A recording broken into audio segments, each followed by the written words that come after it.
You pushed it. Okay, we're gonna start. If everybody's gonna take a seat, please. Everybody have a seat. I understand we can leave the doors open for a little circulation. All of a sudden, it got very hot in here. But anyway, I'm going to open the town meeting of the May 11th, 2026. I'm going to check with the town clerk. Do we have a quorum? Yes, we do. Thank you. All right, why don't we begin? If you could all stand, please, and we'll say the Pledge of Allegiance. Our flag is over there on the stage. Pledge allegiance to the flag of the United States of America and to the republic for which it stands, one nation, under God, indivisible, with liberty and justice for all.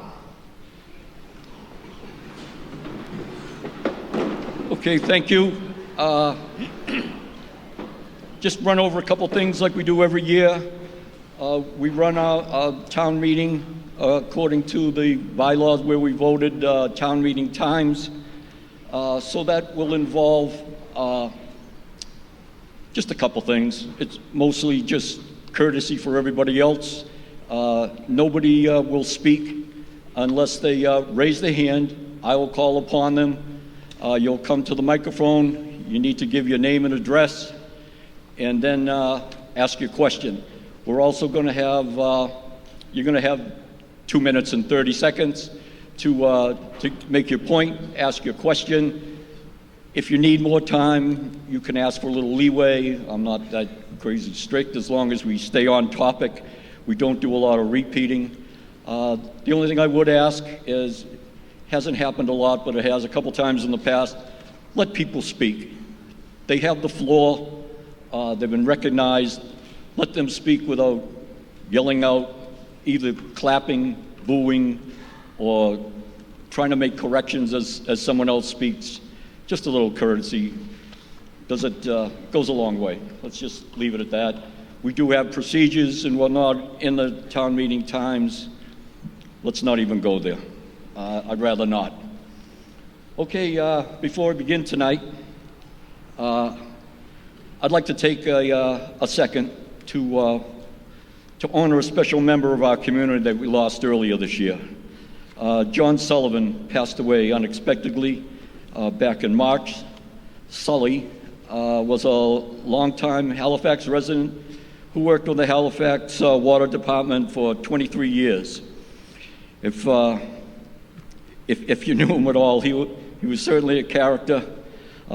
He'd like to reference himself most of the time as Sullivan, employee number 3157. You can almost hear him say that. You'll notice if you're up at the town hall in the rear of the parking lot, there's a sign on the fence to the water tower. It says, "Entering Halifax." It was another one of his little isms. The sign now hangs outside the town's water department, stands as a fitting symbol of the love he had for our community. I ask you to join me in a brief moment of silence in honor of employee 3157.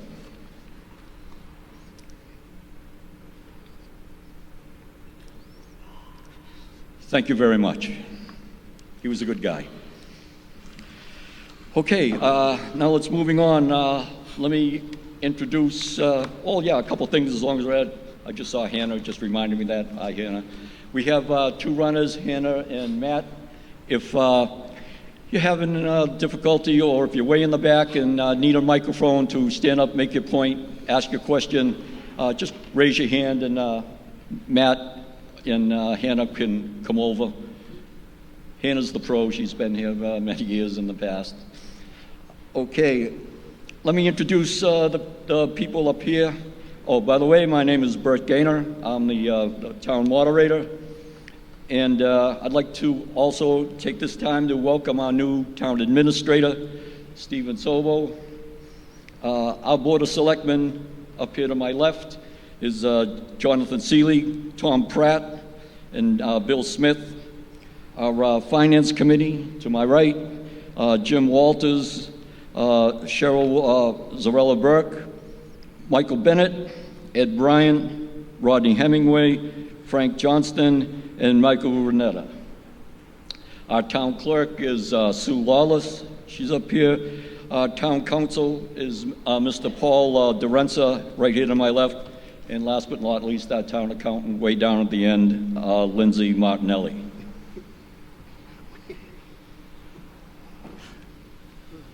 Okay, just to make sure, everybody has a red card and a green card. If you don't have one, please get one. Get two, one of each. And also, it's going to be imperative that you have the pink slips, because the numbers in the printed warrant are not as updated as the numbers that are on our pink handouts. Those are the numbers we're going to be going by tonight. All right.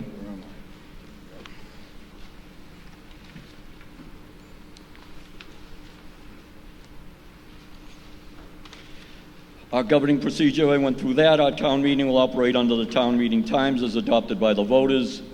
The speakers will be recognized. The controlling budget document, the supplemental budget, this is on page 1 of the pink handout. The supplemental budget document provided at the check-ins is the official and controlling document for all the town and school budget deliberations. The budget figures in the printed warrant book do reflect earlier submissions. Free cash and fiscal content. Free cash is legally available funding source. However, the Finance Committee has recommended deferring its allocation to a future special town meetings to support such things as capital planning, snow and ice deficit, potential net school spending adjustments, ongoing collective bargaining obligations. Everything else we go through, most people who have been at the town meeting know the procedures, how we have to do this. The override is third from the bottom there. The override Article 3B, town meeting may amend allocations of the override funds, but the ballot question amount does not change. Only funds approved by town meeting may be spent. Any excess must be appropriated at a future town meeting. Future considerations, there may be a special town meeting. And a final note, town meeting holds the authority to make funding decisions. These guidelines are intended to ensure those decisions are legally financially sound, and made with a full understanding of the long-term impacts.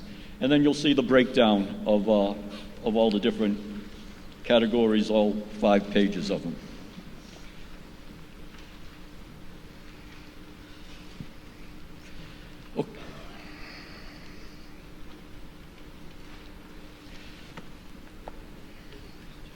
Okay, I'll entertain right now a motion to dispense with the reading of the warrant. So moved.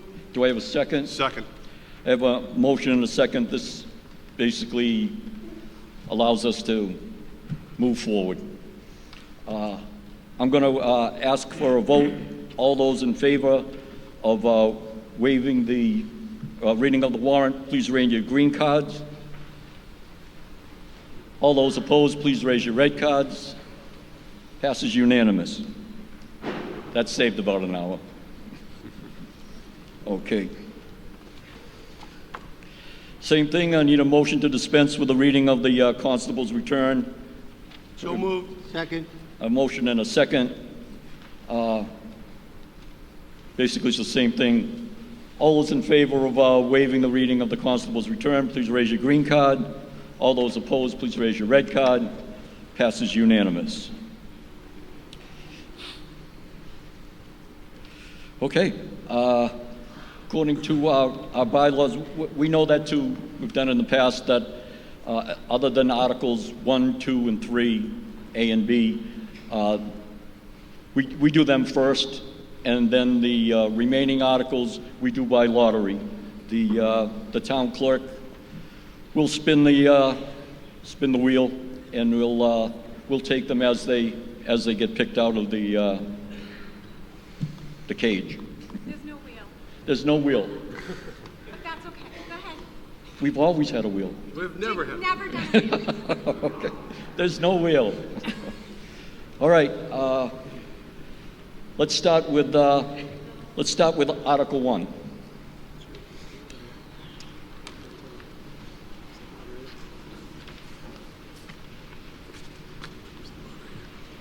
Article 1, Mr. Pratt, this is proposed by the Board of Selectmen. Yes, Mr. Moderator. I move that the town vote to amend the wage and personnel bylaw as presented in Article 1 of the warrant. The explanation is that there is only one item for consideration in Article 1, being a 2% cost of living increase for all non-union positions. 2% is in line with the town's collective bargaining agreements, which the majority of the town's employees are part of. This only affects a small number of employees, approximately 18, equating to a cost of $24,540 for all the non-union staff to receive a 2% cost of living increase. Okay, the Board of Selectmen, your recommendation. Board of Selectmen recommends. Finance Committee recommendations. Finance Committee recommends. Okay, I'll open it up to any questions, comments. Gene, please. You come up, state your name and your address, please. Jean Gallant, 117 Cranberry Drive. Just clarification from the Finance Committee. In your report here, it says that for FY27, due to the town's current fiscal constraints, the Finance Committee is recommending a 0% COLA for all non-union, and then on the following page, it says that you recommended 2%. That's an error. Okay, thank you. That was easy. Any other? Yes, Did we get, just real quick, Bert, did we get a second on that? I thought I heard second. No, I'll second it, just Okay, to go through. I'm sorry. Yep, I that's thought all I right. did hear a second. That's all right. Okay, seeing no indication of discussion, I'll call for a vote. All those in favor for Article 1, please raise your green card. All those opposed, please raise your red card. Majority rules, it passes. Okay, we'll move on to Article 2. This is proposed by the Finance Committee. Mr. Walters, would you like to present that, please? Thank you, Mr. Moderator. I move that the town vote to set the salaries of several elected town officers for July 1st, 2026 to June 30th of 2027 as printed in the warrant. This is an annual article that is required to set the salaries of elected officials. The moderator and assessors are proposed to be level funded for FY 2027. Full-time positions all have a recommended increase of a 2%. In line with the other non-union staff, this 2% increase equates to an additional $5,864 for these 3 key staff members. I'll second that, Bert. Okay, there's a motion and a second. The Board of Selectmen's recommendation. Board of Selectmen recommends. The Finance Committee recommendation. Finance Committee recommends. Any questions, comments? Seeing no indication of discussion, all those in favor of Article 2, please raise your green cards. All those opposed, please raise your red cards. Majority passes.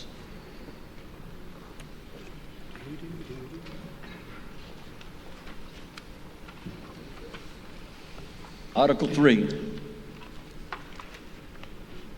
We're going to go 3A. Mr. Waters. Yes, sir. Thank you, Mr. Moderator. Article 3A, to see if the town will vote to raise and appropriate, transfer from available funds, or borrow pursuant to any applicable statute, such sums of money as may be necessary for departmental operating purposes, debt service, and other town expenses, and to fix salaries and compensation for all elected and appointed officials of the town in accordance with the following schedule, which schedule is incorporated by reference herein for the fiscal year 2027. Article 3A, the FY27 operating budget is listed on the following pages, which would be the pink sheets at the handout, or take any other action relative thereto.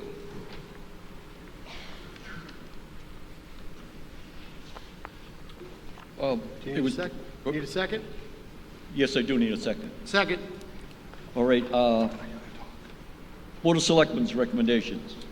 Board of Selectmen recommends. Would any of the selectmen or the town administrator like to speak to this? Stephen, do you want to speak to it? Speak to the budget? Yep. Yeah, I've got a general statement. prepared on the budget, the two items you'll be looking at mainly tonight. You have to go close to the mic. Close to the mic, Steve. you're not going to get heard. Sorry about that.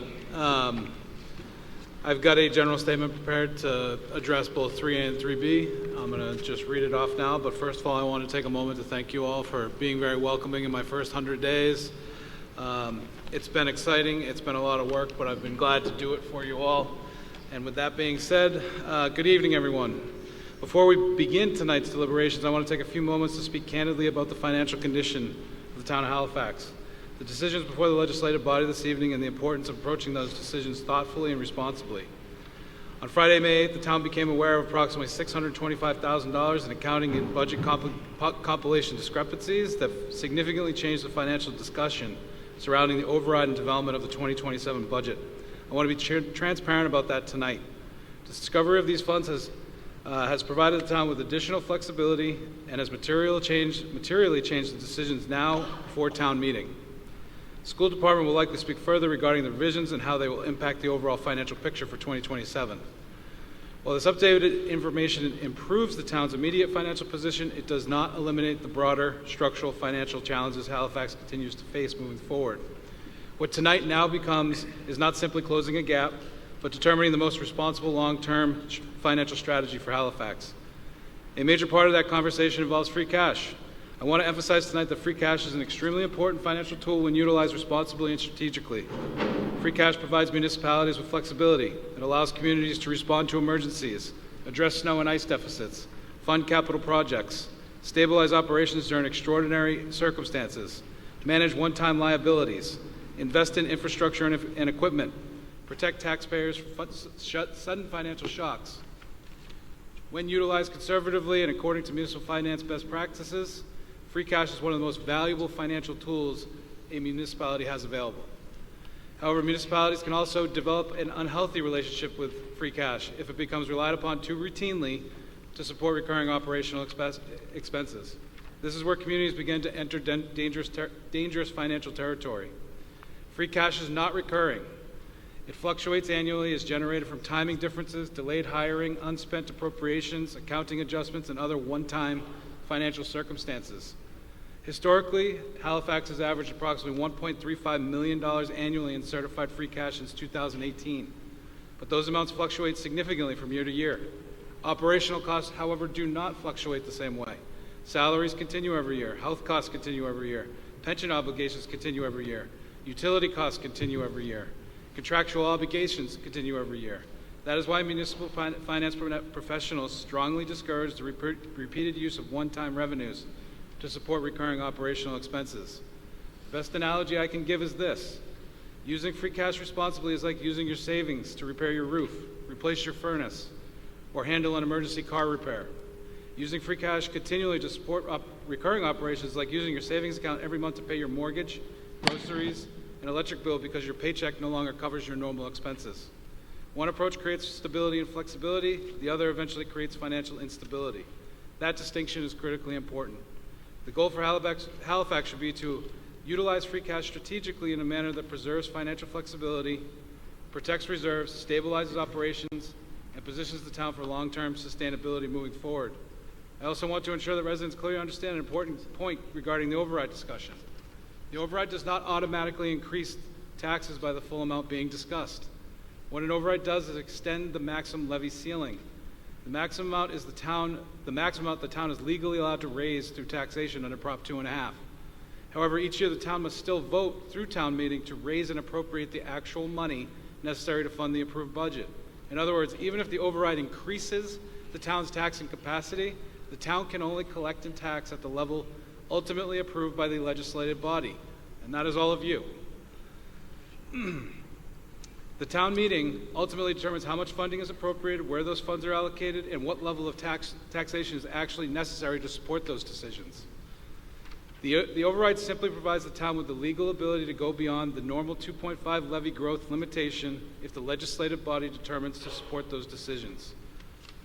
That distinction is extremely important as residents consider the decisions before them tonight. The purpose of discussing an override is not to create unnecessary taxation. The purpose is to provide the town with financial flexibility, stability, and the ability to responsibly navigate both current and future financial obligations without placing Halifax in a position where recurring operational deficits become unmanageable. No one in this room can fully predict what the next several years will bring economically at the national, state, or global level. However, what we can do tonight is position Halifax in the strongest and most flexible financial position moving forward.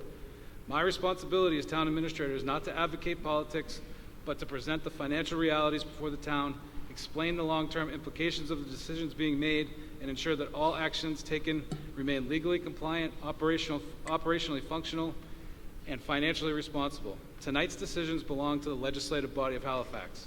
I respectfully ask residents to be thoughtful, deliberate, and focused not only on the immediate impacts of tonight's decisions, but on the long-term financial health and sustainability of the town moving forward. So, just wanted to say that, and I thank you for listening to me tonight. Mr. Moderator, if I could. Yes, Mr. Seeley. I have a statement, but it's as a resident, so I don't know if you guys would like me to come to the microphone or if I'm okay here. You're fine right there, sir. Okay, thank you. Appreciate it.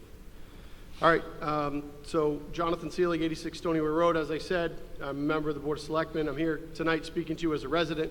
Just background quickly before we get into this. I've lived here for 20 years. I've raised 3 kids. One of them standing right there.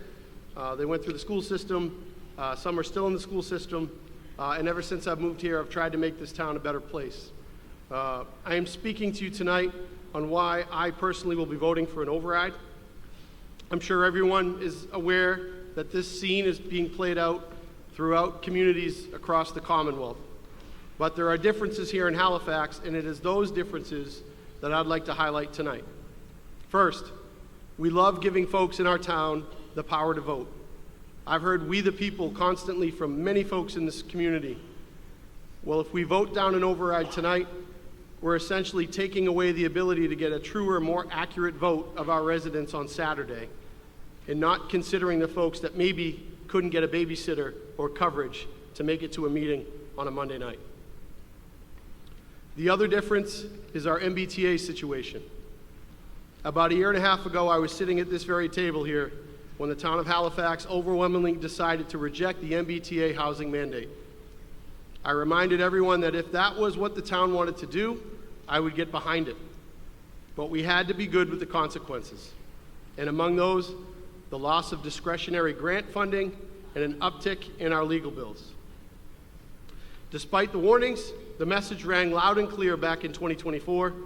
Don't worry, Halifax take care of Halifax, and if we need to lean in a little bit harder to get through it, we will.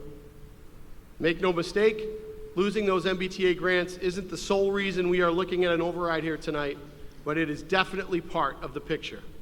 So I hope that those folks stay true to their promise. And finally, speaking of Halifax, this override and the idea of Halifax coming together has me thinking back to one of the best memories I've had since I've moved here, which is the construction of the Hops Playground. When the town needed help to build a playground, a group of volunteers dedicated 7 years to raise the funds to build what I think is the best gosh darn playground on the South Shore. When we finally had enough money, we did a community build because it was cheaper to do. Over 100 people showed up. It was awesome. Several folks came to help. Many didn't have children or grandchildren.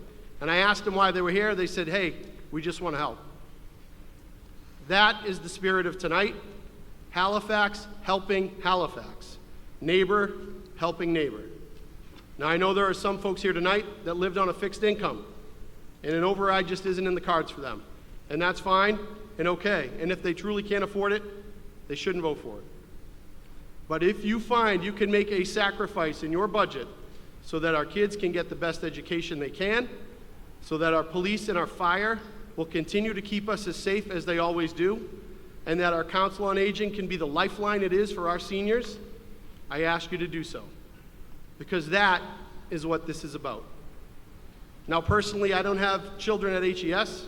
I don't use the COA, and knock on the table here, I've never had police or fire at my door. But if some of my family sacrifices can help my neighbors, I am all in.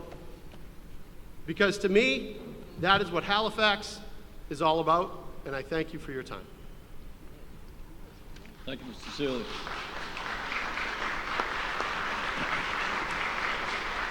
Mr. Pratt. Yes, Mr. Moderator, if I could. Tom Pratt, 10 Arrowhead Path.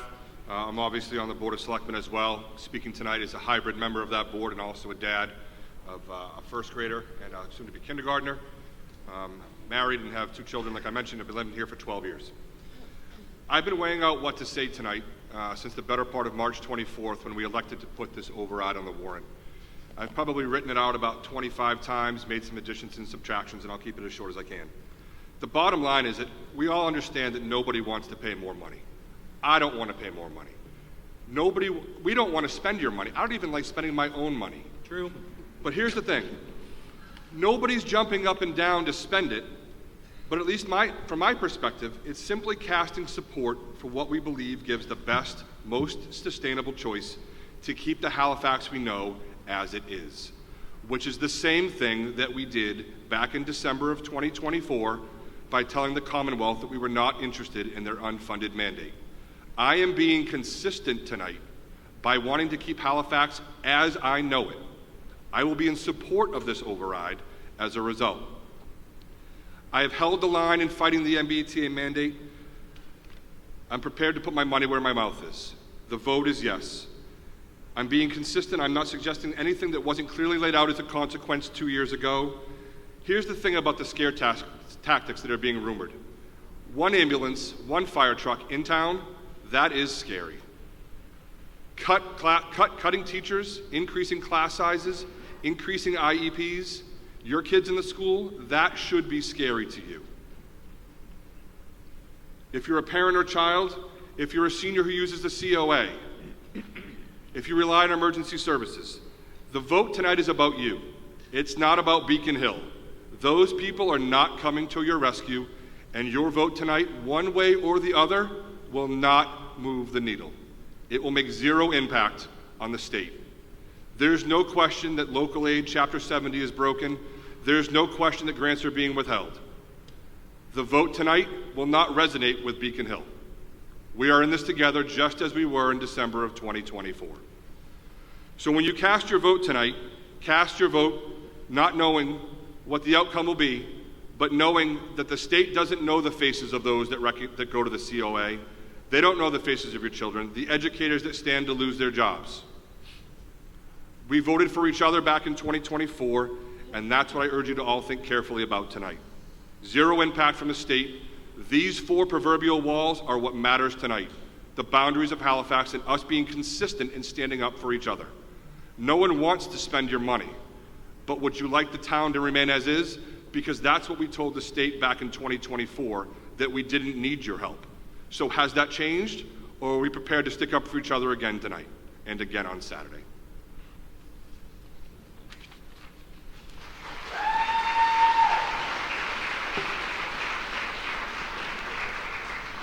Just going to ask Bill Smith, you're the last one. Did you want to make a statement? You good? Okay, I'll open it up. Members of the audience. Yes, sir. This gentleman up front, then I'll get to you. Your name and address, please.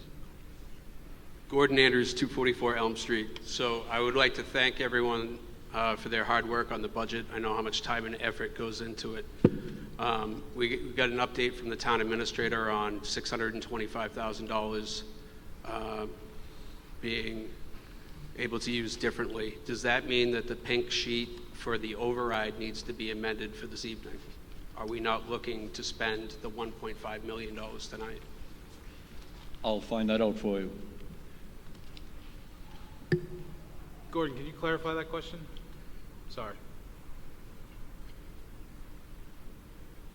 So on the pink sheet on the back, Yep. for a 3B, it still lists $1.5 million in appropriations of funds. Correct. So are you going to amend this evening with that $625,000 difference from the schools?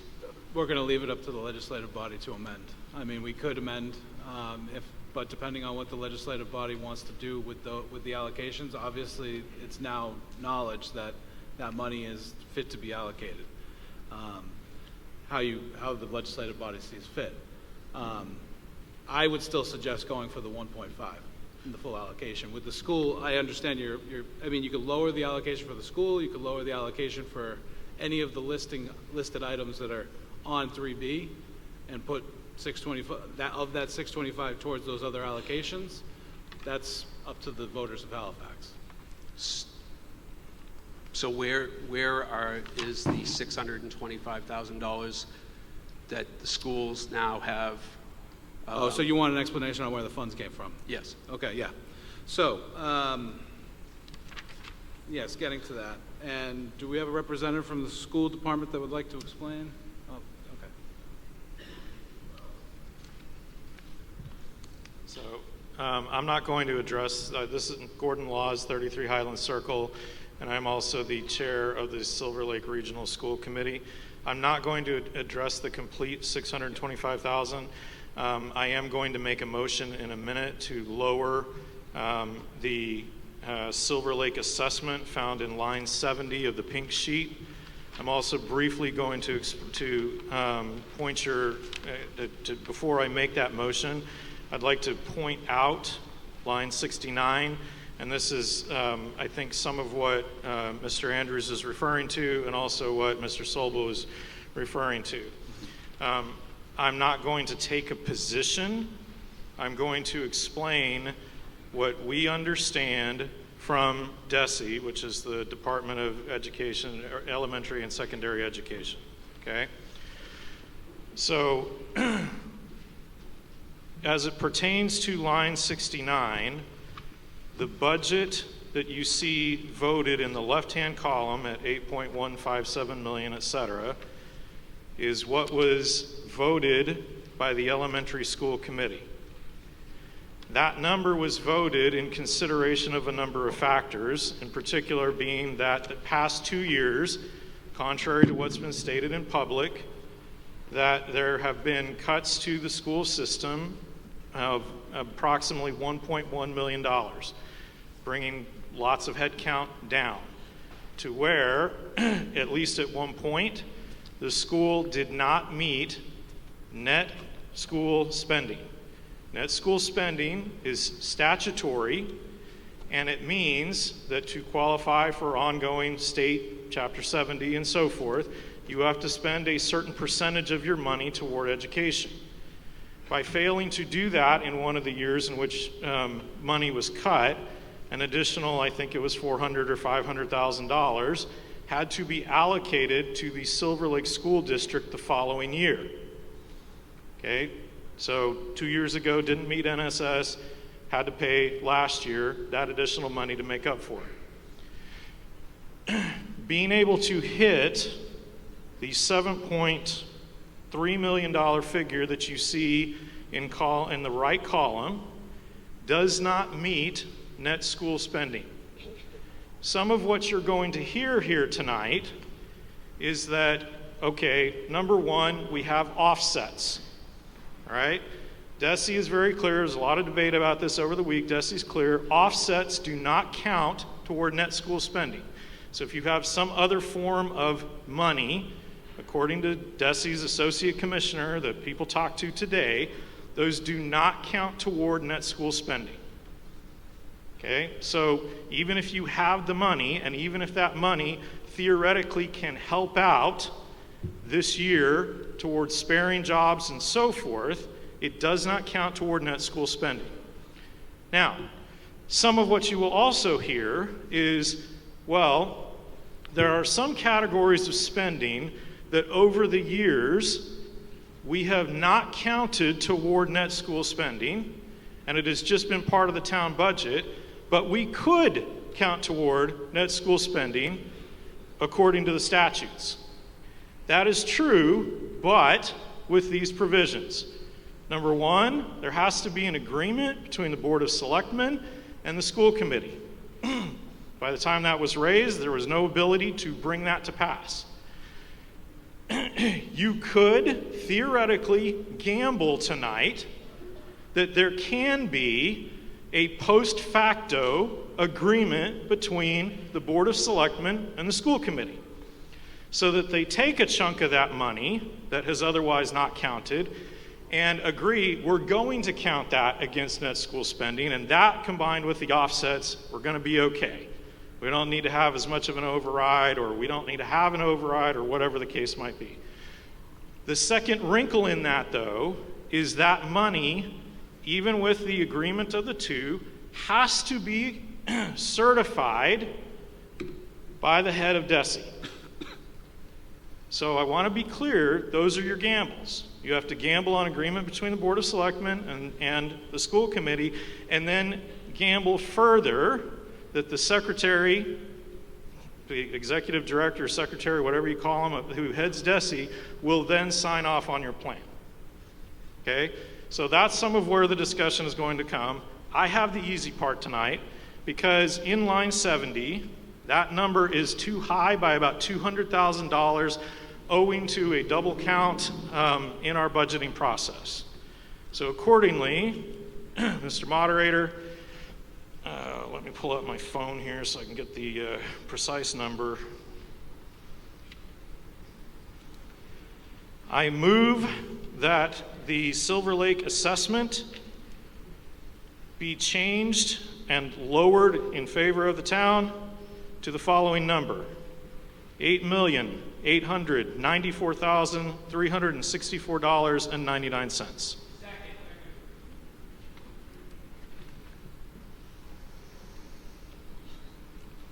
Any discussion? I personally don't know the legalities of it, or one way or the other. Anyone like to clarify?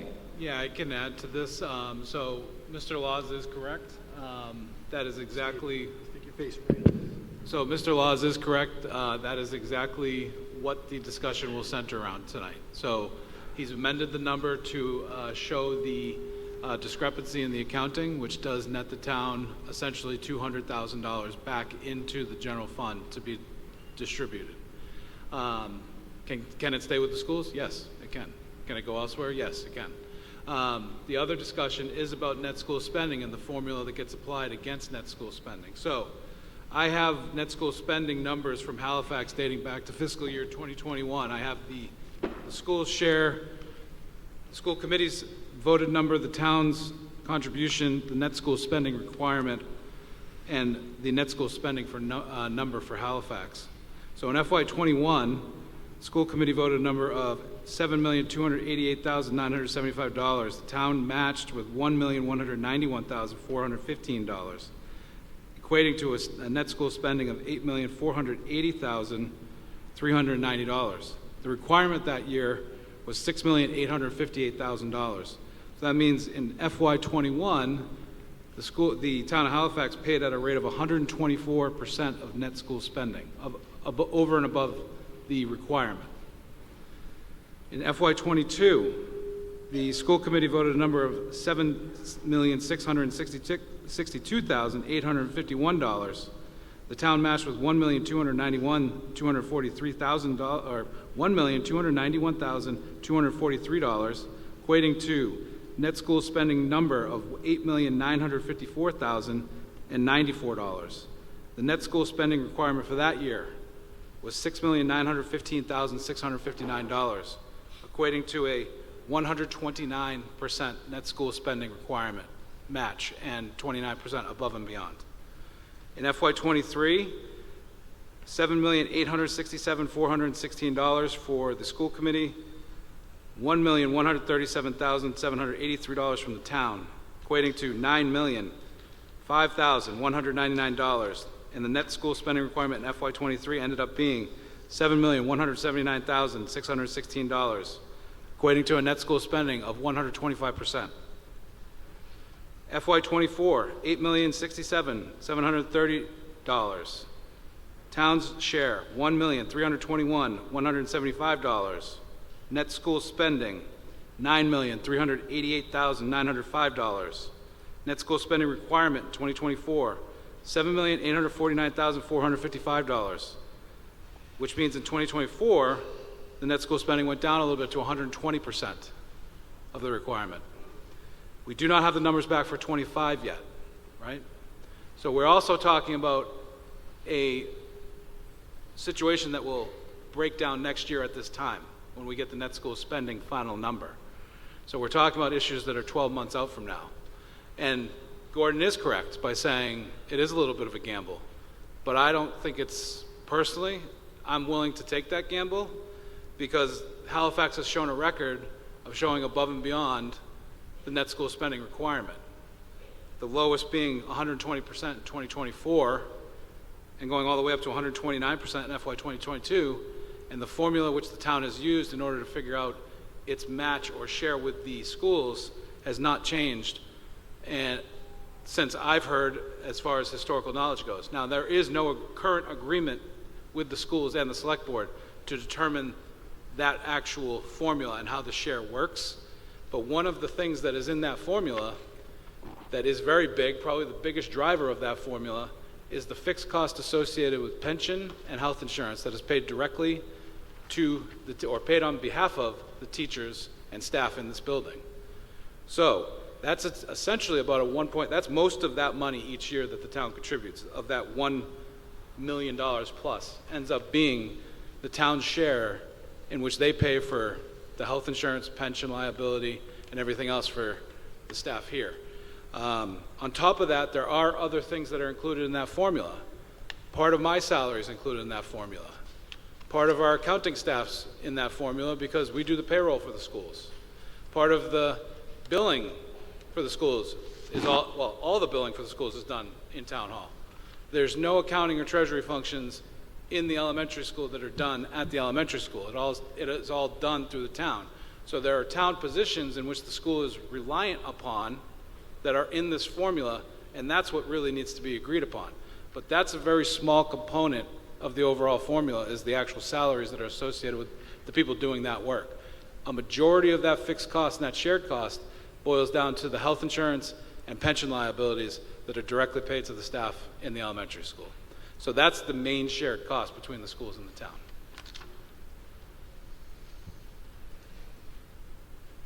Okay, any further discussions, or let me see if there's anybody else that would like to speak. Yes, sir. Yes, please.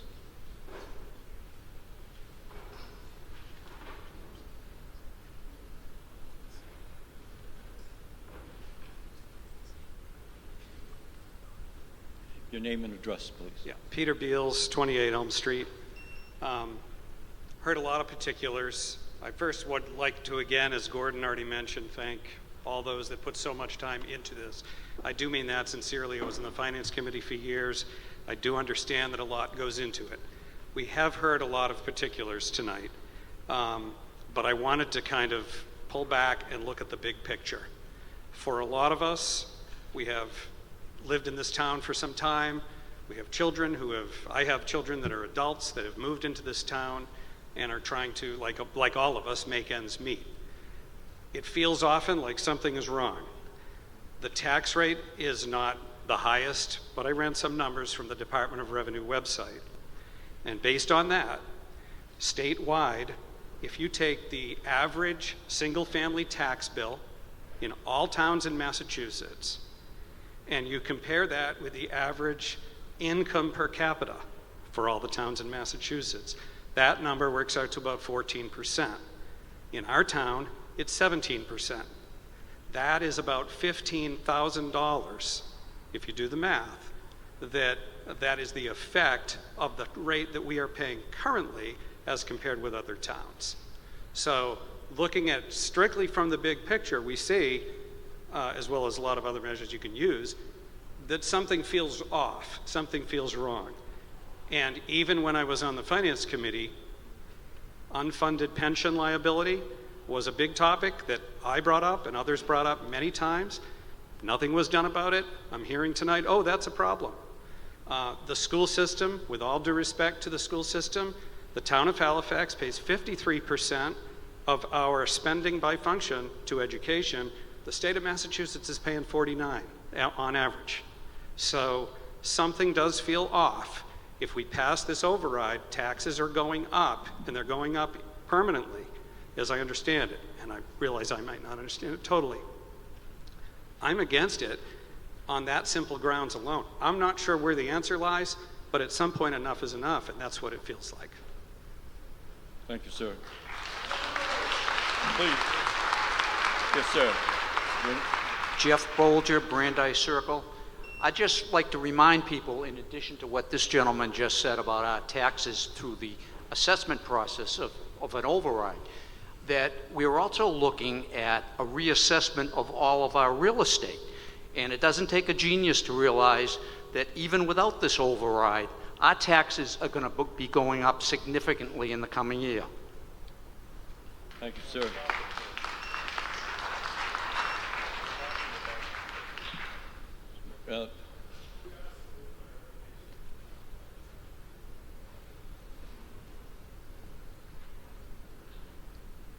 It's a verification to one of the statements that were made, numbers-wise. Yep.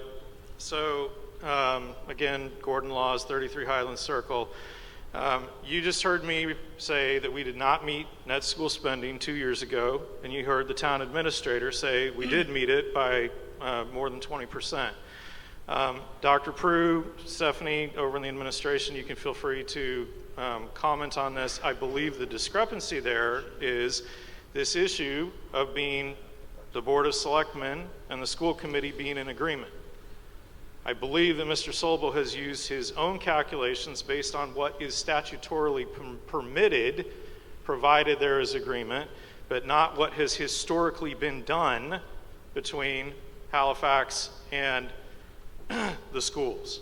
So again, I'm not taking a position, I'm explaining what the difference is there. There is not presently an agreement between the school committee and the Board of Selectmen to count the net school spending in that way. In which case, again, you have to get sign off between the two and sign off with DESE. Superintendent Prue, Stephanie, our Director of Finance, you can correct me if I'm wrong on that, but I believe that that's what the discrepancy is.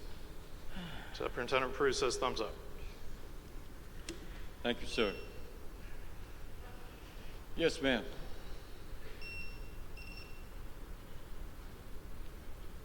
Hi, Karen Favor, 66 Clydo, Bosworth Road. I believe that we do need to spend money for the schools. I'm not against, we might need an override in the future. I don't believe we need one this year. There is alternative ways that we could fund that, items that are on the override without having an override, I mean. But the main thing that concerns me is the delinquency in town.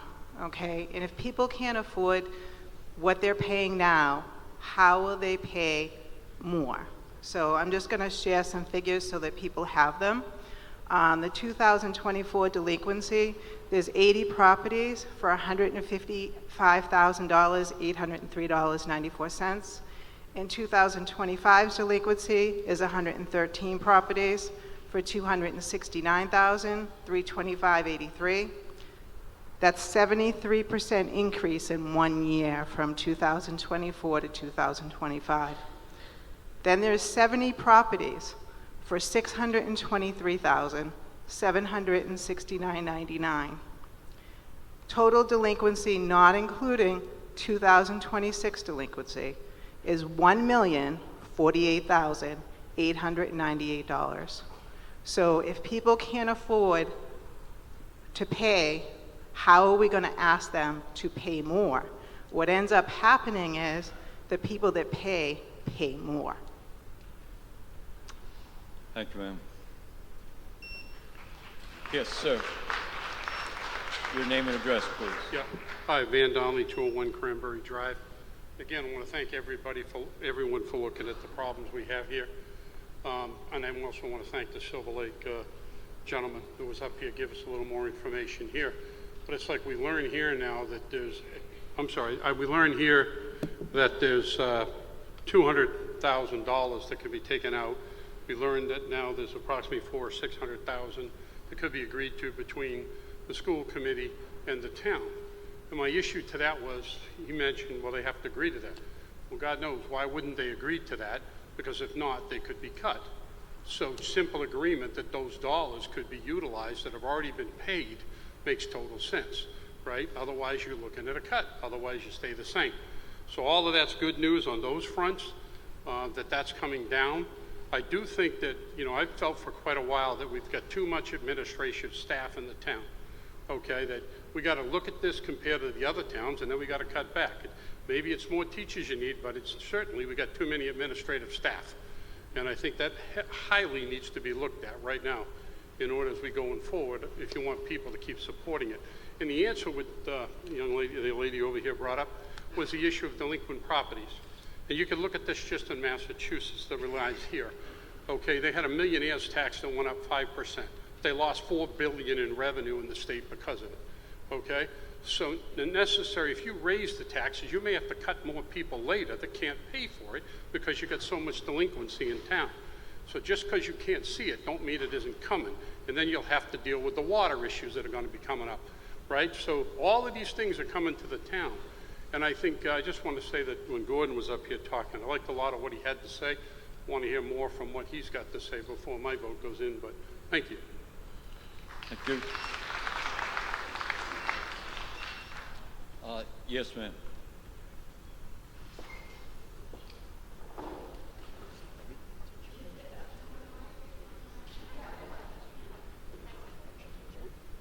Let's make her earn her money here, Sam. Hi, Samantha Cox, Twin Lakes Drive. Just talking about the rate of our taxes. Part of the reason that our tax rate is what it is because all of our taxes come from residential, not commercial. So in order for the residential taxes to go down, commercial taxes need to go up, which means we need more commercial property, which also seems to be an issue for people in town. So not really sure how to resolve that one. Thank you.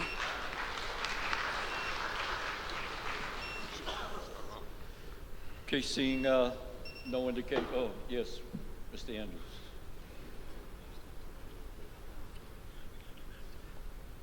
So if it's an appropriate time now to make amendments to lines like was done to Silver Lake? We already have an amendment on the floor that needs to be voted on before. Okay, We so have an amendment and a second on the floor now, so in order to move to your amendment, we have to vote on the first one, and that was for line 69. There was a 70. 70. We'll take a vote on that, Bert? Line 70, Bert. Number 70. Silver Lake is So 70. we have a motion and a second, Bert, on 70. You're right. So It why don't was we 70. take a motion, take a vote rather, on that amendment for 70? Yes. So I had a question before that happens. I would like to ask if we can use a different funding source for a part of that.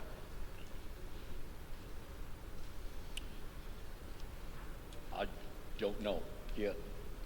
Let me find out for you. Hold Did on. he identify a funding source the first time around? Identify it. He did not. Right, so So I would like to move that we take $175,112 from the General Stabilization Fund and the rest of the money be from raise and appropriate.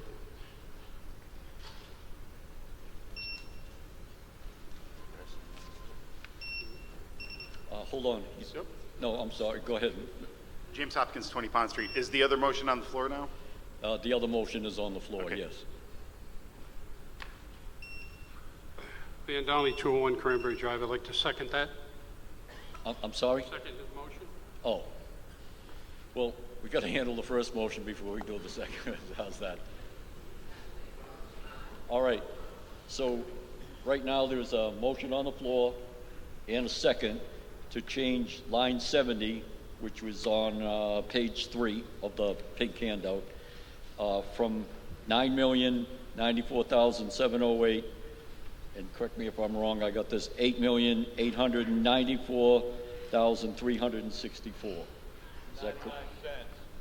I'm sorry? And 99 cents. 98 cents? 99. 99 cents. And 99 cents.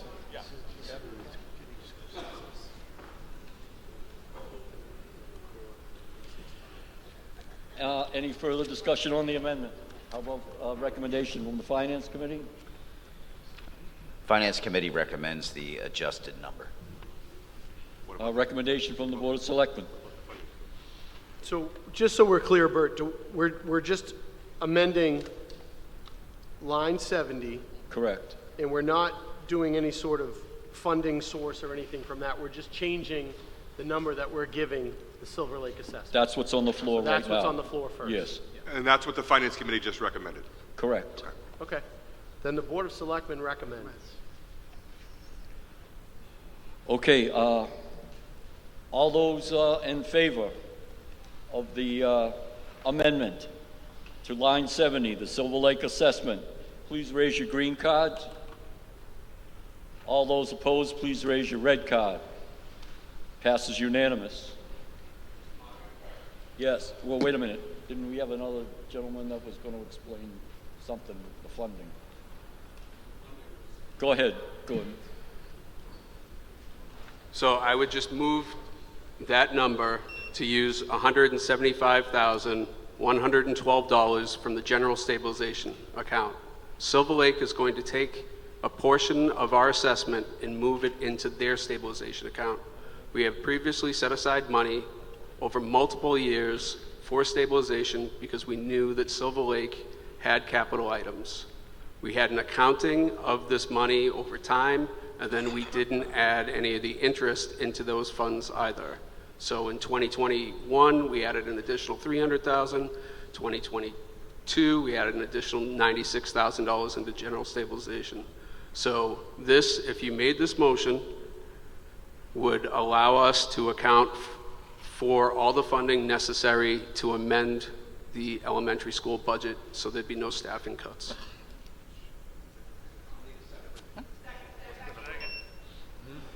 There's a motion on the floor in a second. Gonna Discussion. have to verify the amount in that account. I'm at a loss here. Gordon, I'm moving from the general stabilization, so I know that when I went back and I looked at the funding, there's the accounting of that. Yeah. There was no actual Silver Lake stabilization fund in the account. I have the number here. I know that in the accounting that we have, it's 101,000. Yes. But the motion on the floor of the town meeting was actually to move it to the stabilization fund. There was no Silver Lake stabilization fund, so that's just a function of accounting. Okay.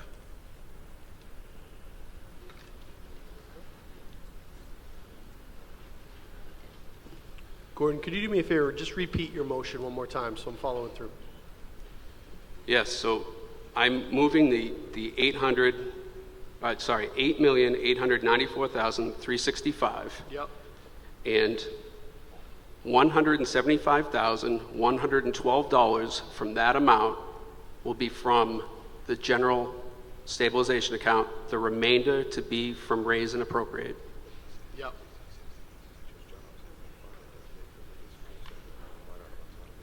And Mr. Moderator, Mr. Laws has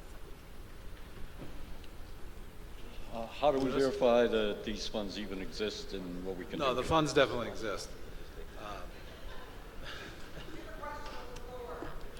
Oh,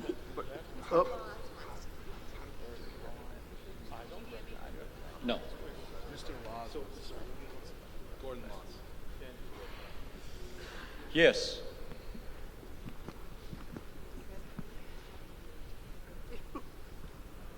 Sandra Nolan, 360 South Street.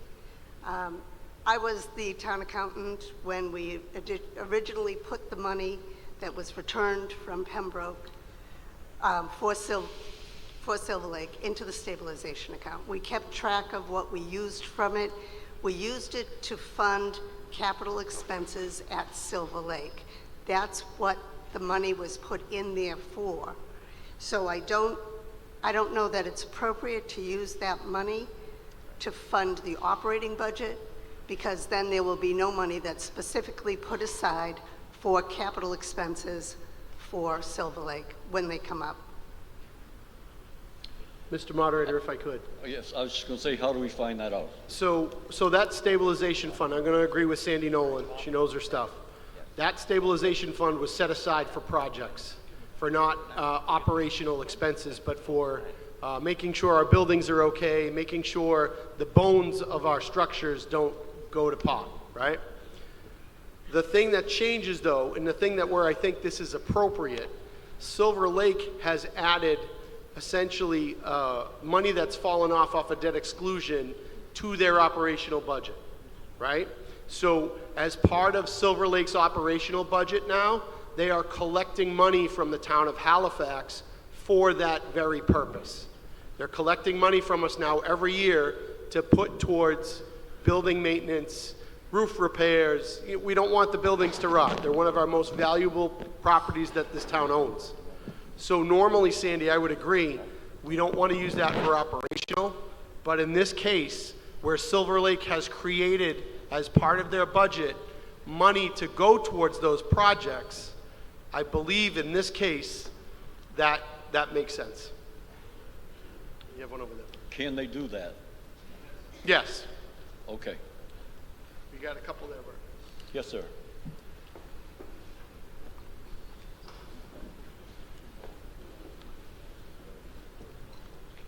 Again, without taking a position, again, Gordon Laws, 33 Highland Circle. I want to give just a little bit of additional depth to that. So what we have had been paying down a bond, all three towns have been paying down a bond for the building of the regional school for 10 plus years. The debt from that comes off both this year and next. As it happens, we had an engineering survey conducted on the whole envelope of the buildings. And what the engineering firm came back with was that we have $70 million worth of work that needs to be done on the buildings over the course of the next, call it 5 to 10 years. If we don't invest that, if we don't deal with that in the course of time, you degrade the buildings to such a point that you may have to look at doing new schools, which would be, the cost in the state right now is about $500 million for that. So part of what the Silver Lake School Committee did, with the blessing of all of the respective boards of selectmen through the budgeting process and so forth, was to say, let's take the money that you've been paying in debt service every year and put that into a capital fund by which we chip away at that $70 million in order to obviate those expenses and the possibility of, 10 years from now needing a whole set of new schools. So what Mr. Andrews is doing is he is saying, we in Halifax allocated a certain amount toward capital expenditures of that sort. And we may or may not have spent them. He would know that better than I do.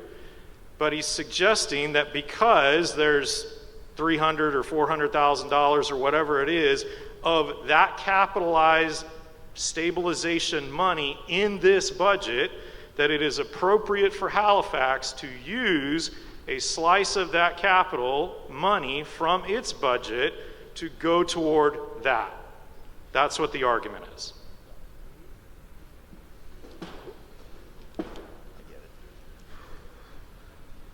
Any further clarification? Yes, sir. Van Donnelly, 201 Cranberry Drive. Again, good feedback. Appreciate the information, and I appreciate what Gordon's looked into here too. If we've talked about that we're coming off the debt services, I don't know what the exact dollar per amount is on that, but if we're coming off that debt service and they've had somebody do an engineer of the property, the building's 10 years old and we need 70 million, but we're paying maintenance yearly too. That seems to me excessive. Right now, maybe that's true, maybe something's built wrong or whatever, I don't know. But I don't know who's got a 10-year-old house that's looking for these kind of problems. You got a building up here that's a commercial building, and you're looking at $70 million in, if somebody looking at the engineer, probably need to get a new engineer. It just doesn't sound right, but I do agree with what Gordon's saying. We should take the money out of there now. We paid the debt service on the building. We should get a benefit back from that as of right now until there's something that there's an issue on. Thank you, sir. Mr. Moderator, if I can really quick, and I can get school administration to help me out. It's $70 million, but I believe it was over a 20-year period. And if that's appropriate, give me the thumbs up over there. Can't hear me. Jill, I believe that time was around 20 years. So they did an independent study, came and looked at our buildings. Oh, Mike's out there, 10 years, sorry. So they had an independent study done of our buildings. They looked at everything that could possibly, go out. and they said that number is over, our building guy there is saying 10 years?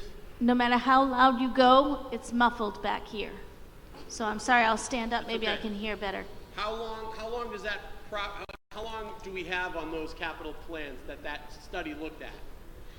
Is it 10 years? It was a 10 years 10 years. assessment. Not 5, it's 10. The assessment itself broke down projects into Right. immediate versus other items that could be pushed off further. So there are certain projects that need to be done immediately, 5 years, 10 years. So Sure. it's broken down. Yep, and it's broken down in a 20-year plan. 10. No, but 20. Go ahead, speak to it. So the buildings, we paid off in 20 years. Oh, yeah, that is correct. So the new plan is a 10-year plan to bring the buildings back up to speed. My guess is that we would bond out that money at a 20-year payment going forward for future years. Was there any other? Yes, sir, in the back.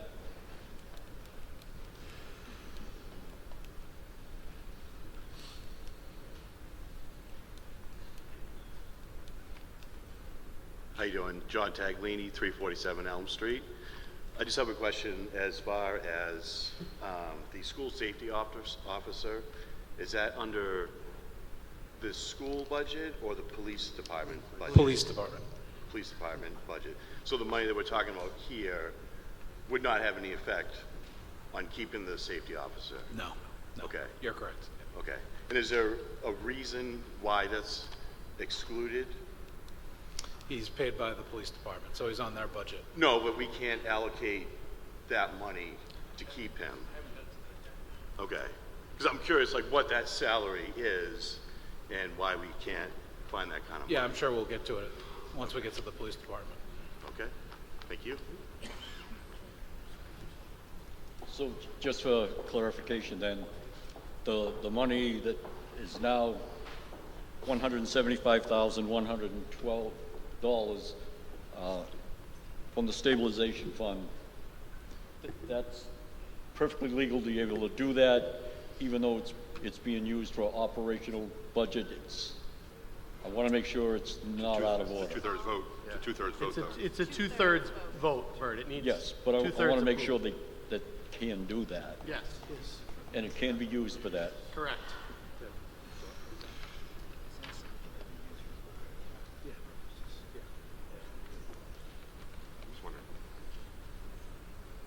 Good?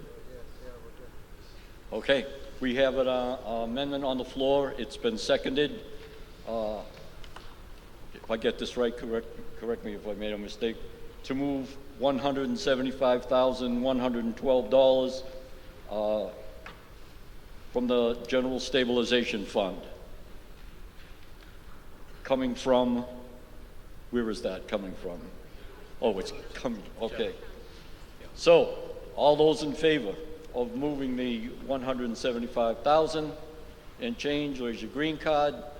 All those opposed, please raise your red card. Passes by 2/3.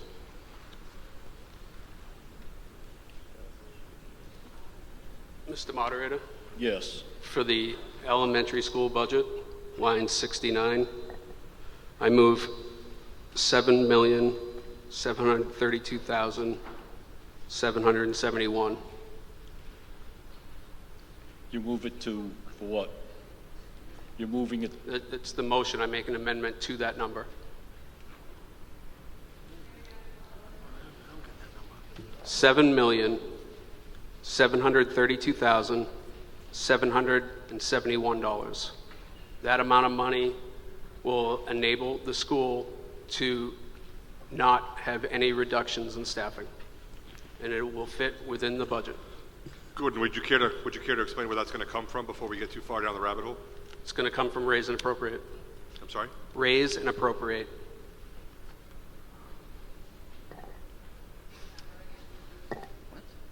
$7,732,771.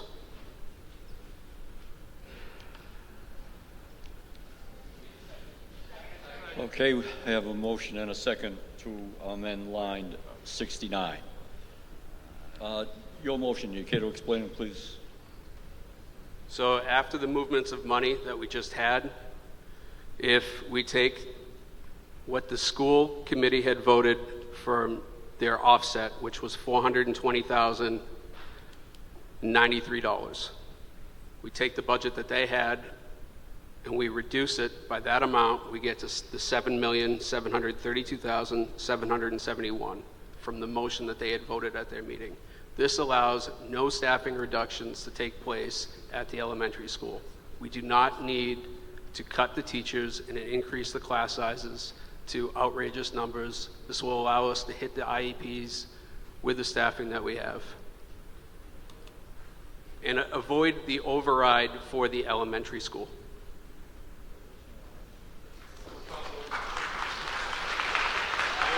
Where are we going? Yeah, I can confirm that Mr. Andrews is correct in that math. I'm Yep. sorry, could you confirm what? I can confirm that can you guys hold the applause, please?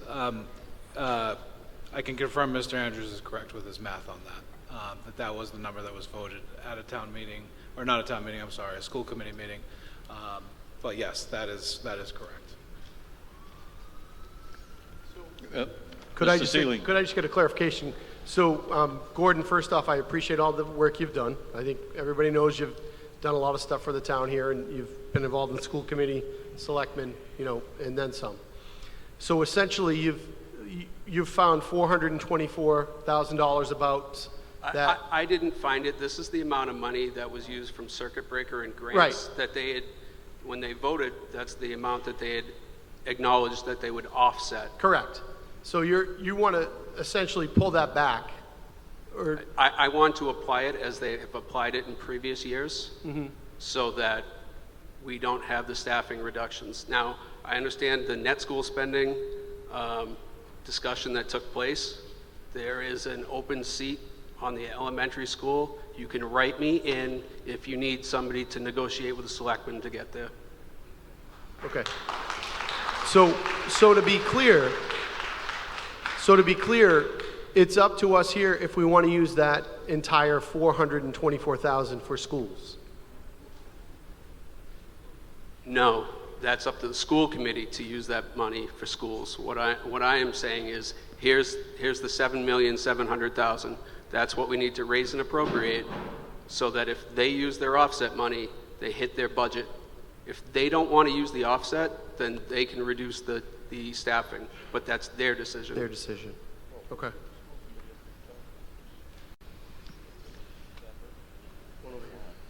Yes, ma'am.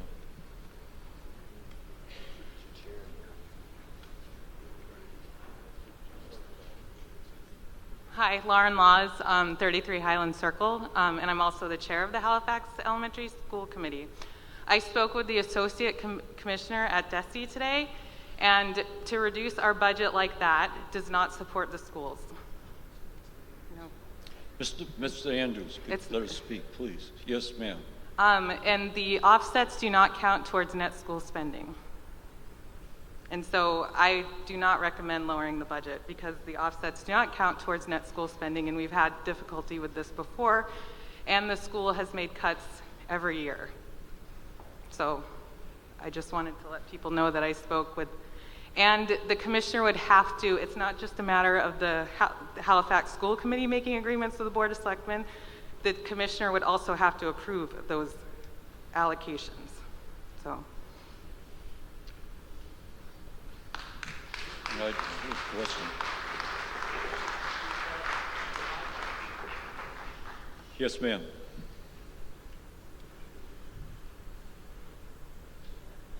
I would just like to, Karina Burston, 117 Fuller Street. Could you move a little closer to the mic, please? Thank you.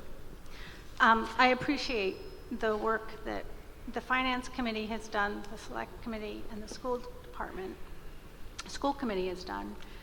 I'm totally confused now with the numbers, and I think I can speak for a lot of people. And I wish that if people who had concerns would go to the budget meetings and raise these concerns at the time when all of these numbers are being hashed through.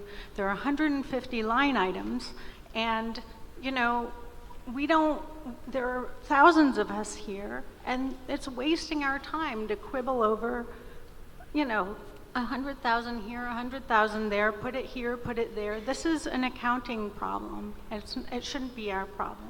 It's an administrative thing. I trust the finance committee, I trust the school committee, and I trust the selectmen. I really appreciate the effort that's gone in here, but it's completely confusing and I don't know what's going on. Thank you. Ron. Yes, sir. Dan Donnelly, 201 Cranberry Drive. First of all, I want to thank Gordon, again, for all the work he's done, making a lot of sense out of stuff if everybody pays attention. One of the things here, it's pretty simple. You use the offset, you don't have to cut anybody. You don't use the offset, you got to cut people. So the school committee needs to look at this and say, hey, we want to use the offset. Now worry about next year if something comes up, you got to deal with it. But to me, keeping the teachers and using the offset makes total sense. So I'm not sure why we're arguing about that particular one, but that's it, and thanks, Gordon. Yes, sir. Your name and address, please. James Hopkins, 20 Pond Street. I move the previous question. Thank you. I would like to... I move the question. Yeah. Thank you.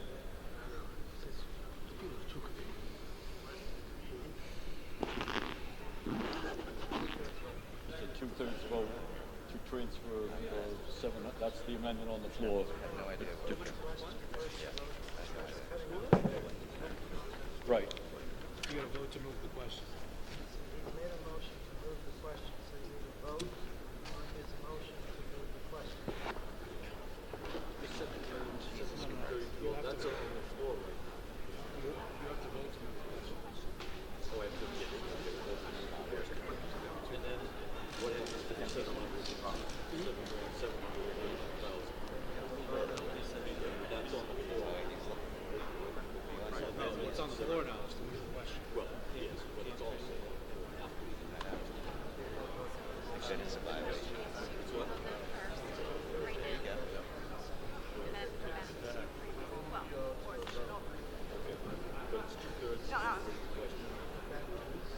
Come on, John. Let's get this train moving. Okay, there's a motion on the floor to move the question. I'm sorry, it ends the debate by moving the question. Need a two-thirds vote to move the question. So all those in favor of moving the question, please raise your green card. Did I say opposed? Sorry. All those in favor of moving the question, please raise your green card. Moving the question. All those opposed to moving.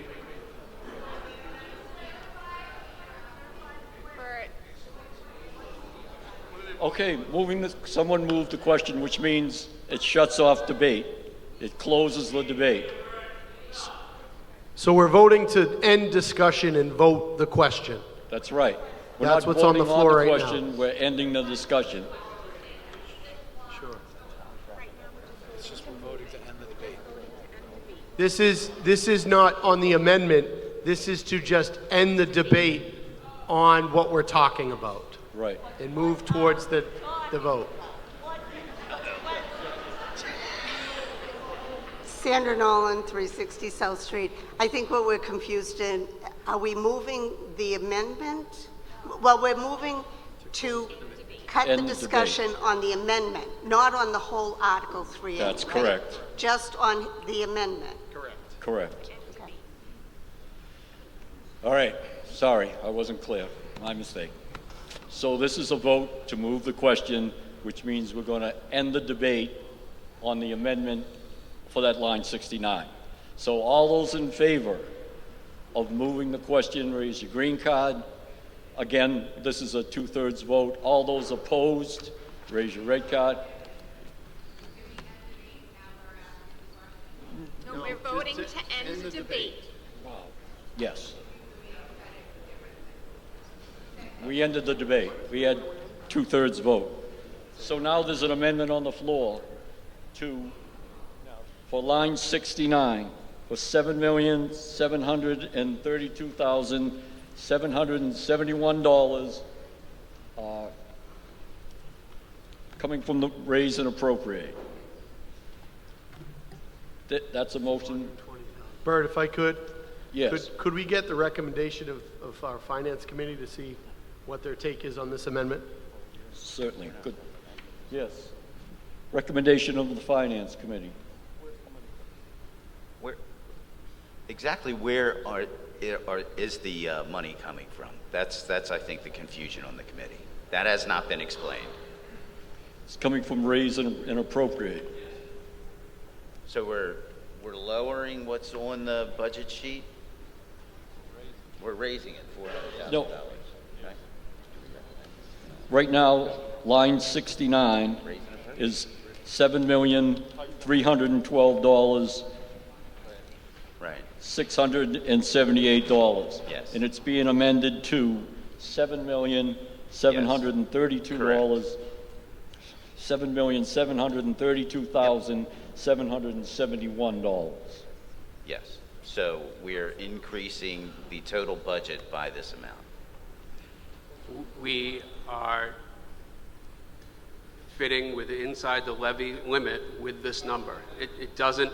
It brings you to the levy limit, which we made the changes with the other lines. This allows that number to fit. It hits the limit, correct? The town administrator.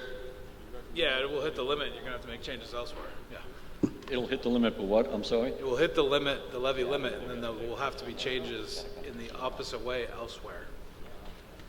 So you're going to have to remove money from other lines. Right. To maintain, so that $400,000 being added to the school budget, with no override, needs to come from somewhere else. So that's free cash, stabilization. But right, so we should get some clarification on the source. I mean, raise and appropriate is great. Can we get specific so we're clear on what we're talking about? Sure. So you get the $420,000 from the offset. You reduce their number, correct? You have a $44,638 increase in the cherry sheets. You have $200,343 from Silver Lake, and you have $175,112 from the stabilization. That added up to the $800,000 that you needed to get in order to fit this. It fits. Does that answer your question? Right here.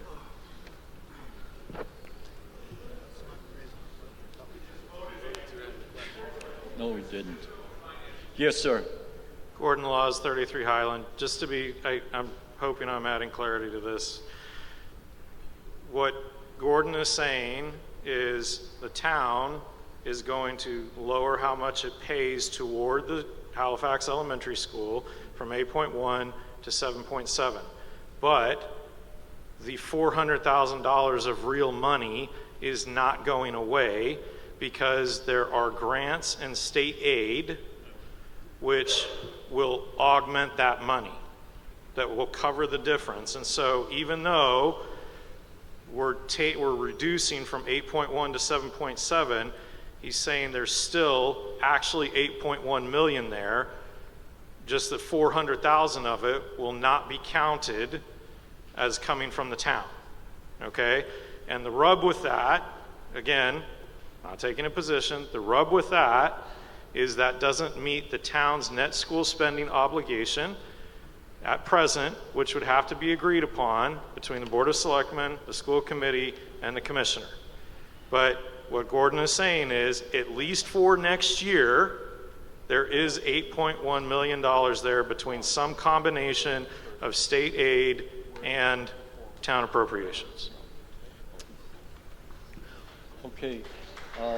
Finance Committee. Mr. Walters, does that answer your questions, or do you have others to follow?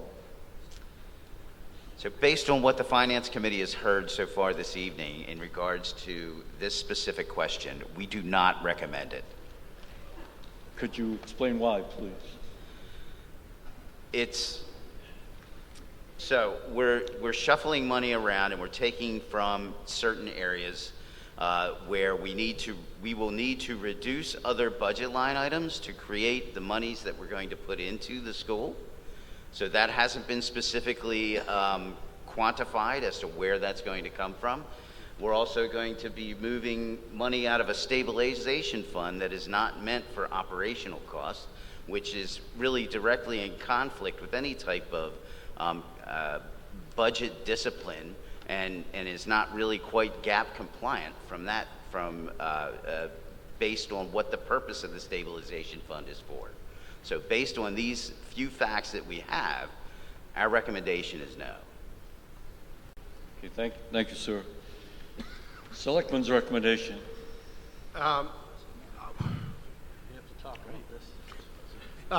just want to make sure that everybody knows then.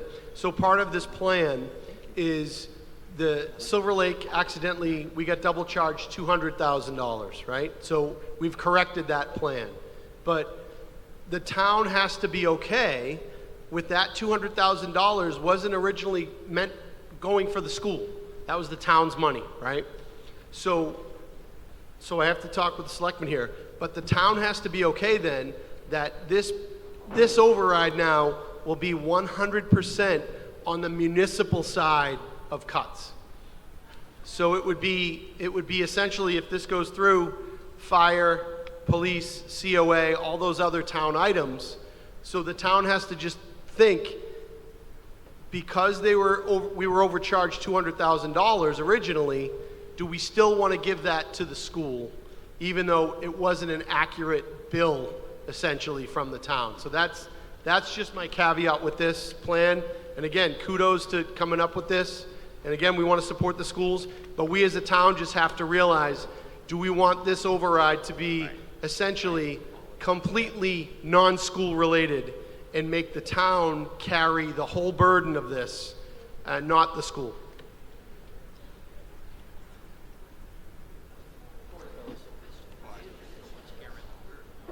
Need to vote. You have a motion and a second. You need Hold to on. vote.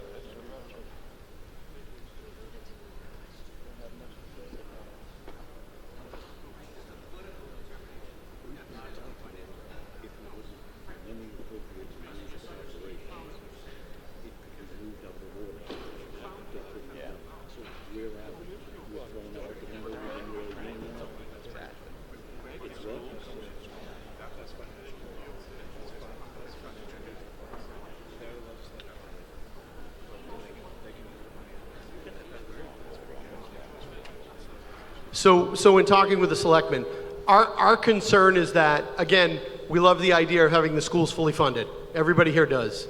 But the end game of what's left on the table, all the town bills that are still on the override chopping block, what's the plan there? And if we can get to a point where, I mean, myself, I'm not into using free cash again to plug holes. So I personally would feel better, as much as I love our schools, to have everybody carry a little bit on a proposed override, as opposed to completely excluding the school and having it all fall on the town side. That's my take. Tom, did I do that justice? Yeah, that's what I agree with that. And listen, Gordon, I want to thank you. You're excellent with municipal finance. I mean, you know more than anybody I know on municipal finance, and I thank you for doing the work to get us here. So this goes through, but there's always going to be another shoe to drop. I feel like what we're moving towards is the override being completely off the table, and the next suggestion will be free cash to fund police and fire in town. And while I want everyone to have their jobs, I want no cuts. Like I said, I don't want to spend your money, and I don't want any cuts. But at some point, that becomes unsustainable. And so, if that's the next step, that would be great. But we'll be right back here next year, after having used free cash for 2 years in a row, and no cuts having been made. Last thing I want to say is, I mean, I'm still yes for the override, and I'm hopeful that it gets to the override to give the town the opportunity to grow in the right direction rather than just put Band-Aids on it. That's my hope. Go ahead, Gordon.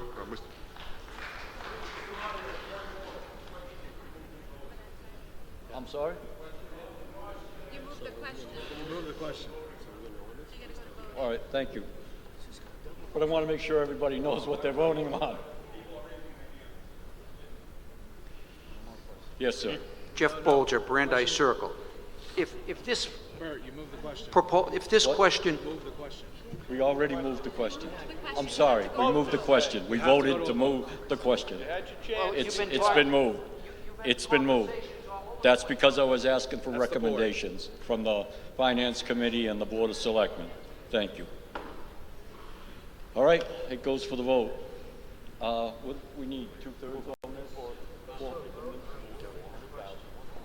We already did. We already moved the We question. voted to move the question. Now we're back to the amendment. Now we're voting Now on the we're back to amendment. the amendment.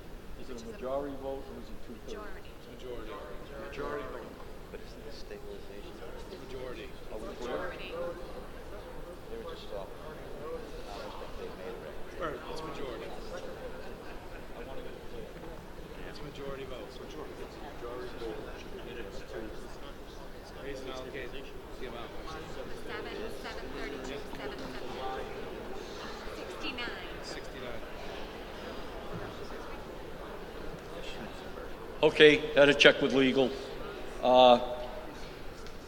The question has been moved, so now we're going to vote the question.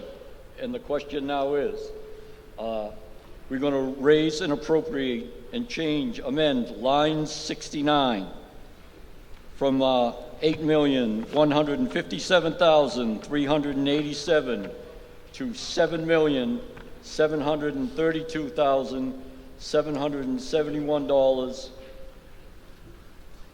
And this is by majority vote. So all those in favor, please raise your green cards. All those opposed, please raise your red cards.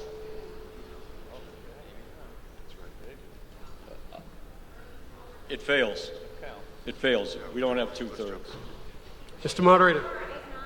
I'm sorry, you're right. We don't have majority. I'm sorry, you used the wrong word.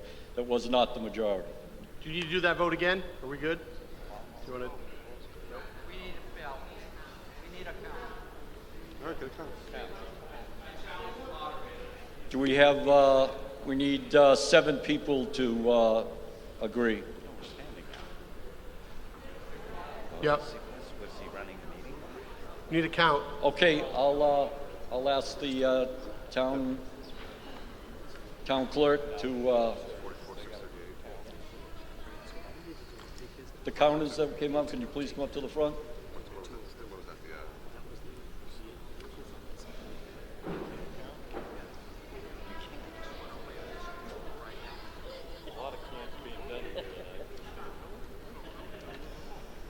Somebody needs to read.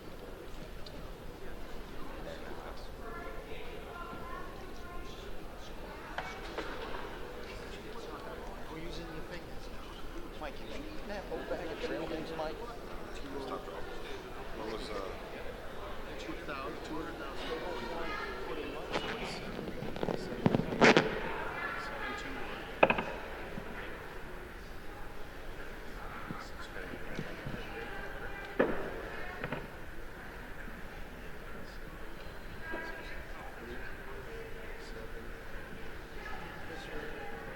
Everybody has to be seated, please.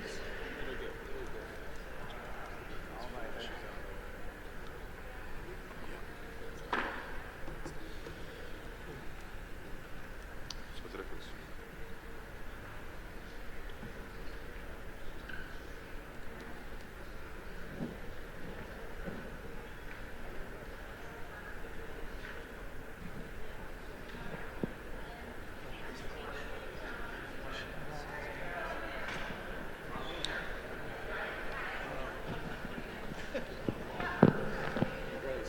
Are you ready?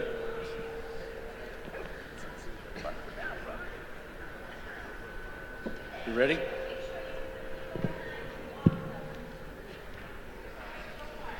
Okay, we're going to do a count.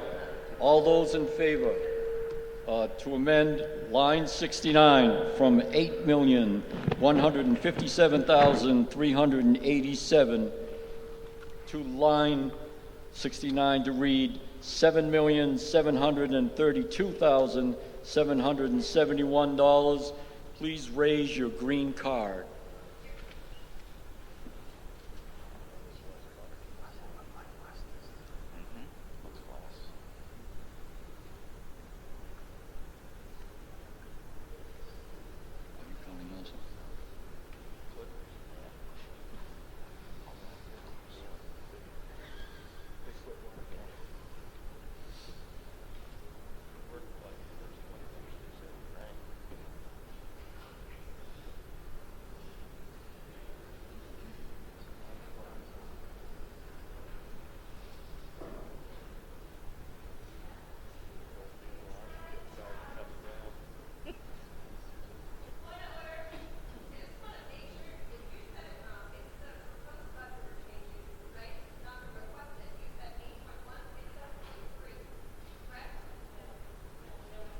That is correct.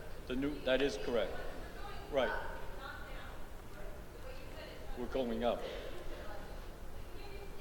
Yes, I will. That's good. I read column A instead of column B. Good. Let me restate this.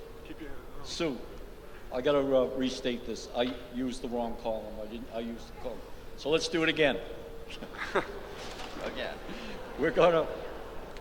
All those in favor of amending line 69 of the elementary school cost from $7,312,678 to line 7 to read $7,732,771. All those in favor, please raise your green card.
Okay, you can lower the green cards.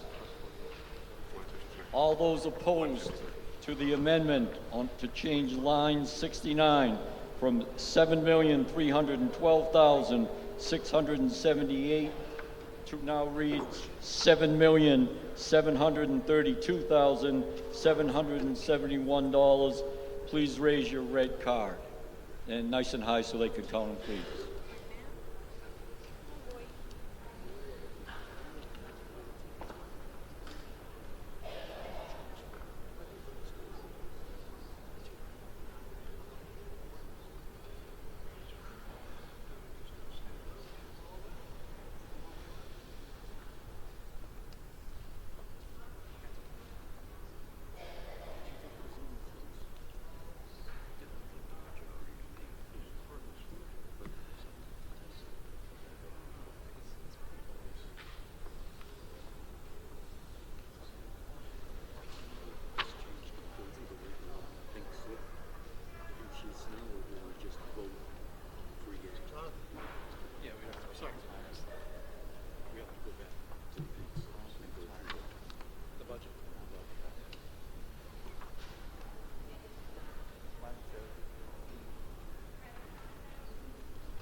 You want numbers?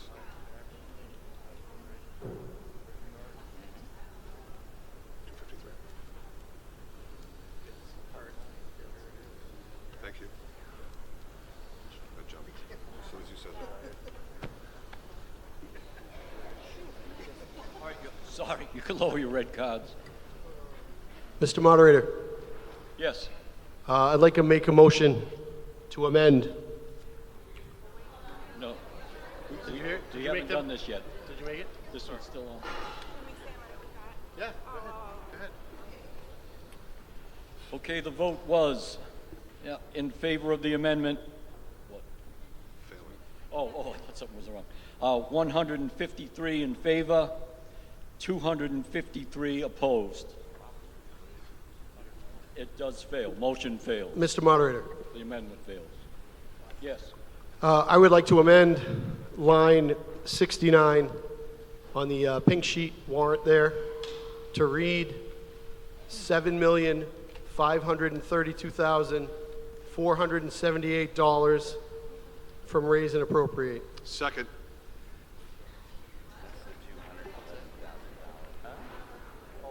Half. 7.5. $7,532,438 is the amount. Would you like to explain your motion, please? Sure. So what this is it uses the offsets that Gordon's plan uses, but it does take that $200,000 that we were talking about from Silver Lake back to the town. And it essentially puts $200,000 of the school budget on the override. I personally think that we're all in this together, and I think to have the town take it all completely, I don't think is the play here. I think you need to include everybody. As I said at the beginning of this whole process, guys, we all need to lean in, the old, the young, the families, everybody. So I just think it's fair, and I love the schools. I have 3 amazing kids because of these schools, but I feel like we need to put all of it on the override and not excuse one half of our budget to just go to the other half. And that's my take. Say it again. I'm going to repeat the number. So it's the number that Gordon had. It's the 7732771. So that's the original number that just failed. And I'm taking that 200,000 that the town was double charged, and I'm taking it off that number. And I'm essentially putting that on the override. So I hope that makes sense to everybody. Go ahead. All right. Mr. Moderator, technically, that's not on the override the way that you have it, because you got to amend the override. Yeah, we would have to amend that number okay. as it is when we get there. Yep, because the numbers have changed, guys. That 3B section of your paper is going to change drastically. So everybody sharpen the pencils. But that's my motion here. Again, the school is 53% of the budget. We're short across the board. Let's all share a little bit of it. Okay, I have a motion on the floor. Do I have a second? Second. There's a motion on the floor, a second. I'm going to ask for the Finance Committee's recommendation. The Finance Committee, with a vote of 5 to 2, recommends this. The Selectmen's recommendation. Selectmen recommend. Okay, I'll open for the discussion. Yes. Lauren Laws, 33 Highland Circle, Halifax School Committee Chair. This number would still require cuts. And I think that we need to show that we do care about our town and that we're willing to pay what we need to support it. And support everything here. Can I speak to that, Mr. Moderator? And that would require cuts, and that's not something obviously I can support as a member of the school committee. And so my issues with the numbers presented are they would require cuts. If the override fails. Thank you. If the override fails. Correct. And Yes, can I Mr. speak to Seeley. that? I agree. I don't want anybody in this building to lose their job. But we here as selectmen have to also think about we're slashing our council on aging. So we have folks that really rely on that building to help them with day-to-day operations, with functions in their lives. We have an ambulance that could be cut down to 1 ambulance. We have police that are looking at losing our school resource officer. So I agree. I don't want anybody here to lose their jobs. But I feel like we as a town have to look totality at everything in this town. And I think to completely excuse that one side, in my opinion, is not the way to go. I think we're all in this together. I agree, and that's why I think we should support the override so we fund I our agree. entire Yes. town. We're supporting this override. But also, if you vote a new number for the school, then we'll have to amend when we're discussing the override again? Correct. Okay. Correct. Correct. Mrs. Favor.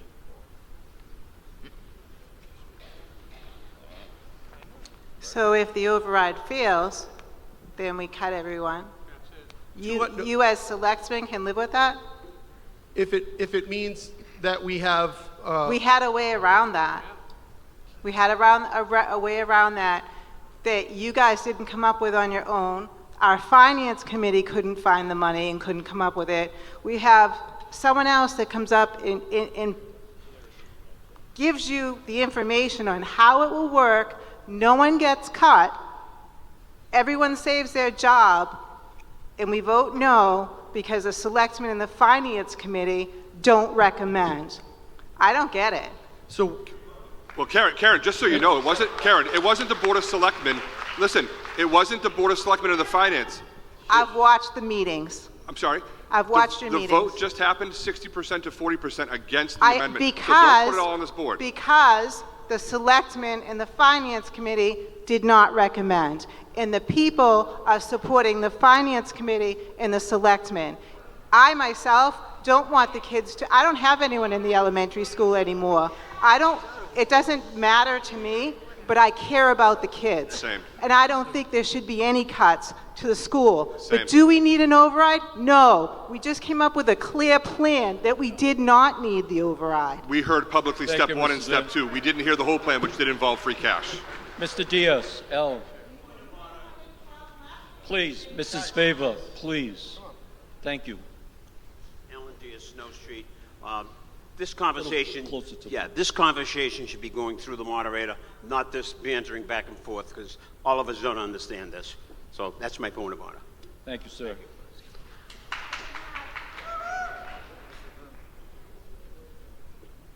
Mr. Van Donnelly. Yeah. Hi, Van Donnelly, 201 Cranberry Drive.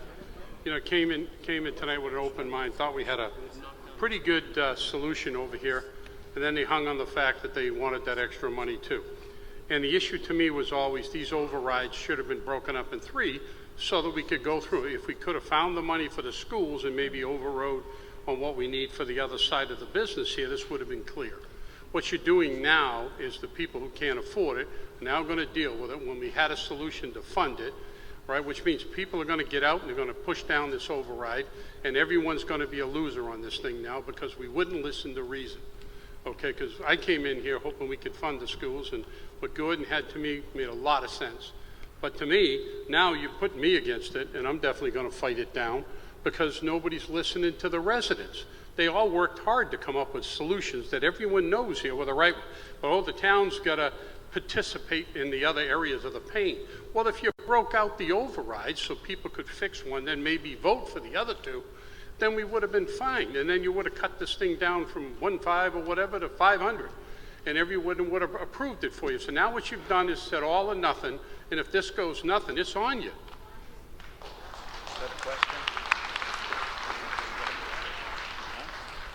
Okay, seeing no indication of further discussion, let's vote on Mr. Seeley's amendment.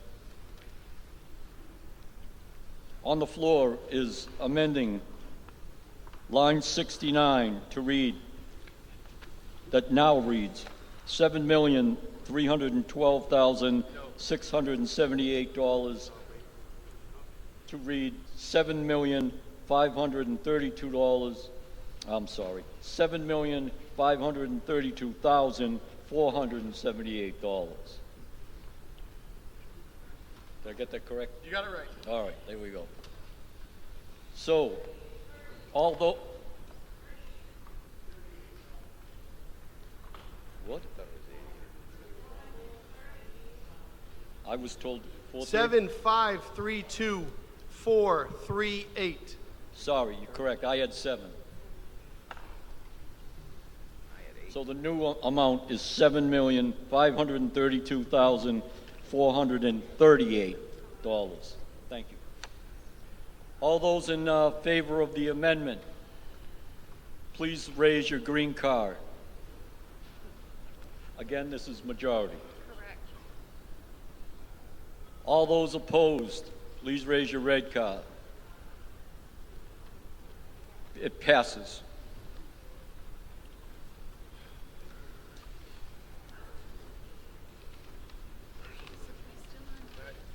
Can we start on the lines now? Let's go. All right.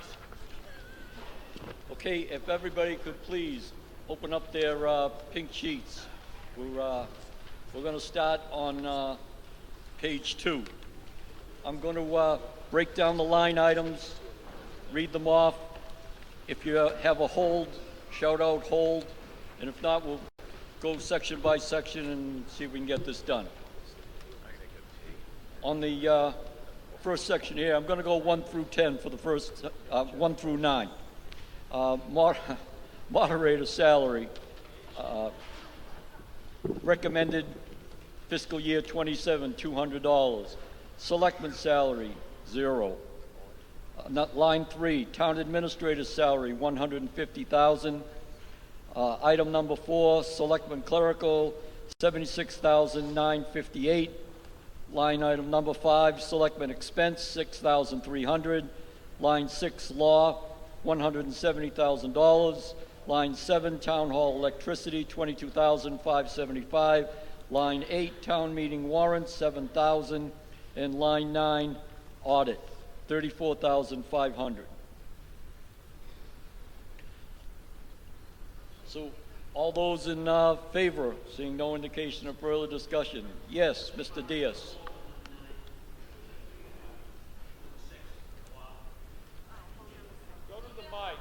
You got to come up to the mic, Alan, please. Your name and address. So, Alan Diaz, Snow Street. I want to put a hold on number 6. and your question, sir. I want some explanations as to the 170,000. Do you want to finish the rest of the budget and we can come back to that? Yes. Okay. Yes, we'll do that. Thank you. So now we're going to vote on lines 1 through 9 and put a hold on 6 so it excludes line 6. All those in favor of those lines, please raise your green card. All those opposed, please raise your red card. Passes. Okay, lines, I'm going to go 10 through 20. FinCom, clerical, $5,522. Line 11, FinCom expense, $350. Line 12, accountant salary, $86,910. Line 13, accountant clerical, $23,275. Line 14, accountant expense, $1,970. Line 15, IT wages, $76,244. Line 15A, IT expenditures, $178,000. Line 16, assessors salary, $4,500. Line 17, principal assessors appraiser, $75,350. 18 is assessors clerical, $51,249. And assessors expense for $30,600.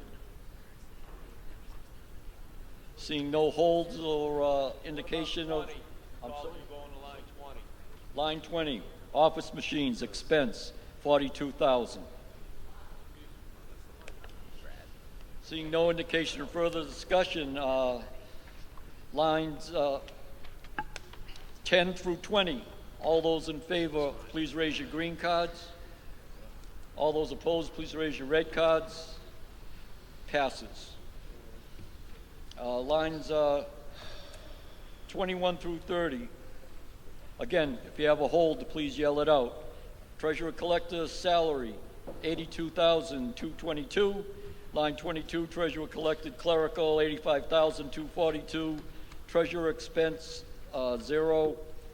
Line 24, treasurer collector expense, $13,050. Line 25, treasurer banking payroll, $21,000. Line 26, tax title treasurer, $5,000. 27, town clerk salary, $77,857. Line 28, town clerk clerical, $47,199. Line 29, town clerk expense, $2,695. And line 30, elect register $25,389. Yes, sir.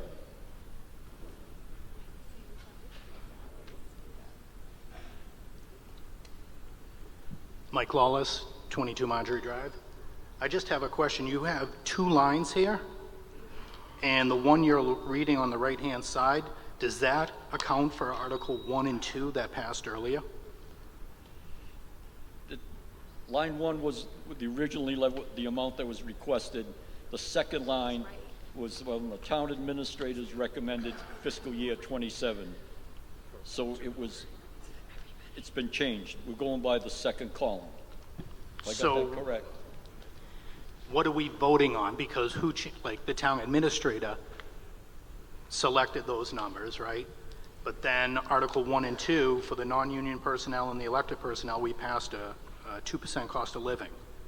So is those numbers accounted in line 1 or line 2? Hold on, I'll check on that, Mike. Mr. Sobel. Yeah, make a motion to amend. Gordon's on to the right. Yeah, there was a clerical error there as far as the TA's proposed line. It is different from what's in the white warrant as far as the 2% goes. So for the 18 positions that were, and the elected positions, they are not shown with their 2% increase on the pink sheet.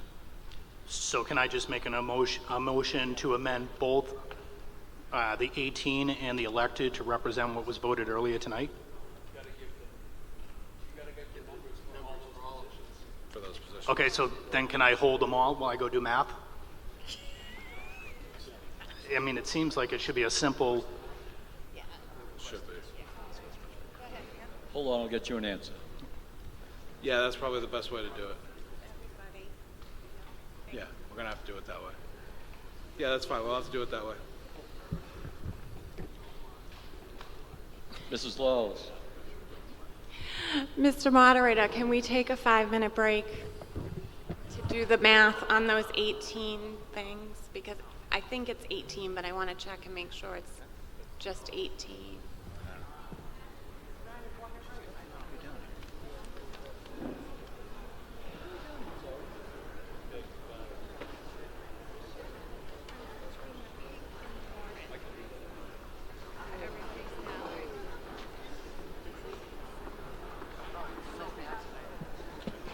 So it was just the line. No, it was 18 positions. They're already leaving. Oh, 18 positions. We need to get this thing moving. Oh, I thought you said 18. Yeah, let's go through it. I know, actually we did groups of 10. Anybody 1 through 10? No? Anybody 12 through 10? Good job, Mike.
Well, there's only so many you have to change. We consider one as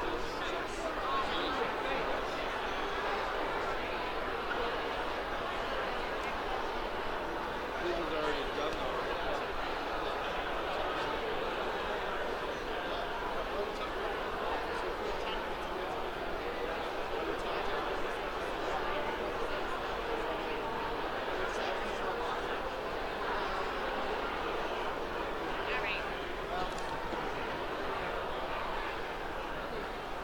You feel good? Yeah, so we got.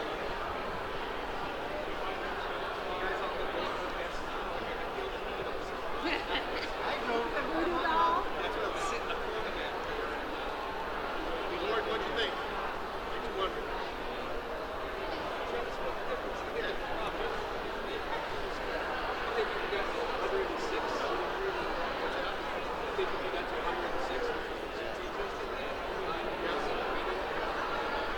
Are you good or?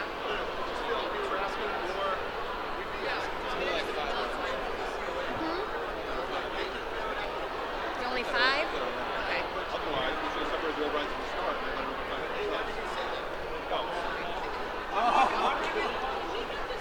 Yes. We all have children.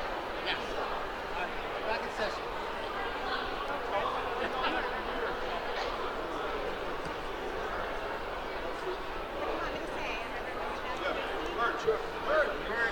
All right, if everyone can get back to their seats so we can continue. All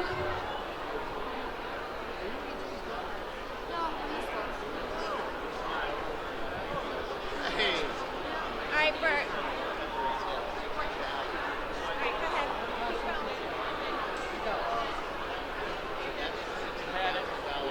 We're going to lose people here.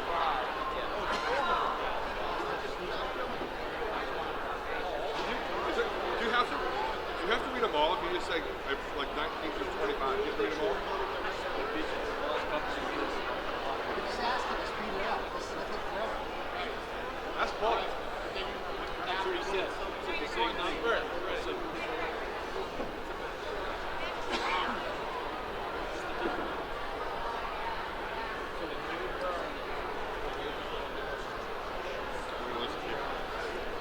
The wrong side of you. Hey, Jeff.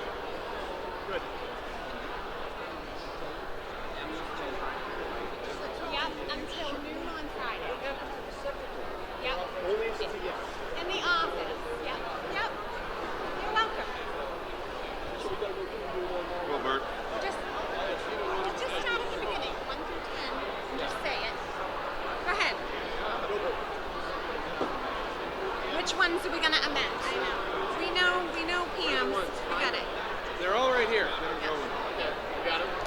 Okay, go ahead. Let's start over right here. General government 1 through 10. We're gonna amend 4. I'll say it. I'll say it. All right, guys, let's get to our seats. We're going to restart. Okay, we try to have some That answers one doesn't here. need to be amended? We got some final numbers. Hopefully, we'll get this all squared away. Says here in fine print. They adjusted the numbers according to the vote. That was the problem. Should be this. Okay. So 1 through 10 are fine. No, And but I'll, 1 through 10 are fine? I'll ask the town clerk to read the list of the 18 positions that were affected by this past vote. All right, so I'm just going to tell you them as you go. So if you can start over and go 1 through 10 and take that vote again. There were none within the 1 through 10 that needed to change. There was a hold on 6, but other than that. All right. Can I And move so to that can we, I we move don't to go not have back to listen the, to every single last, number? Can we just move 2%, then we're going to go with the fiscal year 27 requested with column 1. If I got that correct? Correct. Okay. 1 through 10, though. We're back on page 2. Lines 1 through 10. Those numbers listed on the proposed budget sheet for the first column, that's labeled fiscal year 27 requested. There's a hold on line 6 for the law one. All those in favor of lines 1 through 10, please hold up a green card. I know, now the numbers have changed. You're going by the fiscal year 27 requested figure, the first column. It's all the first column, that's what I just said. So all those in favor of lines 1 through 10 with a hold on line 6, please raise your green cards.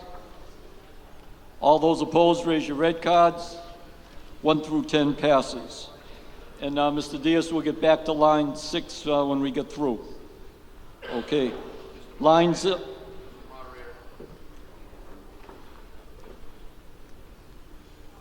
Dave Marcio, 1610th F. So now we're going from the first column. We were on the second column. So everything from here on out is the first column? That's correct. Because that's correct. No. You just got through saying that. You just explained it Just to for me. these changes on these positions. Okay.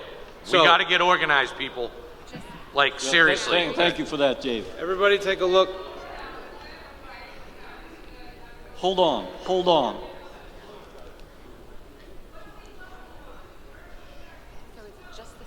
Okay, yeah. So, line 12 should read 88647 in the second column. Line 15 should read 78273 in the second column. Line 17 is correct.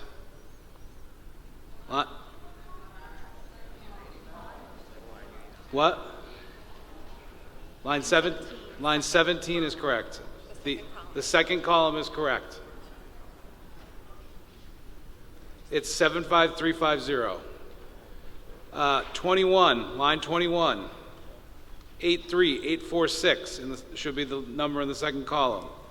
Line 27 should read in the second column 78460. Line 40, second column should read 109529.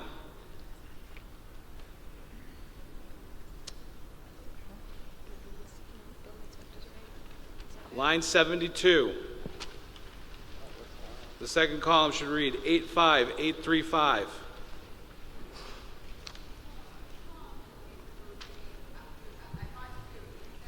Those salaries were incorrect. They were the second column was supposed to read what the first column says. The ones that he just read off.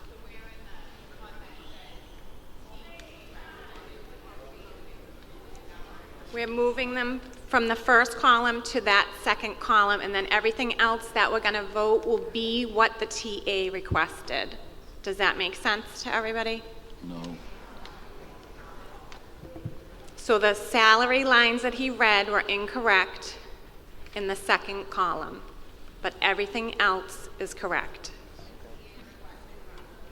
And so you're voting on the TA requested, but we're amending the lines that he just read. Excuse me? You need it reread? Do you need it reread? Okay. Line 12. Line 12. Should read 88647. Line 15 should read 78273. Line 17 should read 75350. Line 21 should read 83846. 27 should read 78460. 40 should read 109529.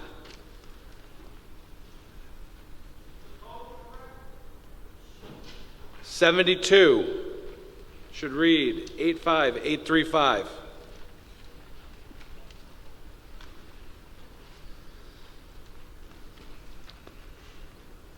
And then lastly, it's the last change. Everything else will be good. Line 122.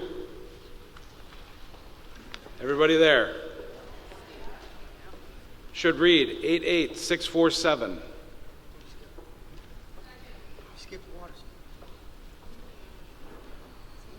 So we need a motion to make that amendment? Motion to amend. And that's it? That's all the changes?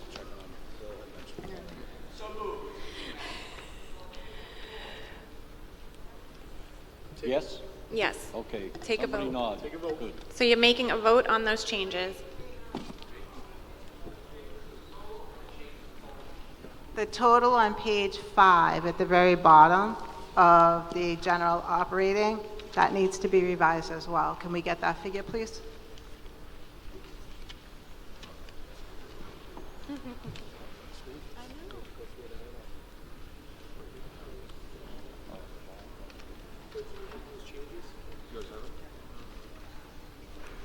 And does the total on page 2 also have to change?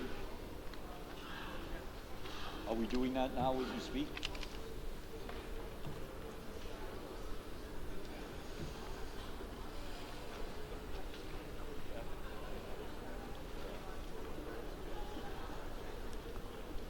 You got that, Steve? I'm gonna try.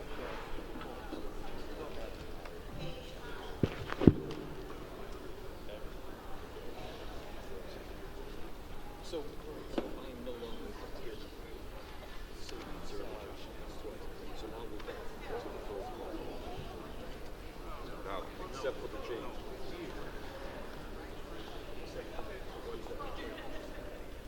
Back to the second call.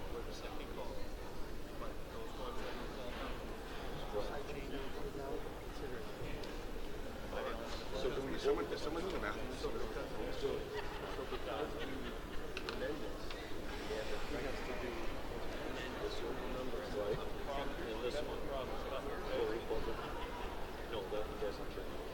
Oh, it's the other one. This one. Yes, and this one.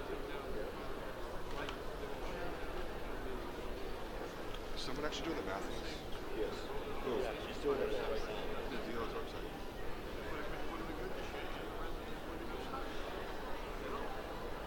There's no way to change the numbers. Change the numbers.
Well, as an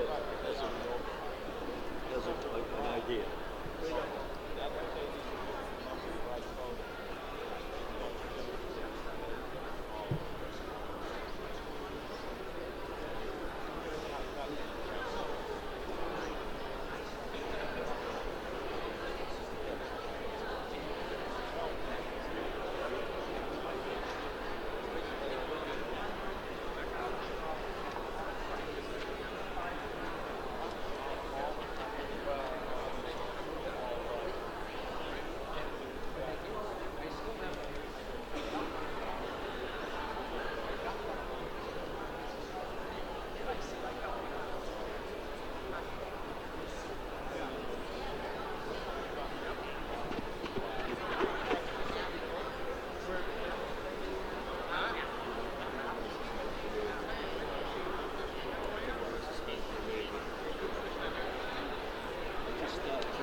Really? Screaming. We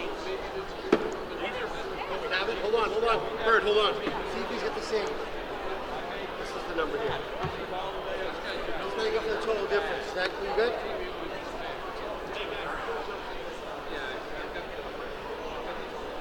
Okay. Yeah, you should go. Go ahead. Go, Bird. But if you do that, you're going to lose your background. He can't hear you.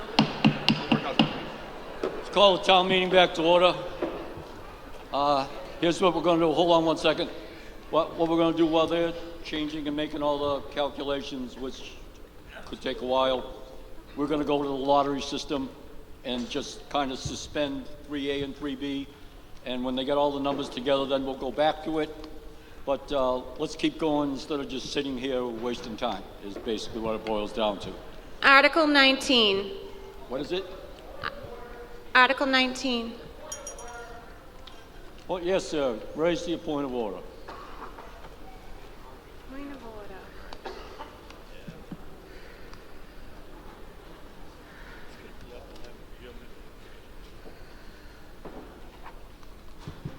Mel Conroy, 7 Birch Road. We opened this town meeting and we all agreed in a vote that this is how town meeting works. We go through 1 through 4 and then we go to the lottery system. We all voted on that earlier. You've just unilaterally made a decision that this is what we're going to do. It has to be brought up for a vote to do this. No, it doesn't. What we're not doing is we're not. Can I get that? Excuse me for Can I talking get that, while you're interrupting. Mr. Hold on. Moderator? You're out of order. We're not removing 3A and 3B. We're just suspending it because what has changed and been voted on the floor changes the numbers of 18 different things. It takes time to do that. I don't want to lose the quorum. I want to move on, and as soon as it's done, we'll get back to it. We're not skipping anything. You're moving out of order of what was discussed at the beginning of the meeting.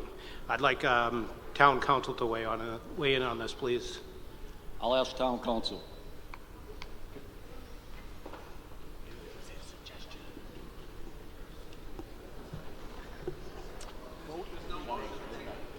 What's that?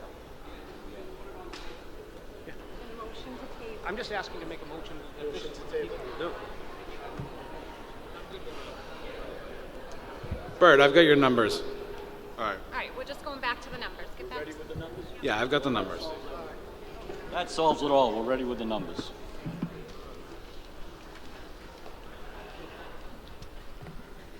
Okay, is everybody ready to listen? I've got the adjustments to the lines.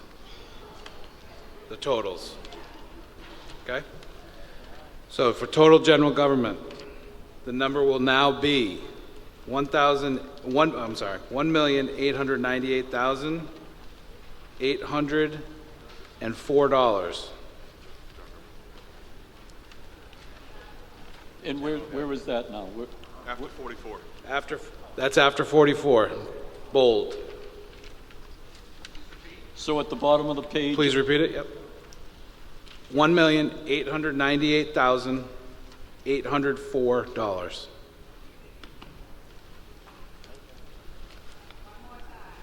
Sure. $1,898,804.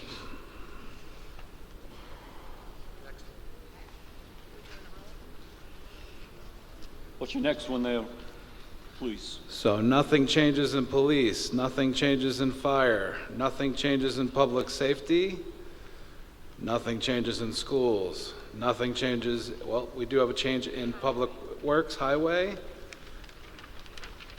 That line will now be 1,000,000.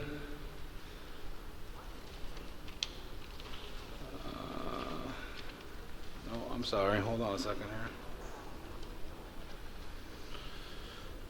Where did that highway line go? Okay, yeah, $1,017,163, and that's at the top of page 4 in bold. This number, $1,017,163.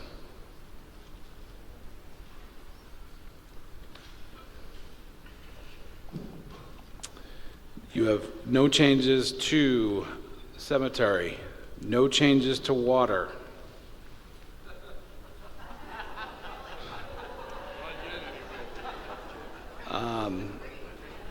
Veterans doesn't change.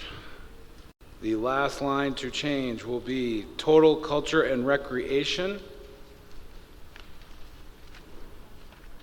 And that number will go to $585,435. Sure.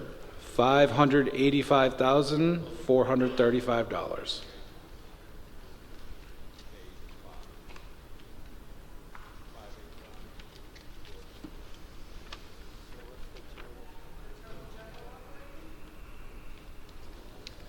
Changing the overall total. Oh, man.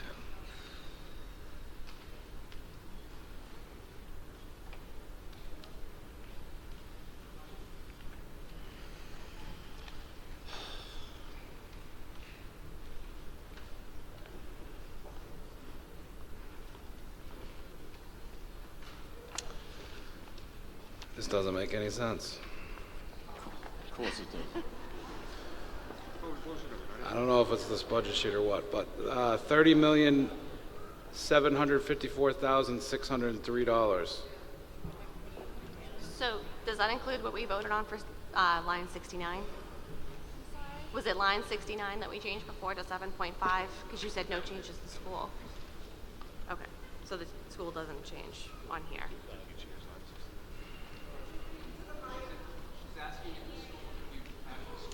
I did. That's exactly what I did. Okay, I have because when that- you went through, you said no changes in school from what was on here, but we Yeah, didn't change it, right? Let me just adjust it real back. Okay.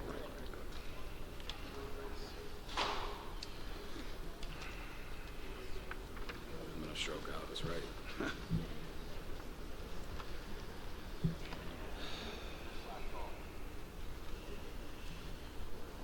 Yes, sir. Kevin Walsh, 140 Oak. The difference between the first column and the second column is roughly 1.5 million. Is that column 2 is without the override, column 1 is the other way? Not exactly. Hold on, I'll get you an answer.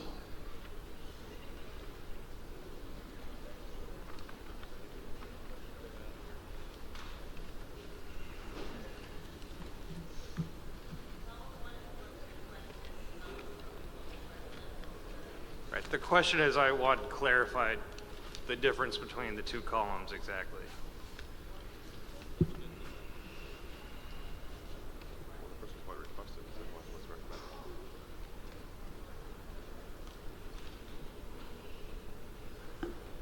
I mean, I think it's as simple as the first column is what's been requested, and the second column is what's been recommended with the proposed cuts. Yeah.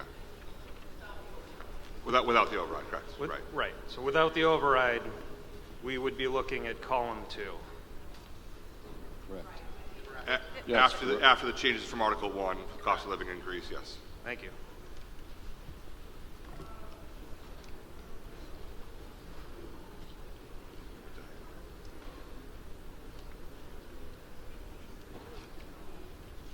All right, here's the number.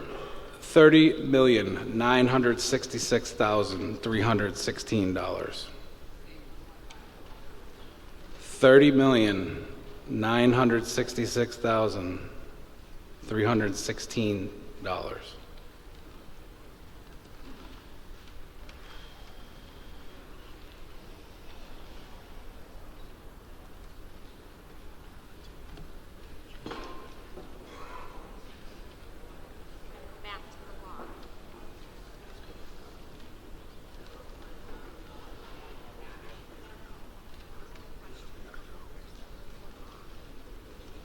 Yeah, there was a hold on.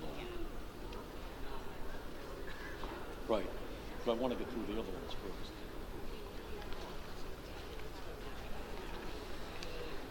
Yeah.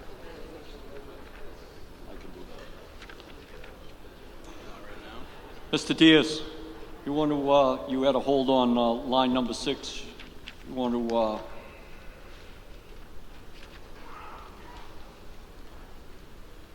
Yes. Alan Diaz, Snow Street. I did have a question on the $170,000 for the legal account. We've got firemen and policemen that are being laid off. We're increasing that legal account.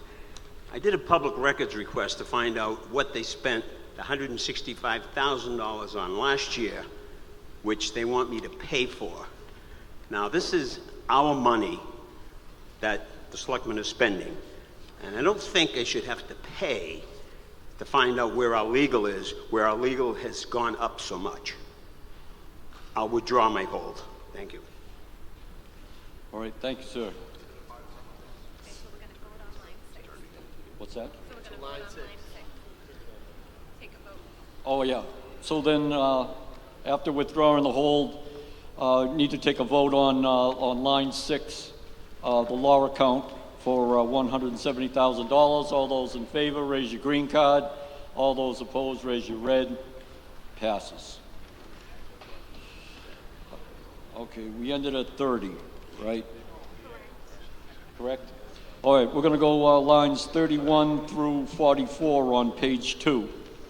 Wage and personnel, recruitment and employment costs, commissions expense, conservation wages, planning board expense, zoning board of appeals expense, regulatory, clerical, building committee, clerical, building committee expense, town buildings, director of building maintenance. We had a change on that one? Am I correct? It's already been, yeah, that was part of Article 1. I'm sorry? What was the line? Line 40. Yes. Yeah. It's 109.52. 109,529. 109,529, just to make it clear. Line 41, town buildings custodial, 42, town buildings expense, 43, town buildings preventive maintenance, and 44, town buildings snow and ice expense.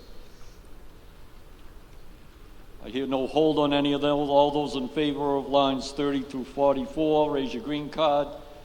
For in favor, all those against, raise your red card. Passes. All right, we'll flip over to page 3. Public safety police, lines 45 through 51. Hold on 46. Yes. Sandra Nolan, 360 South Street. I don't know that we took a vote on lines 20 through 30 with the amendments. Did we take a vote actually from 10 to 30 with the amended salary amounts? Was that voted? I think we were supposed to go back to do the 18 lines amendment, and we didn't after the hold on the number 6. So we need to make, Yep, so we're gonna make. So I make a motion Yep. to amend the 18 lines that were just amended that were corrected by the town administrator. Okay, so those would be, and correct me if I'm wrong, lines 12, 15, 21, 27, 40, 40. That's it. 72, 72. Okay, I thought we didn't get that far. 122. And yes, 122, Sandy. That's correct. So it's been motioned and Moved seconded. and seconded. Okay, I have a motion on the floor and a second to amend those lines that we just read. All those in favor, raise your green card. All those opposed, raise your red. Passes unanimous to the change. Okay, we're good. So then 30. All right, so now we have a hold on the wages on line 46. We're going to vote on lines 45, police and deputy chief salary, police training on 47, police clerical 48, police expense, line 50, police station maintenance, and 51, police cruiser maintenance. All those in favor of lines 45 through 51, please raise your green cards, of course excluding 46. All those opposed, raise your red card. Lines 45 through 51 pass. Okay, we have to go back to the hold on 46. Mrs. Favor, your hold. Police wages, I would like to amend and have the police wages on line 46 be taken from free cash. And I also want to find out if the unemployment costs, if the override did not pass, is that accounted for in the figures? Was it accounted for unemployment if we're going to lose a resource officer? Could you say the total amount that you want in free cash, please?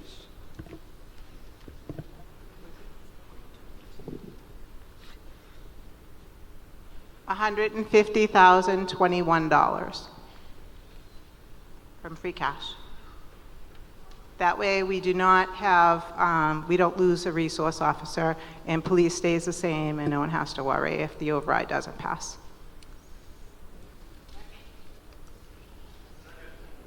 Okay, we have a motion and a second. Would you like to?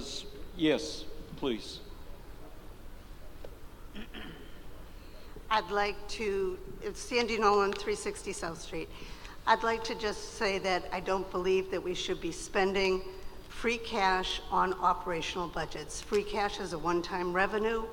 We have a financial policy that we've adopted, both the Finance Committee and the Selectmen adopted it, that we would not spend free cash, which is undesignated revenue, on operational budgets.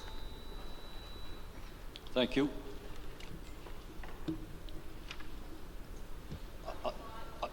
Yes, Mrs. Favor. Karen Favor, 66 Clyde Bosworth.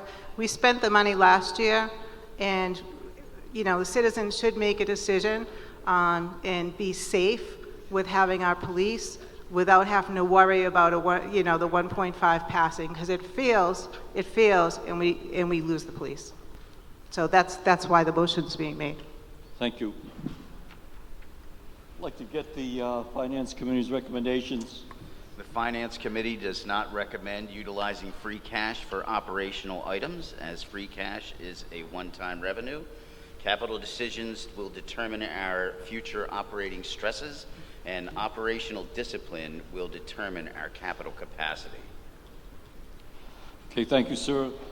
Selectman, your recommendation? The selectmen do not recommend. We used almost $800,000 in free cash last year, and that's a major reason why we're here today facing what we're facing. So the selectmen do not recommend using free cash. Okay, any further discussion? Okay, let's, there's a amendment proposal on the floor with a second to take Mrs. Favor the amount again, $150, $21. Yes, 150. Oh, 150, 051. So 021. I thought you said I had 21. Okay, so there's a motion and a second on the floor to for line 46 out of police wages that the money of $150,000, $27 comes out of free 21. cash. What? And that's a majority vote. All those in favor of the $150,000 and change coming out of free cash, please raise your green card. All those opposed of the $150,000, raise your red card. Overall, it fails.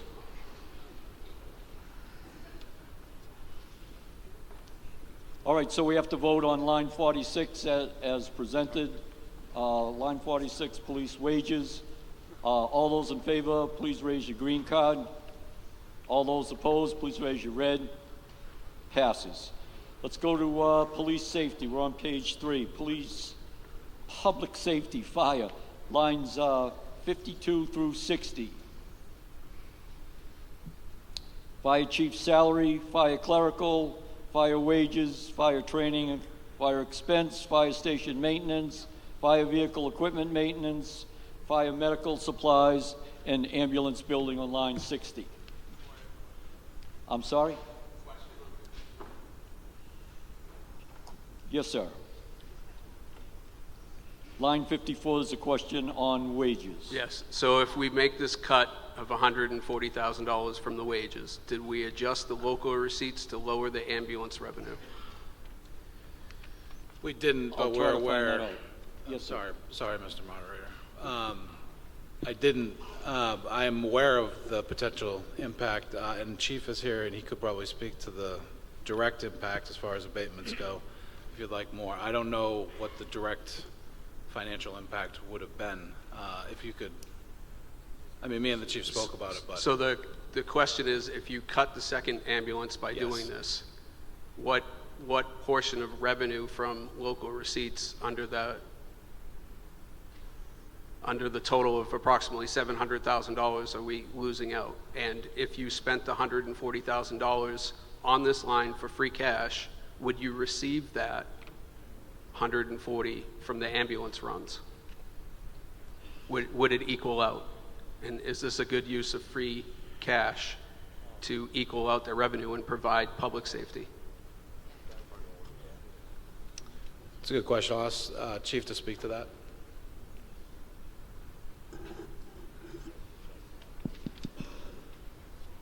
So I'm sorry, it's extremely tough to hear back there. The speaker's in front of us, so I didn't hear the whole question. So if you could ask the question again, I apologize. Sure. So the question is, if we increase this line to the requested amount with $140,000 in free cash, would you cover that line with the ambulance revenue? Because if we cut this line, you're going to lose the second ambulance. How much revenue from approximately $700,000 is the second ambulance run? Is it, if it's approximately the $140,000 or somewhere in that ballpark? Yeah, so last year, there was probably about 100 runs that we went mutual aid just by itself. This, obviously we're cutting the membership down to 2 person per shift, would lose even more.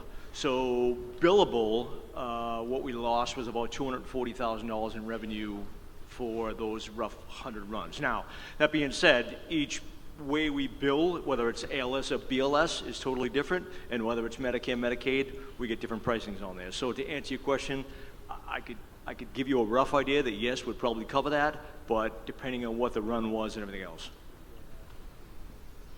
So with that information that you'd be covering that approximately, I would move to increase that line by $140,000 from free cash so we don't lose that revenue in local receipts. Otherwise, it's a double cut.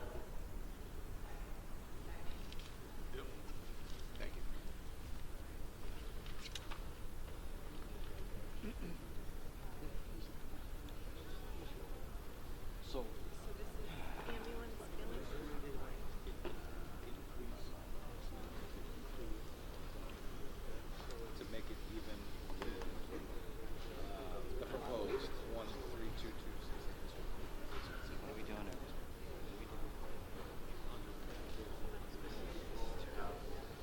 It's 140.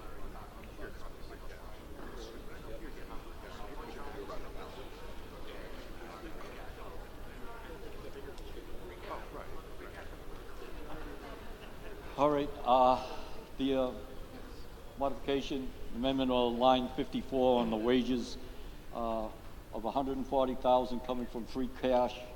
I'm going to ask for the Finance Committee's recommendation. The Finance Committee does not recommend using free cash for operational budgets. Okay, thank you. Board of Selectmen, I'm going to ask your recommendation. Ditto what Jim said. No on the free cash. Yes, sir. Can I ask the Finance Committee how they expect to adjust for the loss in revenue from the ambulances? It doesn't seem they addressed that. Try to find that out for you.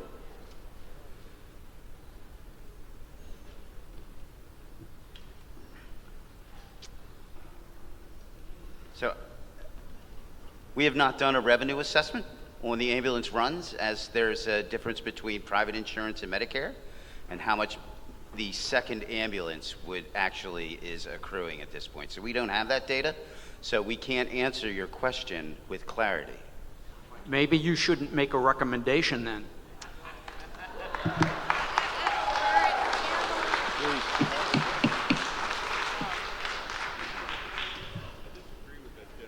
Okay, see no indication of further discussion. We'll go line 54.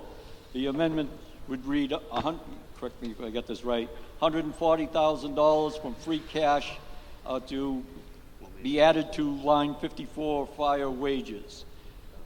All those in favor of the $140,000 in free cash being added to it, please raise your green card.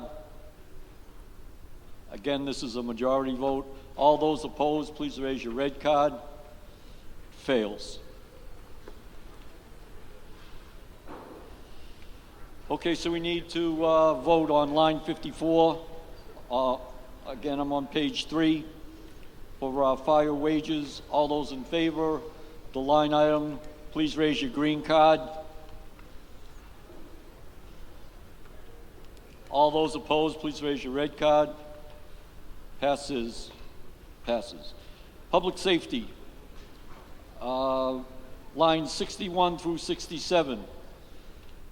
Emergency management, building inspector wages, assistant building inspector wages, building inspector expense, sealer of weights and measures salary, sealer of weights and measures expense, animal control officer expense. Seeing no indication of discussion, all those in favor of item lines 61 through 67, please raise your green cards. All those opposed, please raise your red cards. Passes. Line 68, dispatch services, for a total of $205,000. Did I get that right? 205. Yes, $205,000. All those in favor of line 68, raise your green card. All those opposed, raise your red card. Line passes. Total communications, total public safety, schools. Who,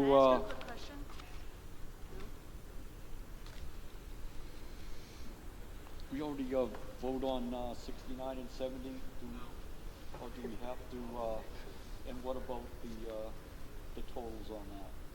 We voted the amended numbers. We didn't vote the actual budget. All right. So the amendment to... So Bert, Mr. Moderator, can I do?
Question on my name is Karen Farrow at 15 Clyde Bosworth. You have asterisks on here, but it's not on your code. Can you tell me what that means, please? The what? I'm sorry? There's an asterisk. You know how you have the numerals on the back and they're coded? How it tells which what line are you? On the one you just did. 68. Sorry, line item 68, you had an asterisk. way to the right? I don't see it on your code. I'll find out. Thank you. Steve, do you know what they, the small asterisk in the far What were far those? right corner? There's actually two. It was just a note. It was an internal note. It was just an internal note. Internal note, the asterisk guys are an internal note. It's an internal note. It was just an internal note for marking for budgeting reasons. We were just keeping track of it. We just were going back to assess it. Okay. Oh, we're on lines 69, 70, and 71 for the schools. All right. Elementary school costs. I have $7,532,438. For line 70, the amended amount, $8,894,365. Line 71 stays $211,713. For the new total for schools is $16,638,516. Those are the amended totals, and there we go. Okay, so no indication of further discussion. On line 69 through 71, all those in favor, please raise your green cards. All those opposed, please raise your red cards. It passes by majority. Public Works Highway, 72 through 85.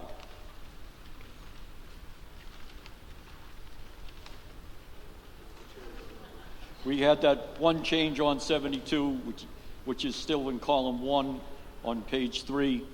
So 72 is our highway surveyor's salary, 73 highway wages, 74 highway clerical, 75 highway expense, 76 is highway barn maintenance, 77 highway equipment, 78 highway town roads, 79 highway stormwater management.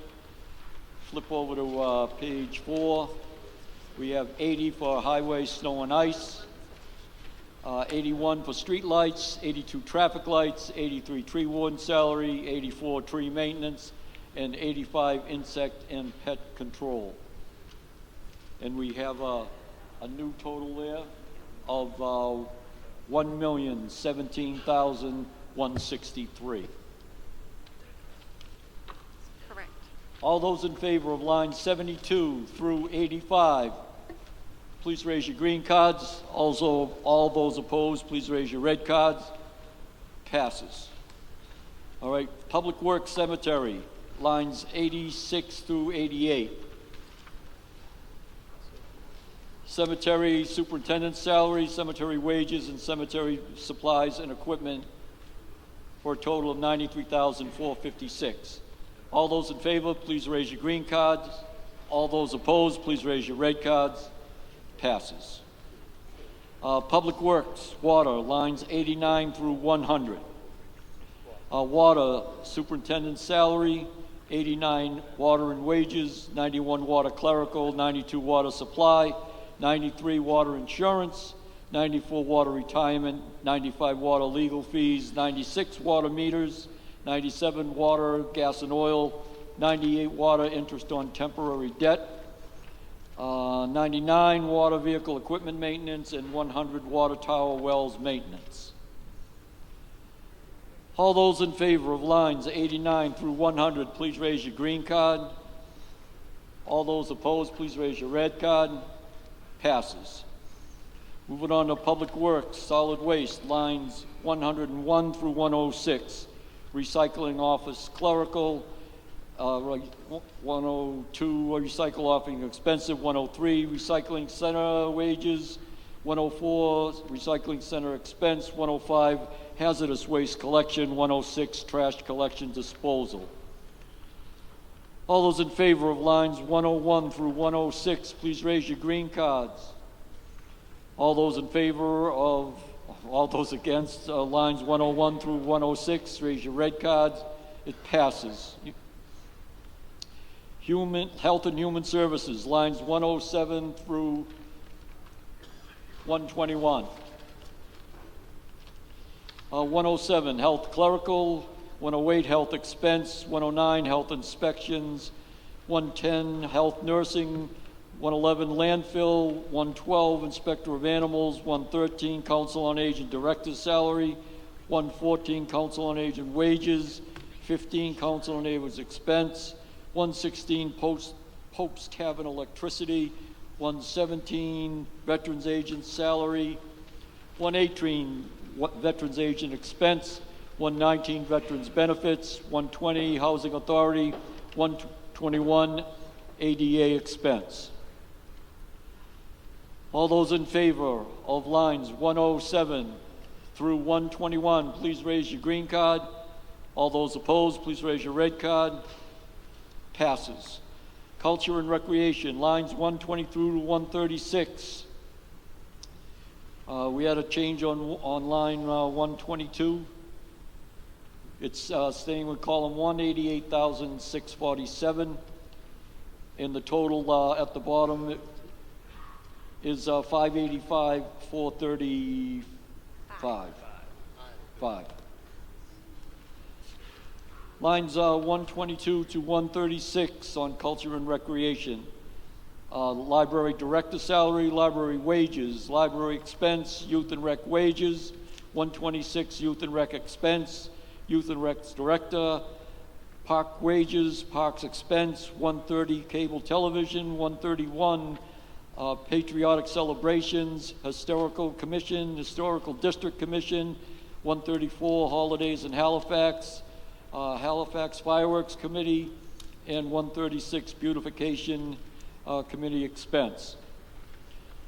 All those in favor of lines 122 to 136, please raise your green cards. All those opposed, please raise your red cards. Passes. Debt services, lines 137 through 140. Debt WPAT 2. 138, debt HES roof and repairs, Halifax Elementary School.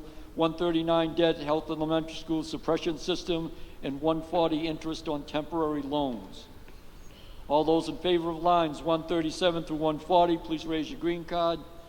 All those opposed, please raise your red card. Passes.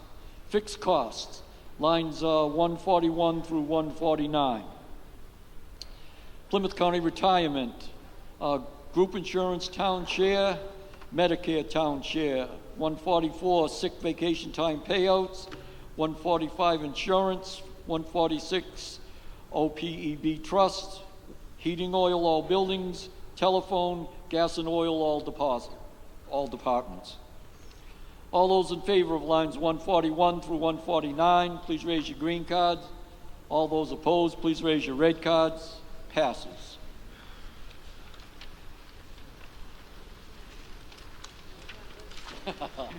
That says it all.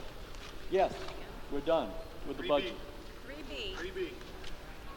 All right, we'll go jump right into 3B.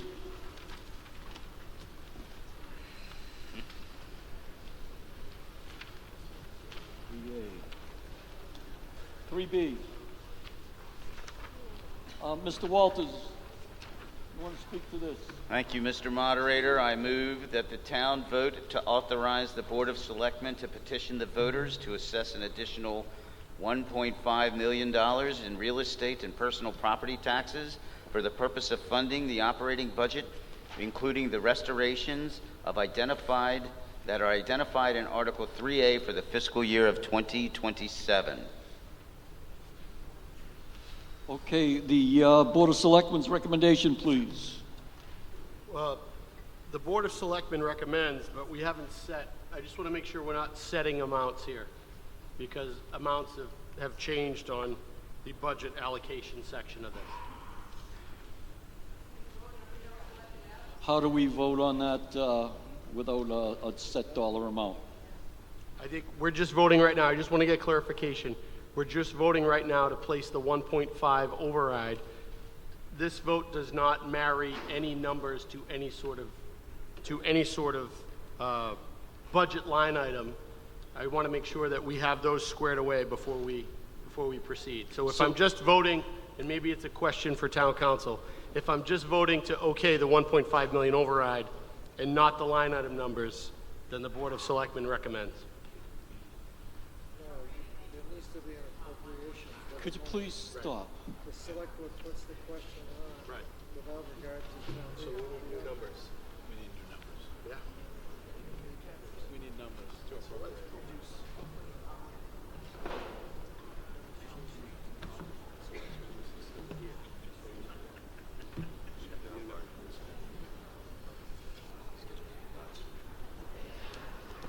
So we need a specific dollar amount in order to Each line, yeah. 385. And that's all the money we took.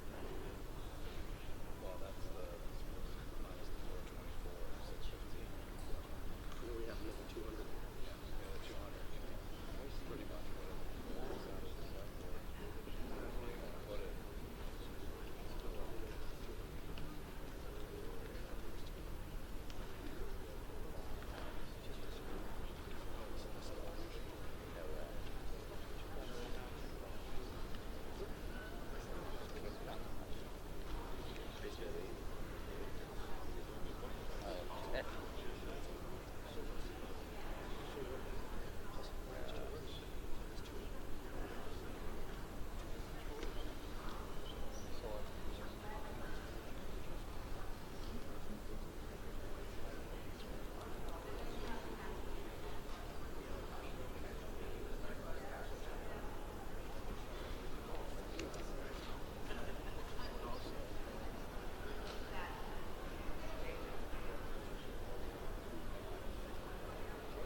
Please don't say the boss. I trust him.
That's what I'm going right to right now.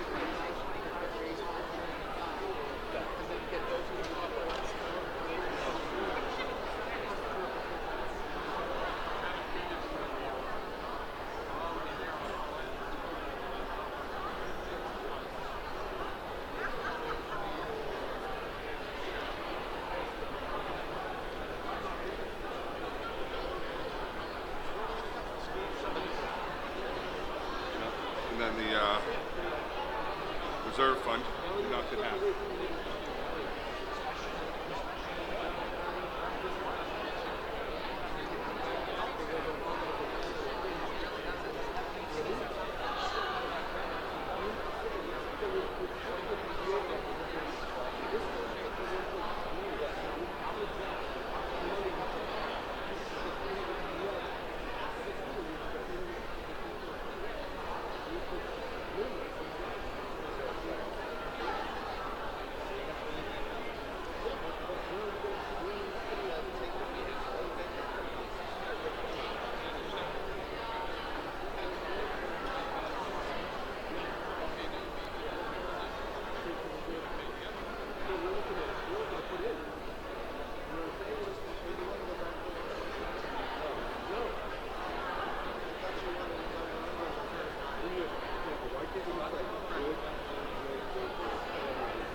I got in the car and I called my wife. I said,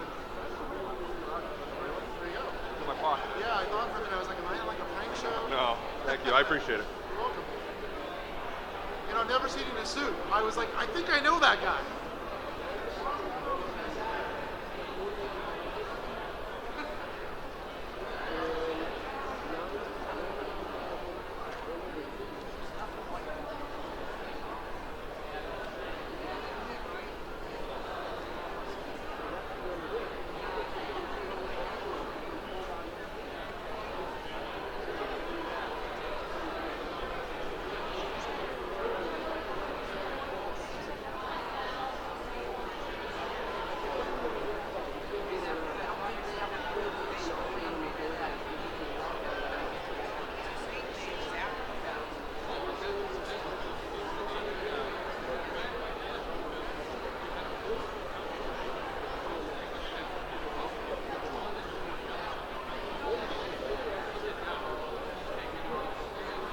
We'll be with you in just a couple more minutes. We're adding numbers to make sure everything balances because it has to balance. Just give it another 5 minutes. We'll be right with you.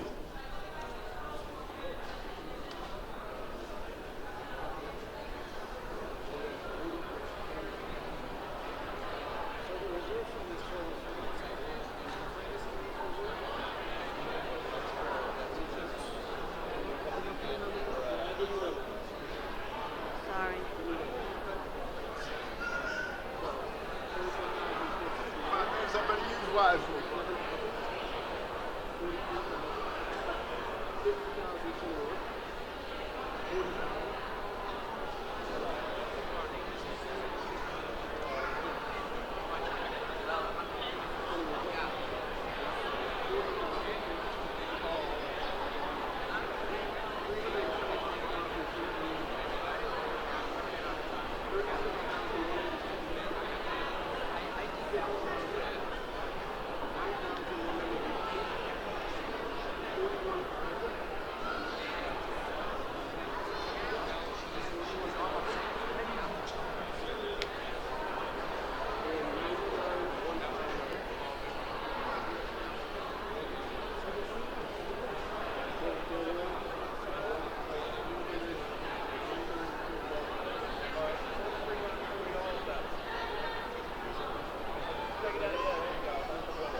Let's go. So we're changing, do you need this? Changing it to that number? Yeah. Okay, can you take them?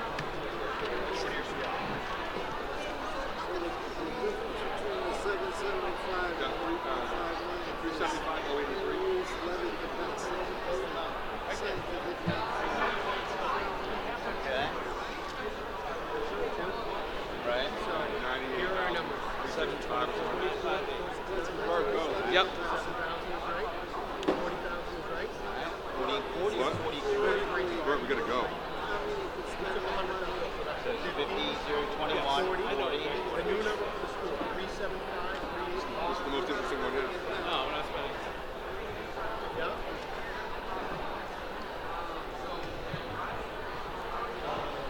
That's right, that's right, that's right, that's right. The new, this one is 98,816. For a total of 775,040. All right, there you go. Let's go. I know, right? Get the gong show.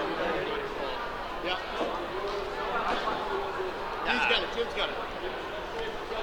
Let's do it.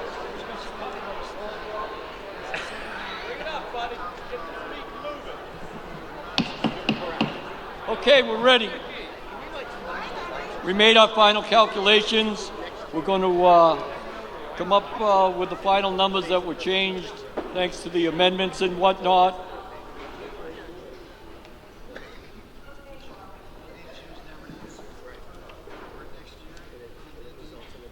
All right, we're on Article 3B.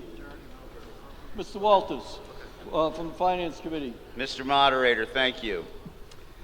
In the matter of Article 3B, I move that the town vote to authorize the Board of Selectmen to petition the voters to assess an additional $775,042 in real estate and personal property taxes for the purposes of funding the operating budget, including restorations identified in Article 3A. And those are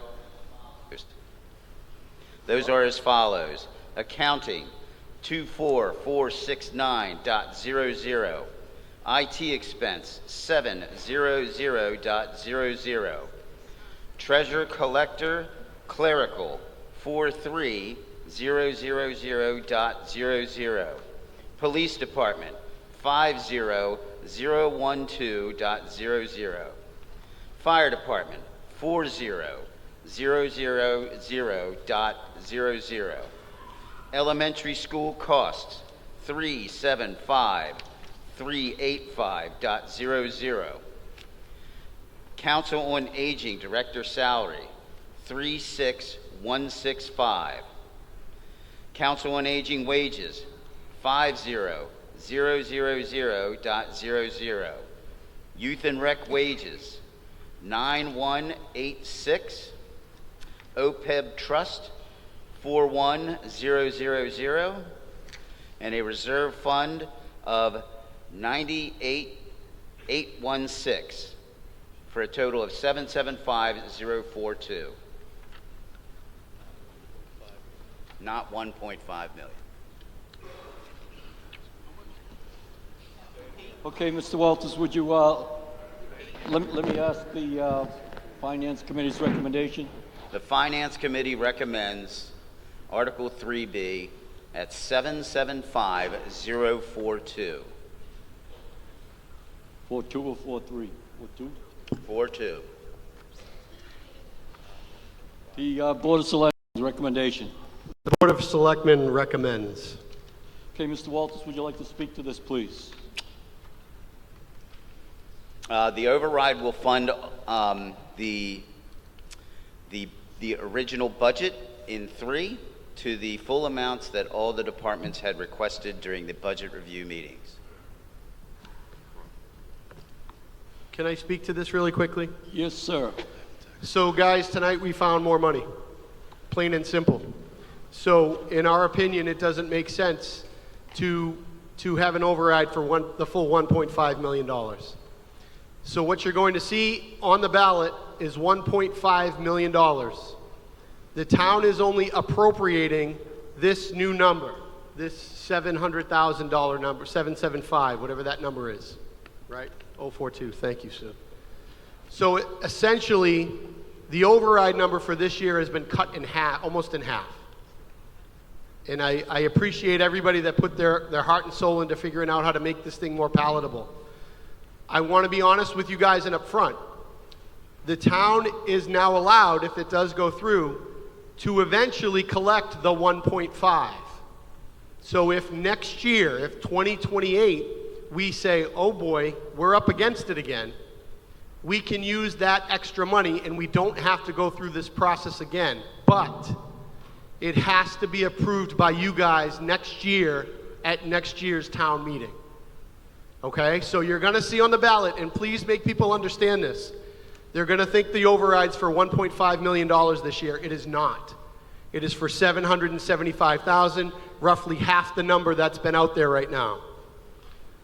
And again, the town has the ability next year to use the money we didn't collect this year. The only way we can do it is if we here next year vote to use it. And if we don't vote to use it, we don't use it. So that's where we're at. Okay, thank you. Mr. Andrews. Could you just ask for a clarification on the police line? What? Lines 45, 50, and 67? Is that the police department? 50,000? Yeah, just what was the number?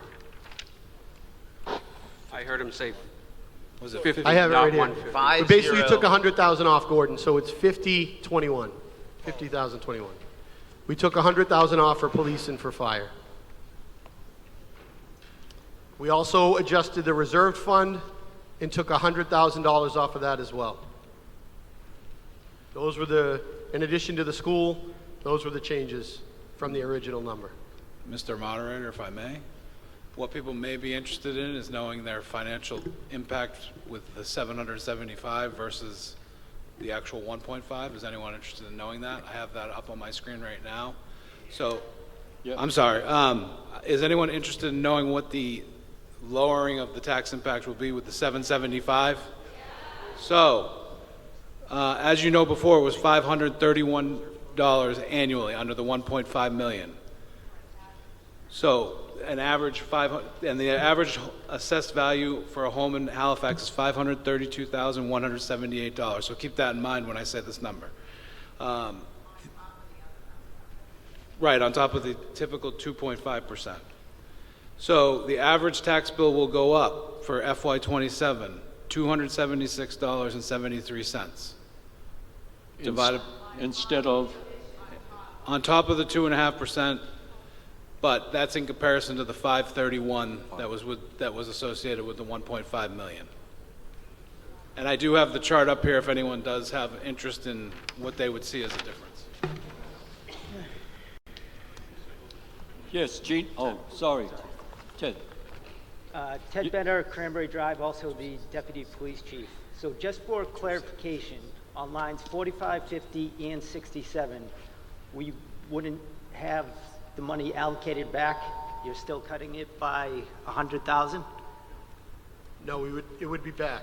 So, okay, so that number that was read on the floor was 50021. It's supposed to be 150. No. So the town has found more funding. So because the number that we voted on for the line right was 150 below. Go ahead. Mr. Moderator, through you, you didn't appropriate the funds on Article 3A if you're increasing it. So there's $100,000 missing from this, and it would be $100,000 missing from the fire. So you would have to appropriate that $100,000 on Article 3A, and you didn't do that if you're trying to do this. Right now, it was said that it takes 100. There's a hole in that budget because we voted that original number, is what you're saying. Well, there's a hole in your total. Right. So doing that, you can't provide the second ambulance with this number either. You need to be at 150 and 140 for these numbers for the override. Because you didn't appropriate those numbers in the regular budget. So you need to amend this to go up $200,000.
to, well, 150, 140, which in addition to what is, make it 975. Yes, and don't go back into the regular one. Go back in the regular one. Keep it in.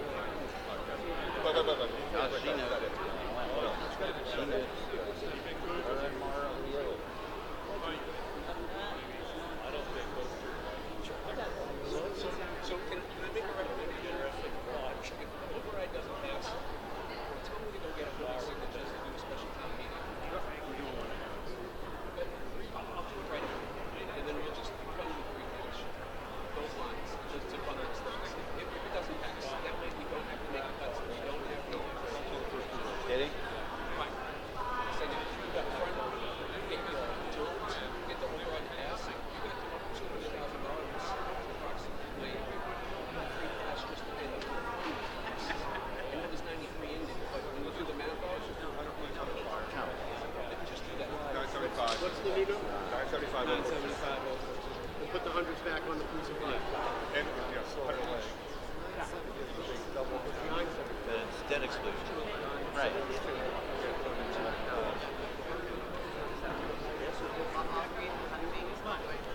And we just have to allocate the money. That's right. Did you guys talk to Jake? No.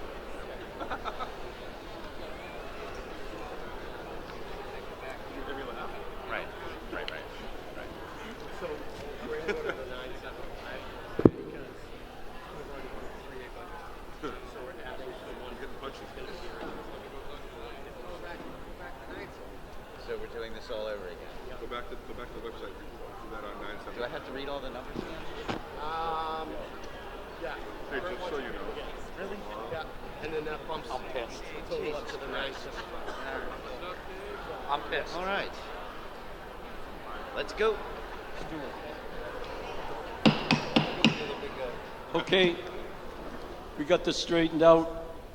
I'm going to ask Mr. Walters from the Finance Committee, can you verify the numbers here, sir? All right. We will verify the numbers for Article 3B. Accounting, 24,469. IT expense, 7,000. Treasurer collector clerical, 43,000. Police department, $150,021. Fire department, $140,000. Elementary school, $375,385. Council on Aging, $36,165. Council on Aging wages, $50,000. Youth and Rec wages, $9,186. OPEB trust, $41,000. Reserve fund, $98,816 for a total of $975,042. Second. Quickly, second. All right, Mr. Walters, you want to speak to this, please? The appropriation being made here will bring all departments up to their request for FY27, providing a level service to continue the services that the town is getting today. The Finance Committee recommendation. With the Finance Committee recommends. Recommends. Board of Selectmen recommends. Would you like to speak to this, anybody on the Board of Selectmen? I think we've beat it to death, but we think this is the number that we can do, and yeah, that's all I have to say about that. Okay. Gene. Whoa. Jean Gallant, Cranberry Drive. So, Jonathan, thank you for that explanation. I just want to make sure I have it in my head. So, a yes vote on the ballot, we're yesing 1.5 million, because that's what's on the ballot.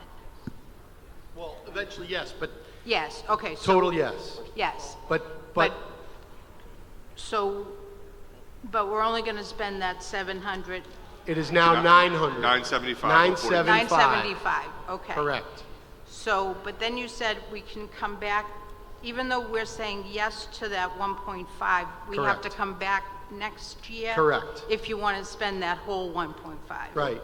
Right, part to, of it. to appropriate anything after this override, we have to come back here and do it again.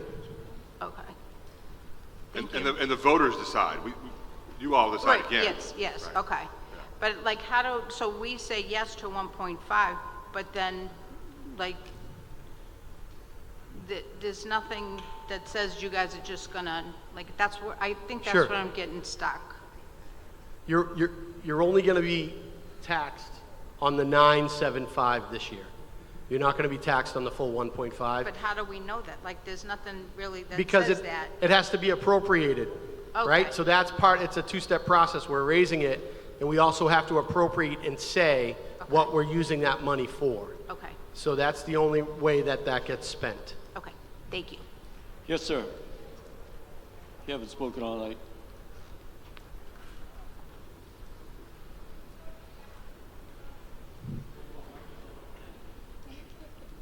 I think we lost our mic runners. Fell asleep. Robert Mullen, 147 Oak Street. I just had one quick question. If the override passes, does that mean absolutely no one loses their job? Steve? That is not correct. No. No. That's not correct. Okay, so if we approve it, people are still going to lose their jobs. There's one position I can think of. One that we're not going to backfill. There's some positions that, were part of the TA proposed cuts. And again, this money situation changed the entire approach from the get-go. So I will say that. There were positions that were cut thinking the number was $600,000 higher or $500,000 higher. And there were positions that were not chosen to be reallocated, and because they are not on this list tonight, we can't, but I assume that the legislative body could put that position back into place. I think I know which one you're talking about. It's in the assessing department. Absolutely. Yep, there's a clerk position in the assessing department that was not scheduled for reallocation. Lindsay, do we have that amount as far as what that would cost, just so town meeting floor knows?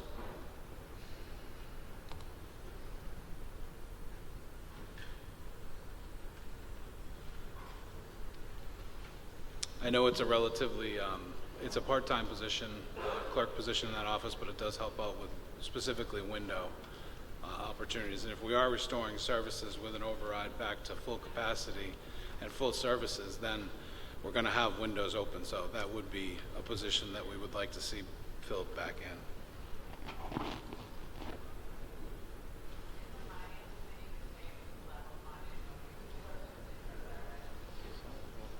Don't even bother. Let's wait till we get the answer on this first before we go yelling out for more questions.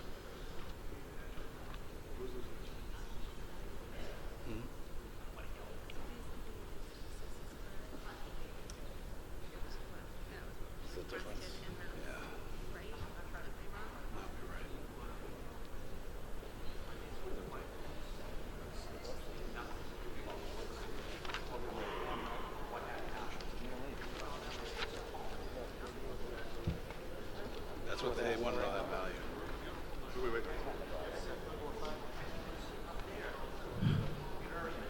So just to be clear, we're looking at adding adding back a position that was lost. and putting it on the- $24,735. Yes, to line 18. Yep. That's my motion. Okay. Yep. So let's just call it a spade a spade. Add the 34,000. Make it $1 million. Subtract the rest from reserve fund and call it $1 million. Yeah. Add that back, subtract the reserve fund and call it $1 million. There you go. No? I mean, we're talking about, that's like 10,000.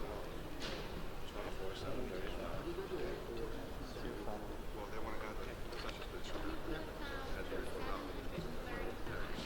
So if we add this, because this is the one position that's getting gone, add this to line, I'll get you the line number. I'm a little hungry too, I'm not gonna lie.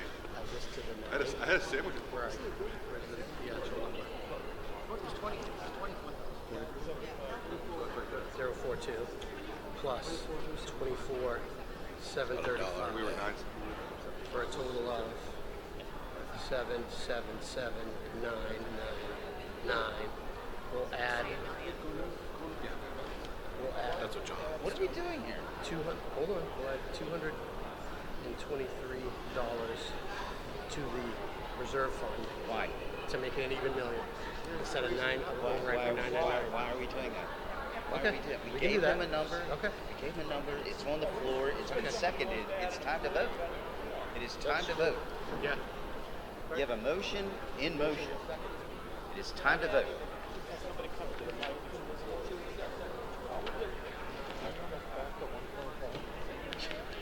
where we're headed. That's what happened in a minute. So, by the way, I don't get the points. That's funny, they voted it down for the second time. Yeah.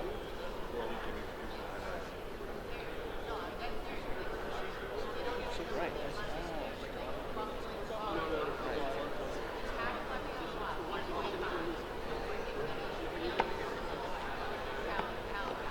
How do you read?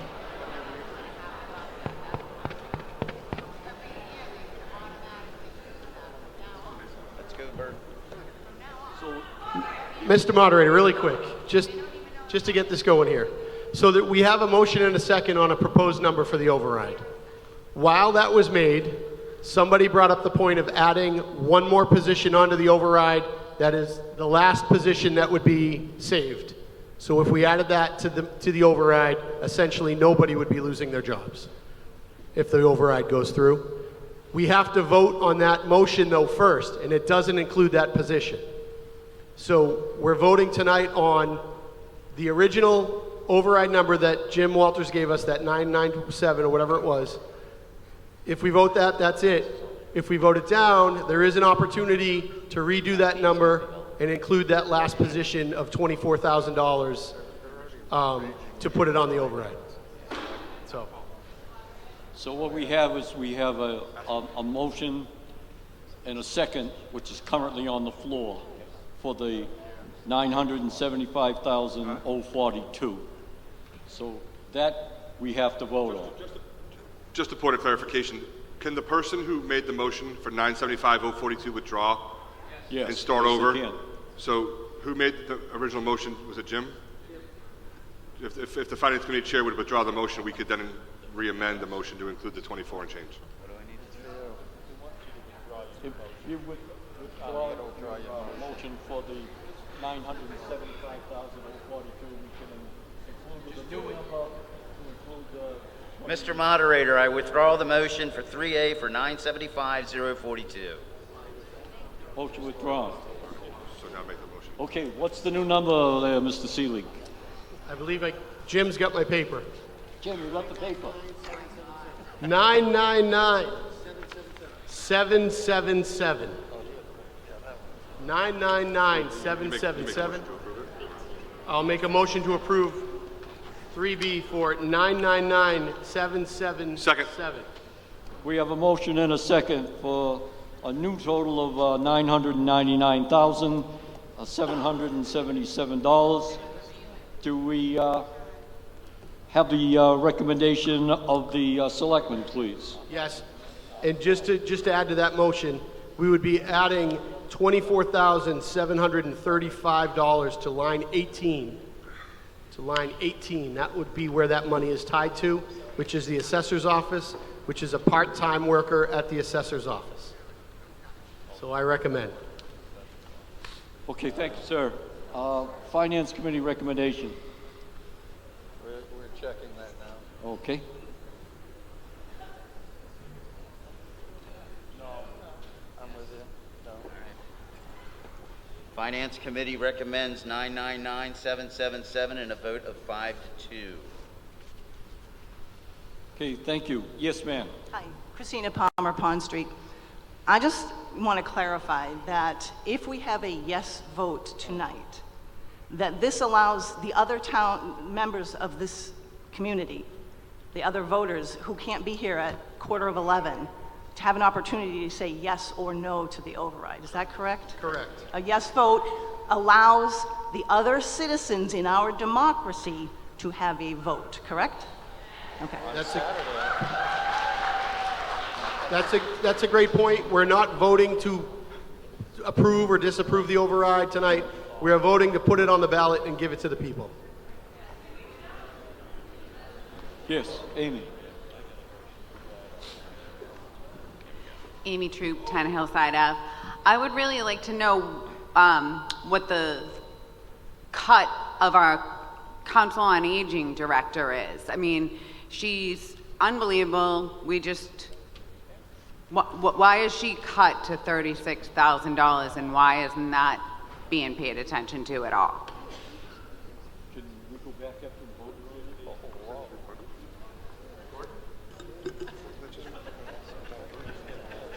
Ask your finance committee. Ask your finance committee. This way. Let me see if I can find out for you. Sir? Jim, Yes. Finance Committee, do you know why, or reason why, line item for the Council on Aging, the director's salary?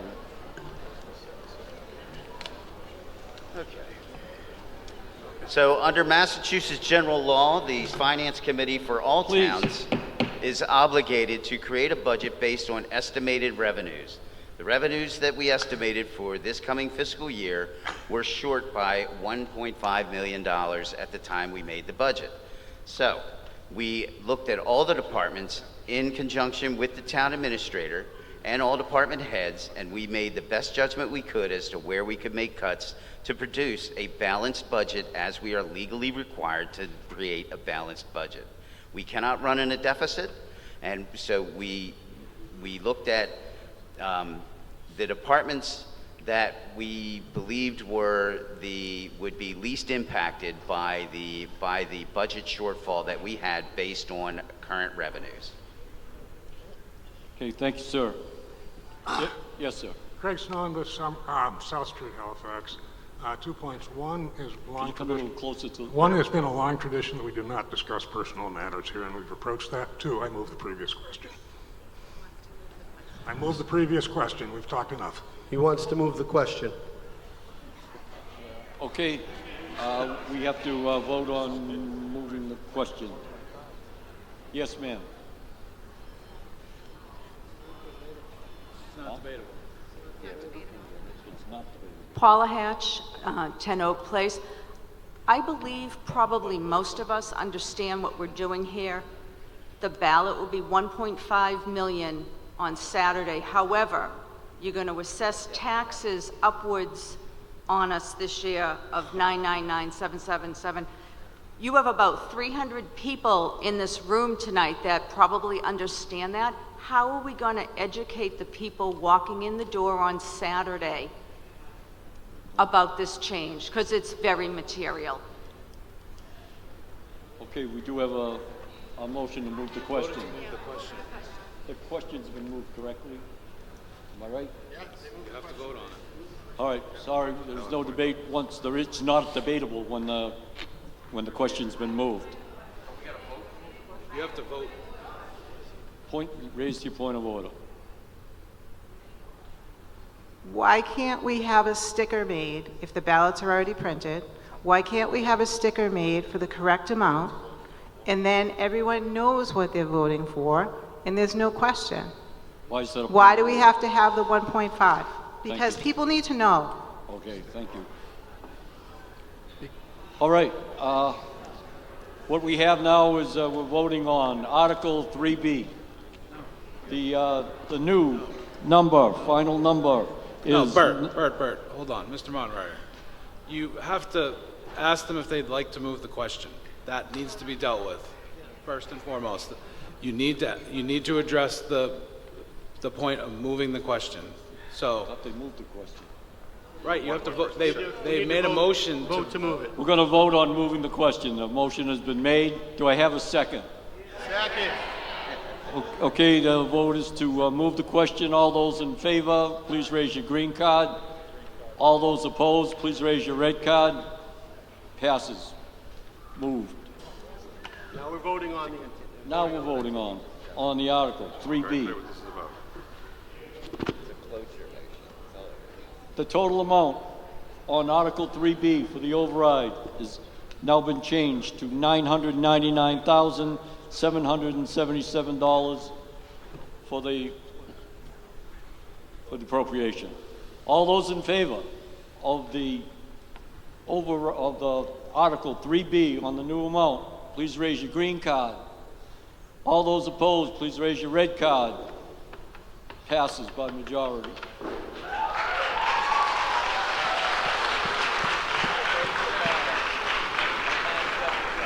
Goes to the ballot. What do you want to do?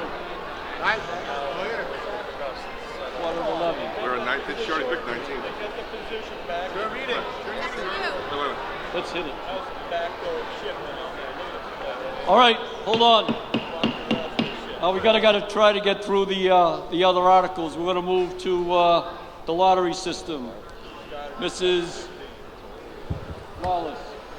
Article 8. Article 8.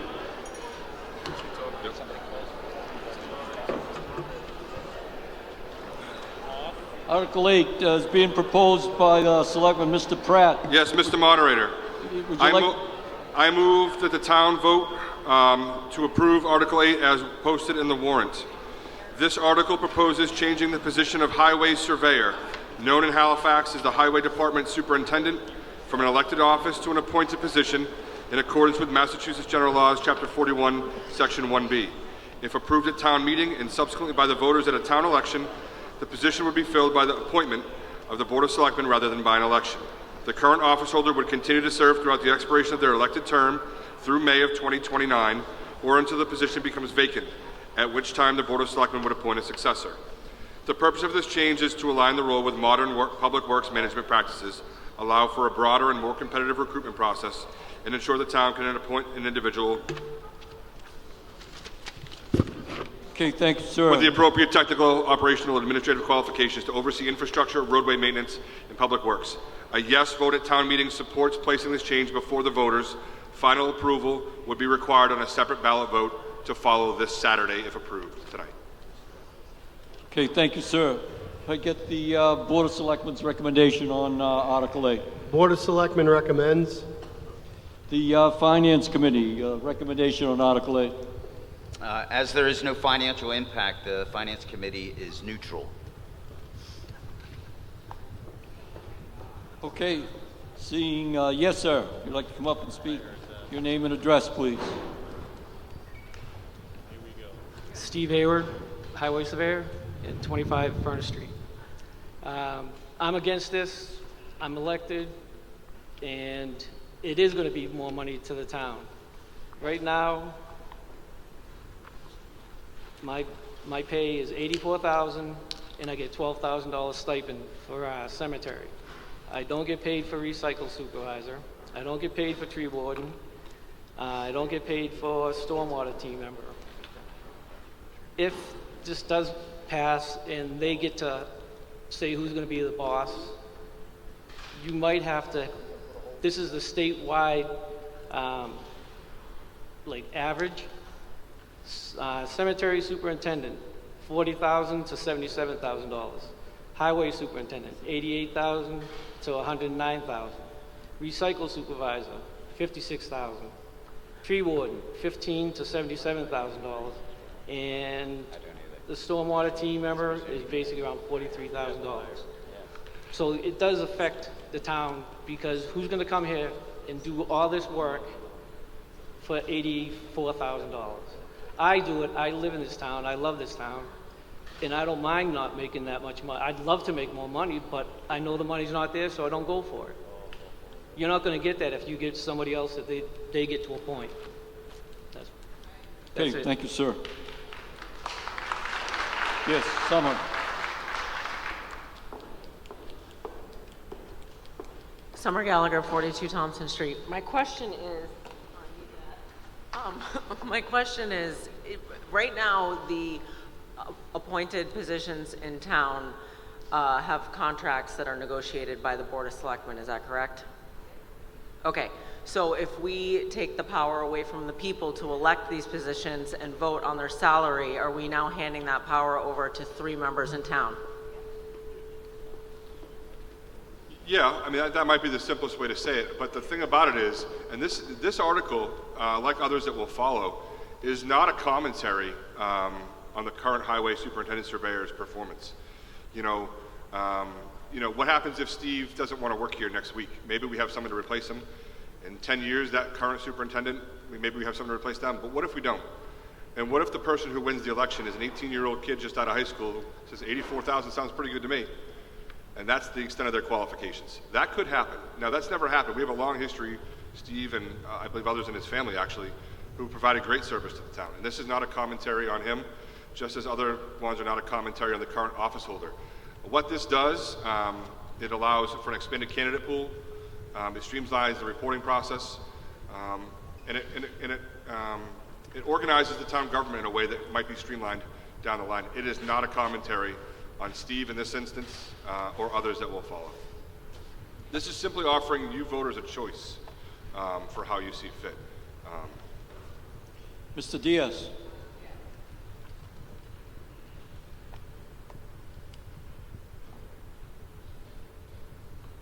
Alan Diaz, Snow Street.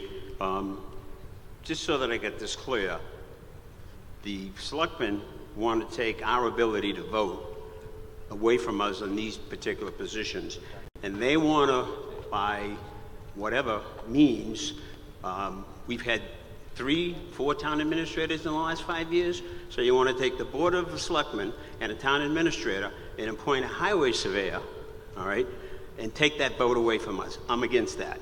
The other issue that I have is that were there any legal funds used to promote this article or to draft this article? One more question. And how are we going to fund the increase in pay? The increase in pay is going to be $25,000 to $30,000 to get a contracted individual to come in and work for the town, and it would have to be at least a minimum 3-year contract. So if someone can answer those questions for me. Thank you, sir. Yes, sir. Can I get an answer? Oh, good idea. Yeah.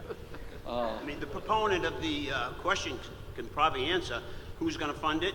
Yep. Did we use any legal fees? Town council did review the warrant article, but there was no promotion of it. I think the first part of your question was, did town council promote the article? And the answer to that is no. My question is whether or not you utilized, out of $165,000 that you had last year, the use of town council for this article. That's my question. So the answer is yes, you did use town council. Yeah, in conjunction with the review of the other 21 articles. Okay, and did you, again, how are you going to fund this 25 or 30,000 when we don't have the money now? It's a great question. Okay. Thank you. Yes, sir.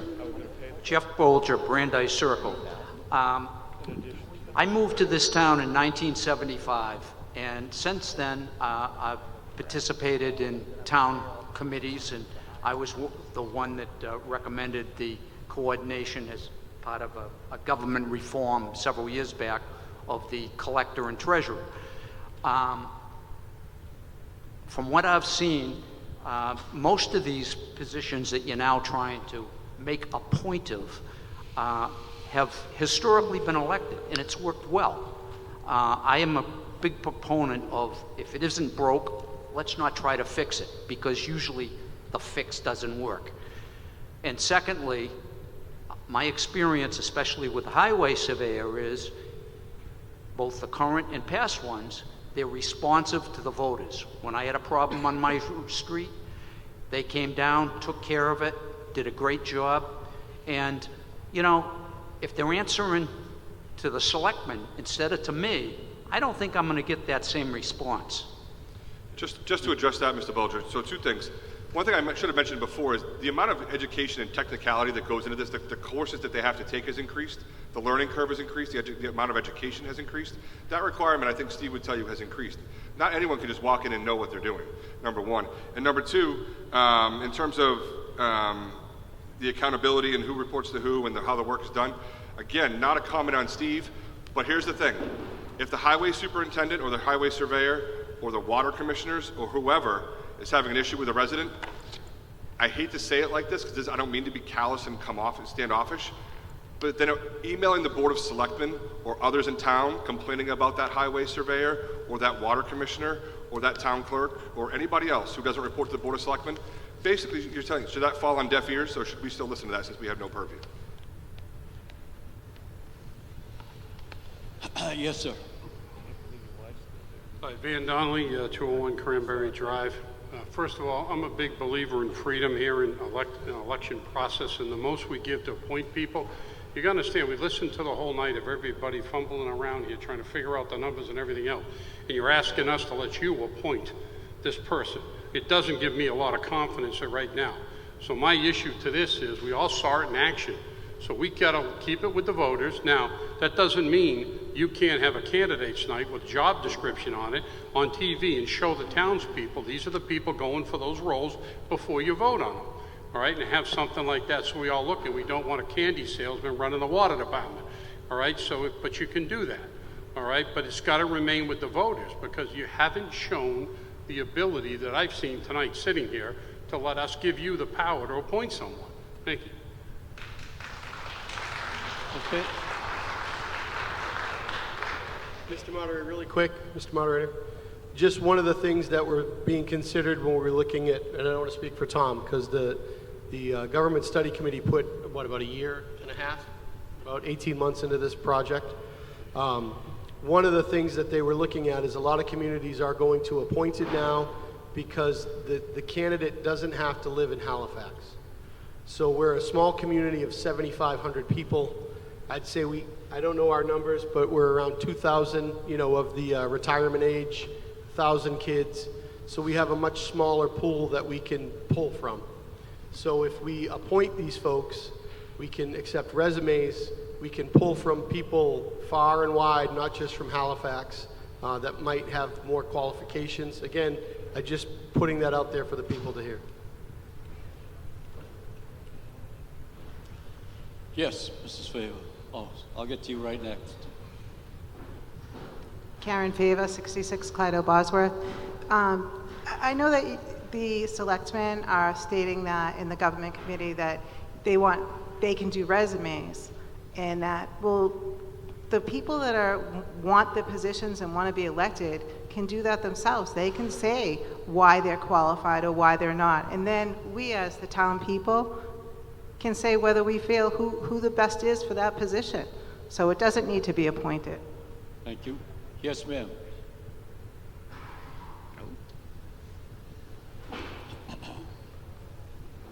Carrie Sellers, 29 Lake Street. I'm nervous, sorry. I'm not good at public speaking. I volunteer on the Government Study Committee, and it's been about 18 months, and I just wanted to stand up and just mention that these are actually your citizens, like your fellow citizens that all sat down at a table, interviewed tons of people from every department with the idea of just trying to make the town better. We're not paid, we give up our nights, we spend a lot of time reading and getting familiar, and I'm hearing people say, well, the selectmen are trying to do this, the selectmen are trying to do, I just want to be really clear, we as citizens all got together and did the research and made this recommendation just so the town could run better, to have the absolute best people in the positions to, have our water clean. And also, for me, it was a lot about accountability. If somebody makes a mistake, they're accountable to the voters, absolutely, in 3 years. So if you go to a water meeting or, any other meeting and you're not getting a response and you're emailing our selectmen, there's nothing they can do. And something like clean water seems, for me at least, and for my family, very important. So I just thought that was important to say. Thank you very much. And I would just add one more thing. I would just add one more thing, and I should have introduced the committee and thanked them for their time previously, but I'll skip that now since it's late. But all tonight does is just get it on the ballot on Saturday. This still go, if it gets shut down tonight, that's over. But tonight, a yes vote just moves it to Saturday, just so that the rest of the town could see it just like the override. Just want to clear out that. Okay, thank you. I'm going to ask for a vote. Yes.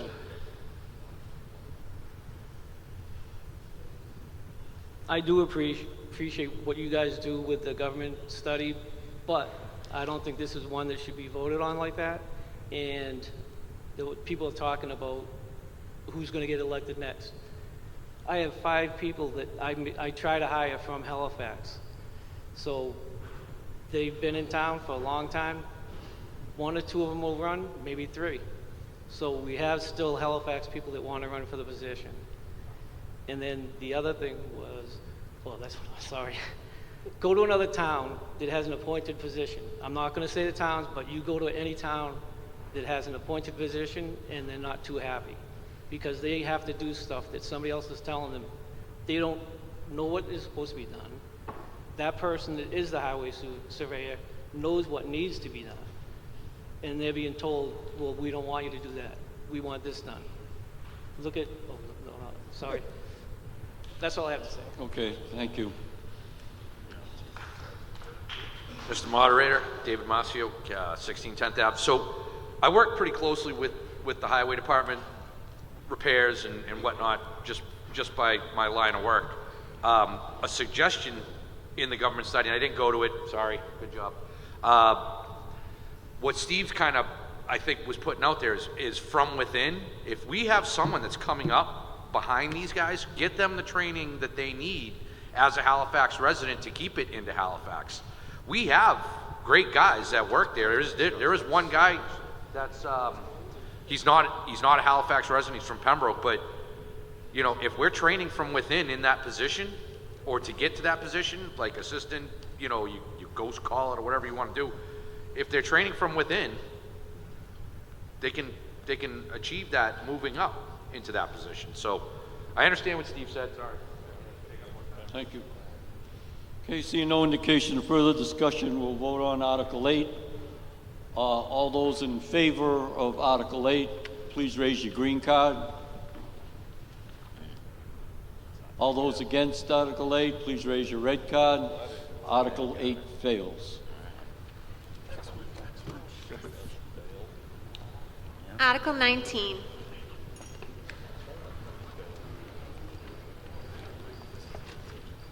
Oh, Mr. Moderator. Article 19. Mr. Seeley. Yes. This one, just so everybody knows, is in conjunction with Article 20. So we're going to be doing Article 19 now, and then Article 20 is directly related to it.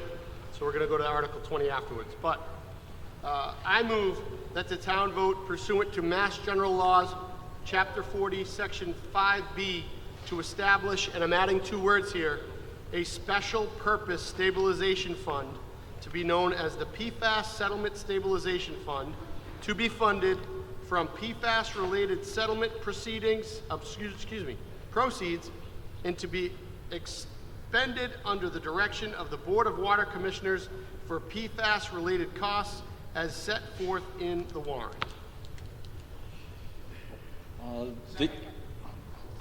Okay, do we have the Board of Selectmen's recommendation? Hold on 1 second on that. What's that? No. Jim had language that also needed to be in there. Yep, I added it, Jim.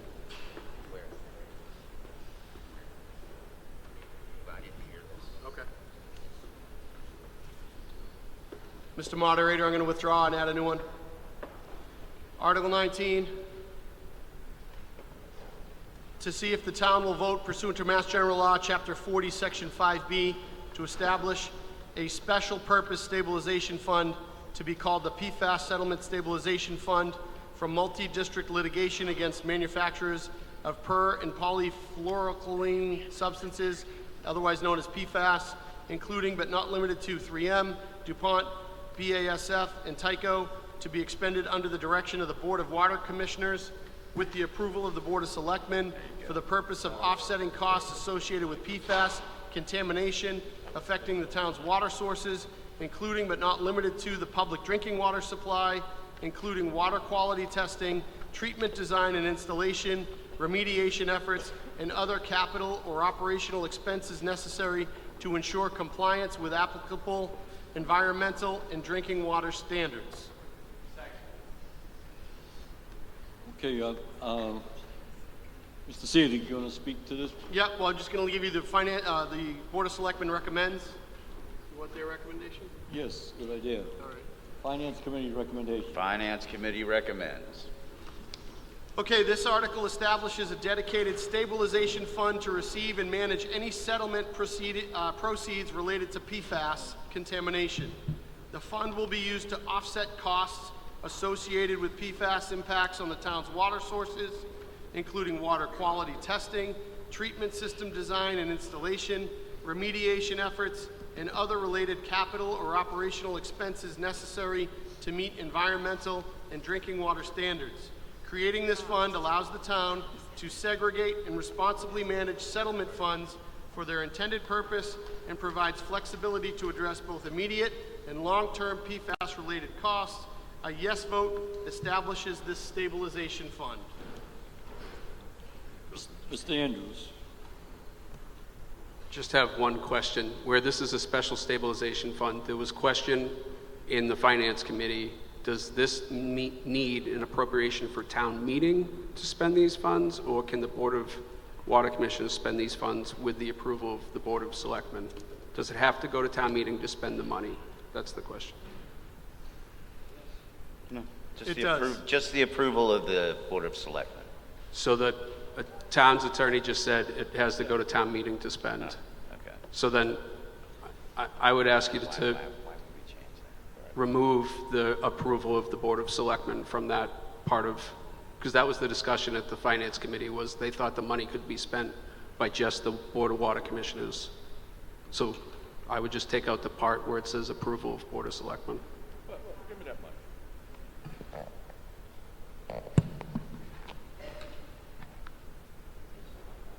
We already have a stabilization fund in place for the opioid money, is that correct? How is that, who approves that? The allocation of fund, The opioid? the monies. Yeah, we do. Excuse me? The Board of Selectmen. Okay, what's the difference here with this allocation? None. It's a good question, Frank.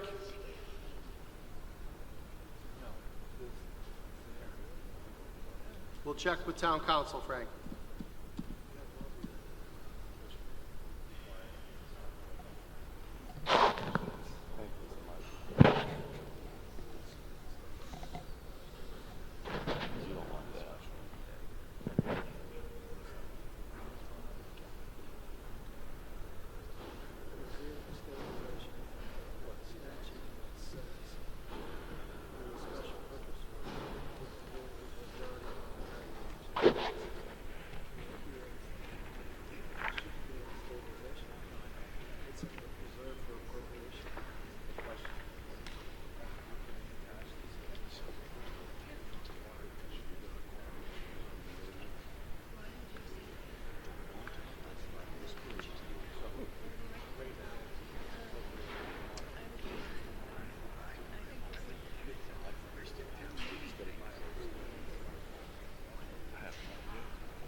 What is it?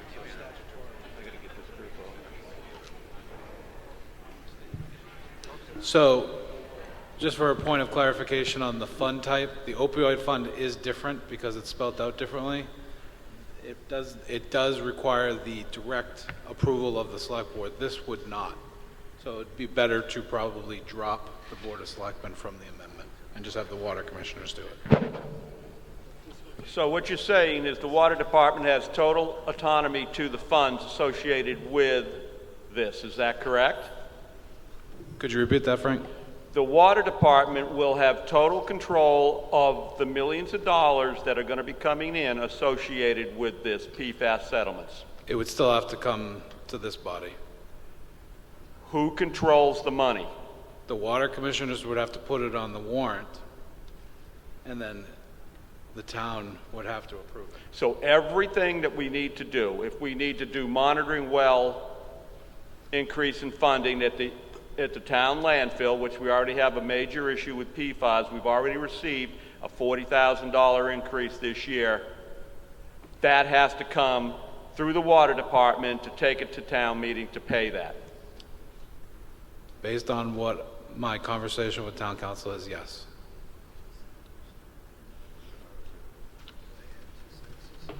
I disagree with that.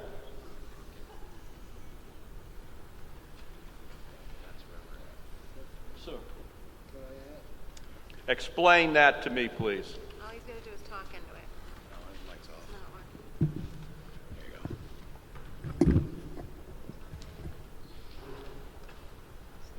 So the article that was on the warrant was to create a stabilization account for PFAS. A stabilization account requires a 2/3 vote of town meeting to spend money out of the stabilization account. The amendment that was suggested by the select board was to make it a special purpose stabilization account, because a special purpose stabilization account by the stabilization statute requires only a majority vote to take the money out. So the issue that was presented to town council was a stabilization account that required a 2/3 vote, and the suggestion was to modify that to be a stabilization account that has a majority vote to provide more flexibility. A stabilization account requires a vote of town meeting to move the funds out. A vote of town meeting means somebody has to put an article on the warrant, and it has to be voted by all of you. Understand that. Once that's in Article 20, that's where the money will end up at, correct?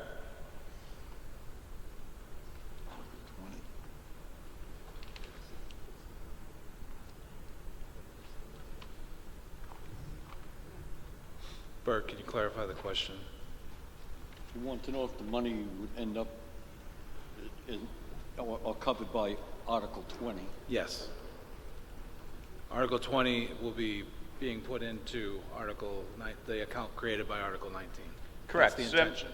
Just like it is with the opioid, correct? The opioid stabilization account that we currently have. So why does the opioid account doesn't have to go to town meeting to approve every invoice that comes in? The police and fire have access to utilize them funds approved by the selectmen. Why is this article different? Excuse me. Sandra Nolan, 360 South Street. The opioid money is regulated by the state. They've given us very specific ways that it can be used. I don't believe they've done the same for PFAS. So the town's given the option to do a stabilization fund. We did this years ago with the MTBE money. And then the town meeting gets to approve the way it's spent.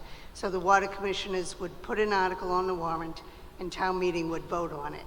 The opioid money is handled differently because the state has come down with different regulations as to how it can be used. So it's not the same type of article as we're talking here then? Is that what you're saying? No, we're creating a special stabilization account. And the reason why they call it a special purpose is so that it can be approved by a majority rather than a 2/3 vote. But it still has to come to town meeting. So every project that the water department wants to do going forward associated with this fund has to come a year later to the floor. Unless there's a special town meeting, yes. So they can't spend that on a monthly, daily, quarterly basis then? If we appropriate it so it can be, yes. They can appropriate money during a town meeting to be spent. But it has to go to the town meeting to do Right. that, Sandy, is that correct? Yes. So the selectmen cannot approve it then in advance, like we can with the opioid money? Right. Okay. Thank you. Yes. Can the Board of Selectmen just amend their motion to withdraw the approval? I will officially make that same exact motion, but I will remove with the approval of the Board of Selectmen. Yes, sir. Would you like to address that? No, I already went through it, Bert, and I just modified it to take out the selectmen approval. So it's the same exact thing, but removal of the word with the words with the approval of the Board of Selectmen. Okay, Article 19's been amended. Or do we have to vote on the Yep. amendment? The Yes. amendment. Well, Yes, no, Mr. Clark. No. We already have, No, we can just back. yes, sir. Richard Clark, of the chairman of the Board of Water Commissioners. I think it would have been pretty good if the commissioners got to see this article before tonight. We've never heard of this before. I think if we had all sat down, we probably could have worked off some of this rather than argue like we're doing right now. The other thing is, we've already received money for doing some of this work, and it was dedicated to the water department. But now the selectmen want to get involved in it, and I think part of the reason the selectmen want to get involved in it, because of the way I read Article 10, I think the selectmen are just looking to take more control over our department. But I do think that if we had sat down weeks before this, we could have alleviated a lot of this problem. The Board of Selectmen just withdrew the deciding vote on that. We just relinquished control of that. Mr. Moderator, through you to the previous speaker, they just said that they were removing that part, that language, so the Board of Selectmen won't have anything to do with it. Okay, so we have a motion on the floor to amend Article 19 to remove the language of the Board of Selectmen, and I have a second. Yes, sir. Kevin Walsh, 140 Oak Street. This might be quibbling, but every time we've read this, we're saying special stabilization fund, and the warrant says just a stabilization fund. Is there a difference? Right. We just talked about changing that, yes. That is part of the amendment that we're making Correct. right now. Correct. Correct. All right, all those in favor of the amendment to Article 19, please raise your green card. All those opposed, please raise your red card. It passes. Mr. Peter Beals, 28 Elm Street. I would like to make a motion to reconsider Article 3B, the override.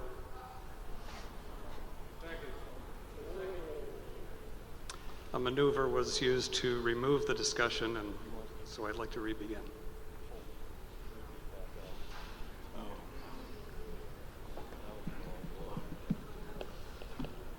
Well, they've got enough votes now to vote it down. Yeah. All the school people left, so this is the opportune time to do it. Hold on, I'll find out.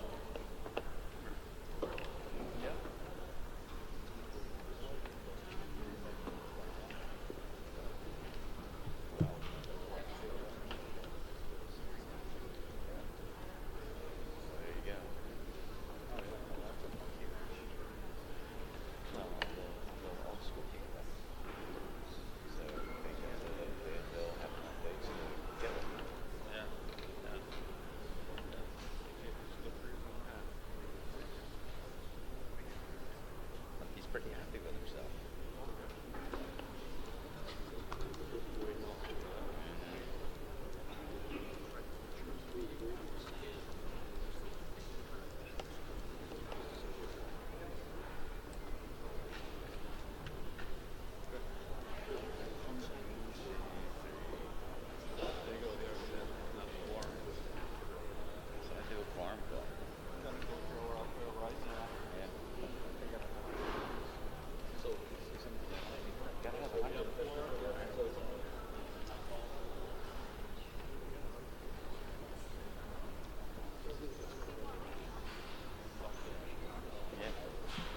Someone just called for a quorum, so if I could have some volunteers to count.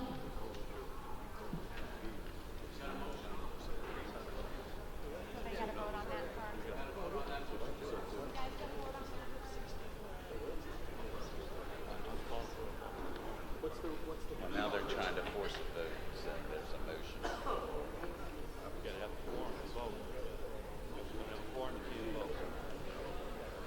Yep.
have to talk to you or get the wording from Paul.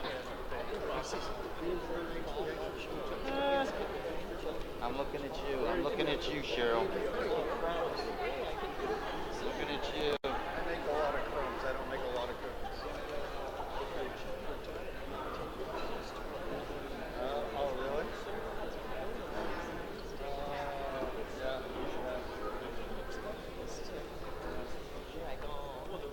Well.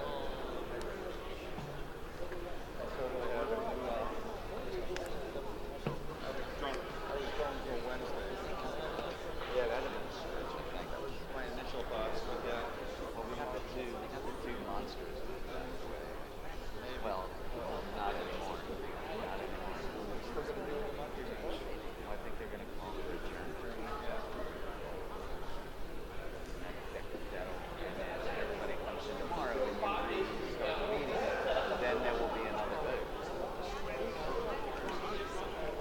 There may be, I don't know. Yeah.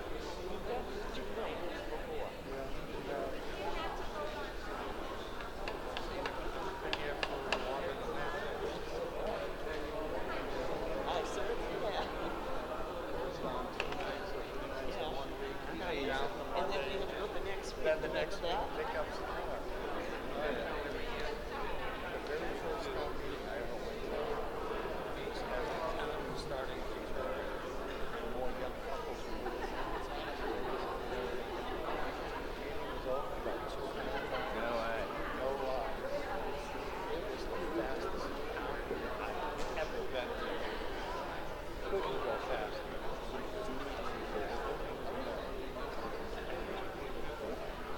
And 1 year was it for this?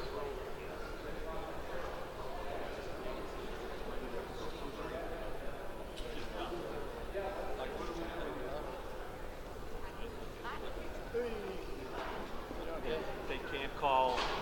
I'm tired. They can't call another motion between the joint motion. Yeah. We haven't spent 20 yet. And 20 was part of 19. So we're going to vote. So why would we raise the levy limit, $1.5 million? Adjourn. Yeah. They do have a form. So what do we have? They did? Yes, they said. So that's what Tom said. Okay.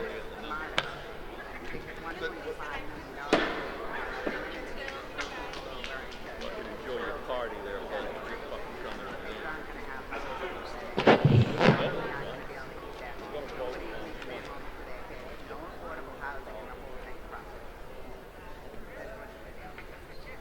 No, it's actually true. It's just math.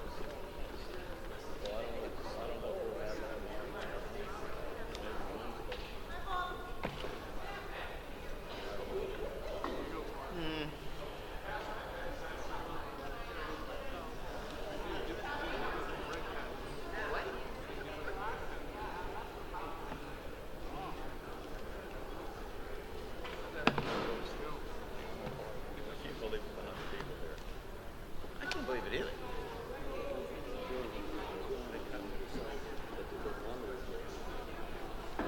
Oh well, Frank, looks like I'm riding with you. Oh, did you? Yes, she hates this shit. She hung out here all the time. She did, but she hates it.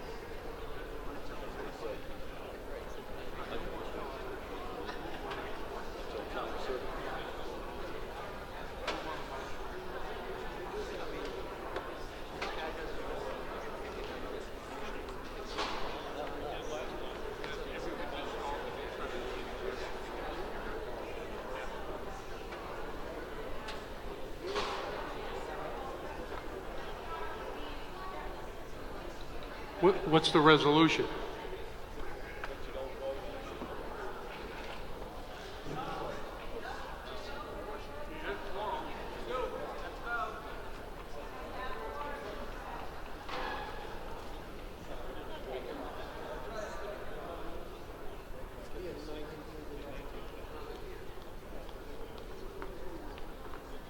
The resolution seems to be going around and telling people to leave because I'm watching them nod and talk to people and they're getting up and they're leaving. Yep.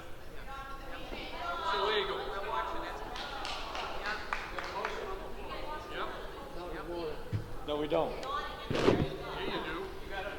All right, keep shouting at me. I'll be all set. No, we don't. If we're in debate between Article 19 and it's okay, you run the meeting. So, hold on. So before this motion was made, we said we were doing Article 19 and Article 20 together. They were married together. So when that statement was made, we were handling those two articles. So what 19 is done, we are moving on to 20. After 20, see what happens. So what you doing? It's illegal. Yes, it's illegal. Mr. Moderator.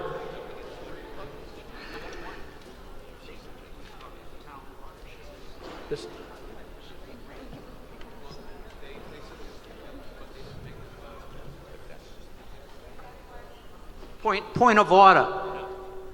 You just decided I on didn't your own recognize that they you. were banned. I didn't recognize you. Sit down. Thank you. I'll call on you when I'm ready. Thank you. Thank you. I explained the rules at the very beginning. They apply to everybody. Sorry. Are we ready? We good? Mr. Moderator, I move that the town vote to appropriate from the general fund to the PFAS settlement special purpose stabilization fund the amount of PFAS-related settlement funds received by the town in fiscal year 2026 as set forth in the warrant. Okay, I have a motion and a second. Mr. Seelig, would you like to speak to your article? This article transfers PFAS settlement funds received by the town in fiscal year 2026 into the PFAS Settlement Stabilization Fund. These funds are part of a statewide legal settlements related to PFAS contamination. Placing these funds into the stabilization fund ensures they are reserved and used specifically for PFAS-related costs, including water testing, treatment, remediation, and compliance with environmental standards. This action supports long-term financial planning and ensures that the settlement funds are dedicated to addressing the impacts of PFAS contamination on the town's water resources. A yes vote transfers these funds into the PFAS Settlement Stabilization Fund. Okay, thank you, sir. Can I get the recommendation of the selectmen, please? Selectmen recommend. The Finance Committee, could I get the recommendation from the Finance Committee regarding Article 20? Finance Committee recommends. Okay, thank you, sir. Seeing no indication of all those in favor of Article 20, please raise your green card. Did it pass? Okay. We'll do. All those opposed to Article 20, please raise your red card. Article 20 passes. Mr. Yes. Make a motion to adjourn. Second. So, motion to adjourn. Adjourn. No, he doesn't. No, he didn't. It was out of order. No, he didn't. It was out of order. It's not 11:30 yet. It was. Let me, Mr. Seelig, let me refer to Town Council. Sure, yeah. No, talk to Town Council, please, and get his recommendation. If there's a, excuse me, you're out of order. You're out of order. Thank you. Mr. Durensis, if there was an Article 19 that's connected to Article 20, and in the middle of on voting on it, can a motion be made on the floor to amend a previous article? No. Thank you, sir. There's a motion to adjourn. Do I have a second? Second. Mr. Okay, Moderator. we're going to adjourn to a time set tomorrow night at 6:30. Mr. Moderator, just a point of information. We should be continuing the town meeting instead of adjourning it. Adjourning it is going to end it, I believe. So if you want to continue it till tomorrow. Technically, is it adjournment or continuance till time certain? Continuance to a time certain, yes? Yeah. He could make his motion to continue it until tomorrow, not adjourn. Okay. Second. Thank you.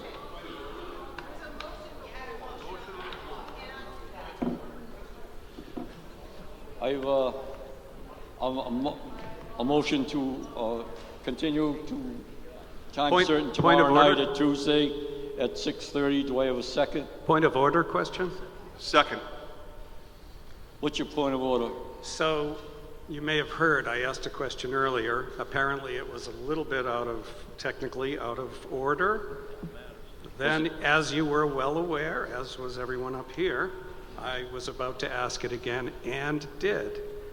So I'm confused, point of order, how it is that after that motion was already out there, maybe technically there's some legal maneuvering in which you win, but I'm puzzled. I'm puzzled at the process. It was clearly It's not. really not a puzzle. It's again, there was, as it was explained by town council, Article 19 was connected to Article 20. Okay, so were We you were in the middle of the unaware? thing, there was a motion on the floor, there was a discussion, and then you made the motion in the middle of that, which was out of order. So then... So it's out of order. Okay, so then when that when 20 finished, and I spoke up immediately and said, Mr. Moderator requested your attention. You did not give me your attention. You gave it to this gentleman over here. And I'm not allowed to. You're not allowed to? I picked the selectman, he called my attention, because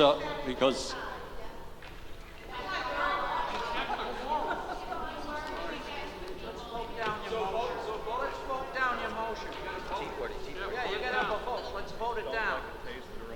No, they don't. there's a motion. There's a motion on the floor. Does the town have to vote? Or do I just, because it's after 11? Go sit down, please. Yeah, yes, please go sit down. Thank you. You should explain to everybody, under the bylaw, he's given notice of his intention to make a motion to reconsider. That needs to be considered. Frank? Yeah. Whatever continuation there is, you're going to have to use the motion for reconsideration. Right. They're thinking that you're excluding any possibility for reconsideration. No. So you were successful. You will have to have an opportunity for them to have it tomorrow. One of the advantages of tomorrow is Sue all Johnston. people Yeah. who think Sue of Johnston. substance issues and at home will have an opportunity to get Because here. he wants to know why But we're right now, they've all gone. Right. So it's a muddy guardrail to all those people. They have families, they have kids, they have to work tomorrow, all that kind of stuff. I have to take a vote. That's the usual practice, but let me look it up under town meeting time. Not sure you can keep huddling. That's not a public meeting. We're in a public meeting. We need to be involved.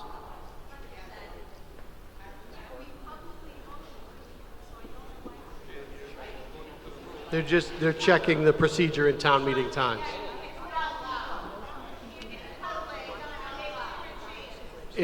They're getting the advice of they're,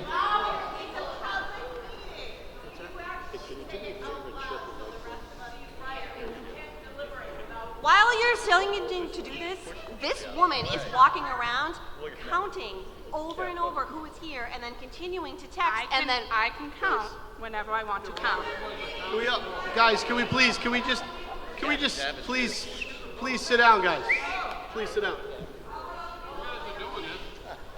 Some of those flowers sold around. We're checking. Yeah.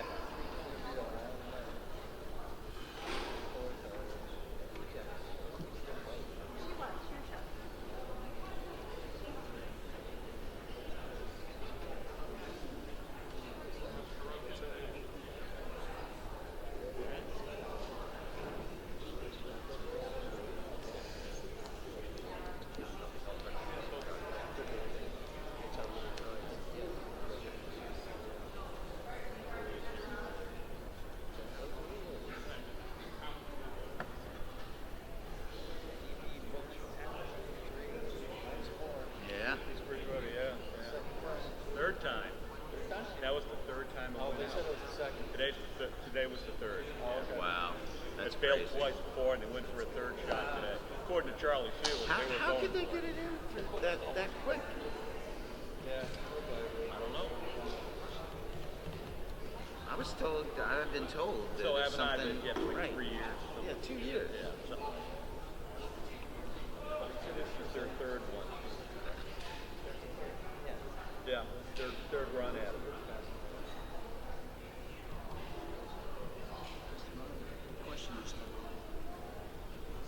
Adjournment. Continue.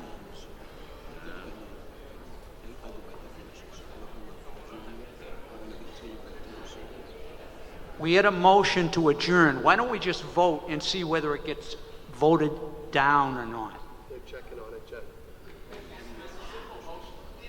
Yeah.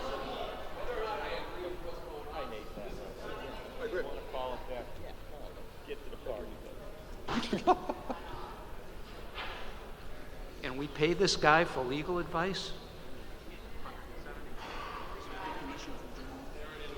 Yeah, but I don't have,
That'd be nice.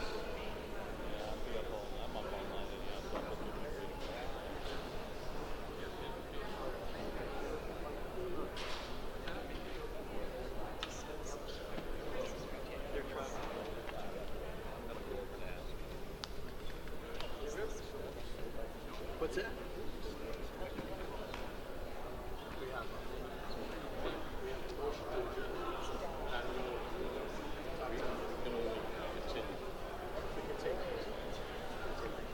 Yeah, I know, right? Dude, I'm in bed by 10. I know. I need my warm milk and cookies.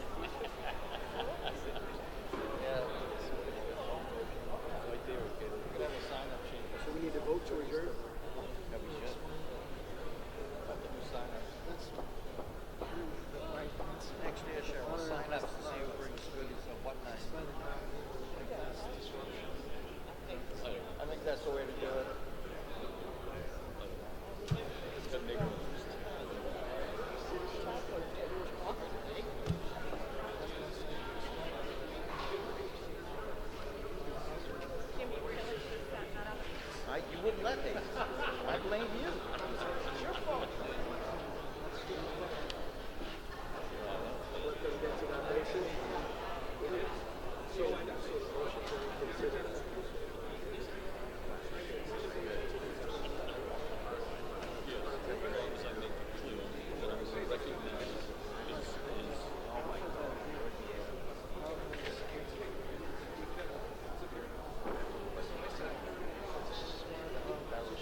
Okay, here we go.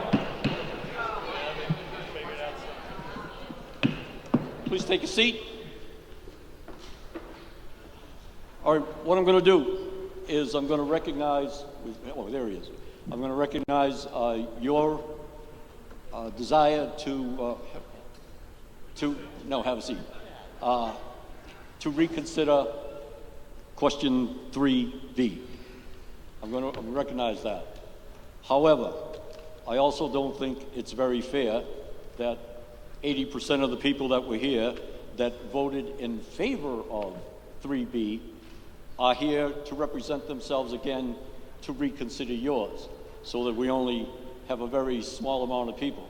So what I'm going to do is I'm going to continue the hearing until tomorrow night at 6:30 at Tuesday. There was a lot of legality involved with that. Sorry, I'm not a lawyer, but you will be heard. 6:30. Okay, and that was the whole thing where we were in the middle between 19 and 20, and there was a lot of, yes, exactly. But I think that's fair, to be perfectly honest with you. Those people who voted in favor of it or against it, for that matter, on 3B, are no longer here to represent themselves. So we'll continue it till tomorrow night at time certain at 6:30 here in the gym. By that, I'm going to adjourn the meeting. You have, No, you we have don't. You have an adjournment No, we vote don't. first. I'll make that motion to continue to time certain tomorrow night. All right, At thank you, sir. 6:30? Is there a second? There's a motion and a second to continue the meeting till 6:30 tomorrow night, right here in the gym.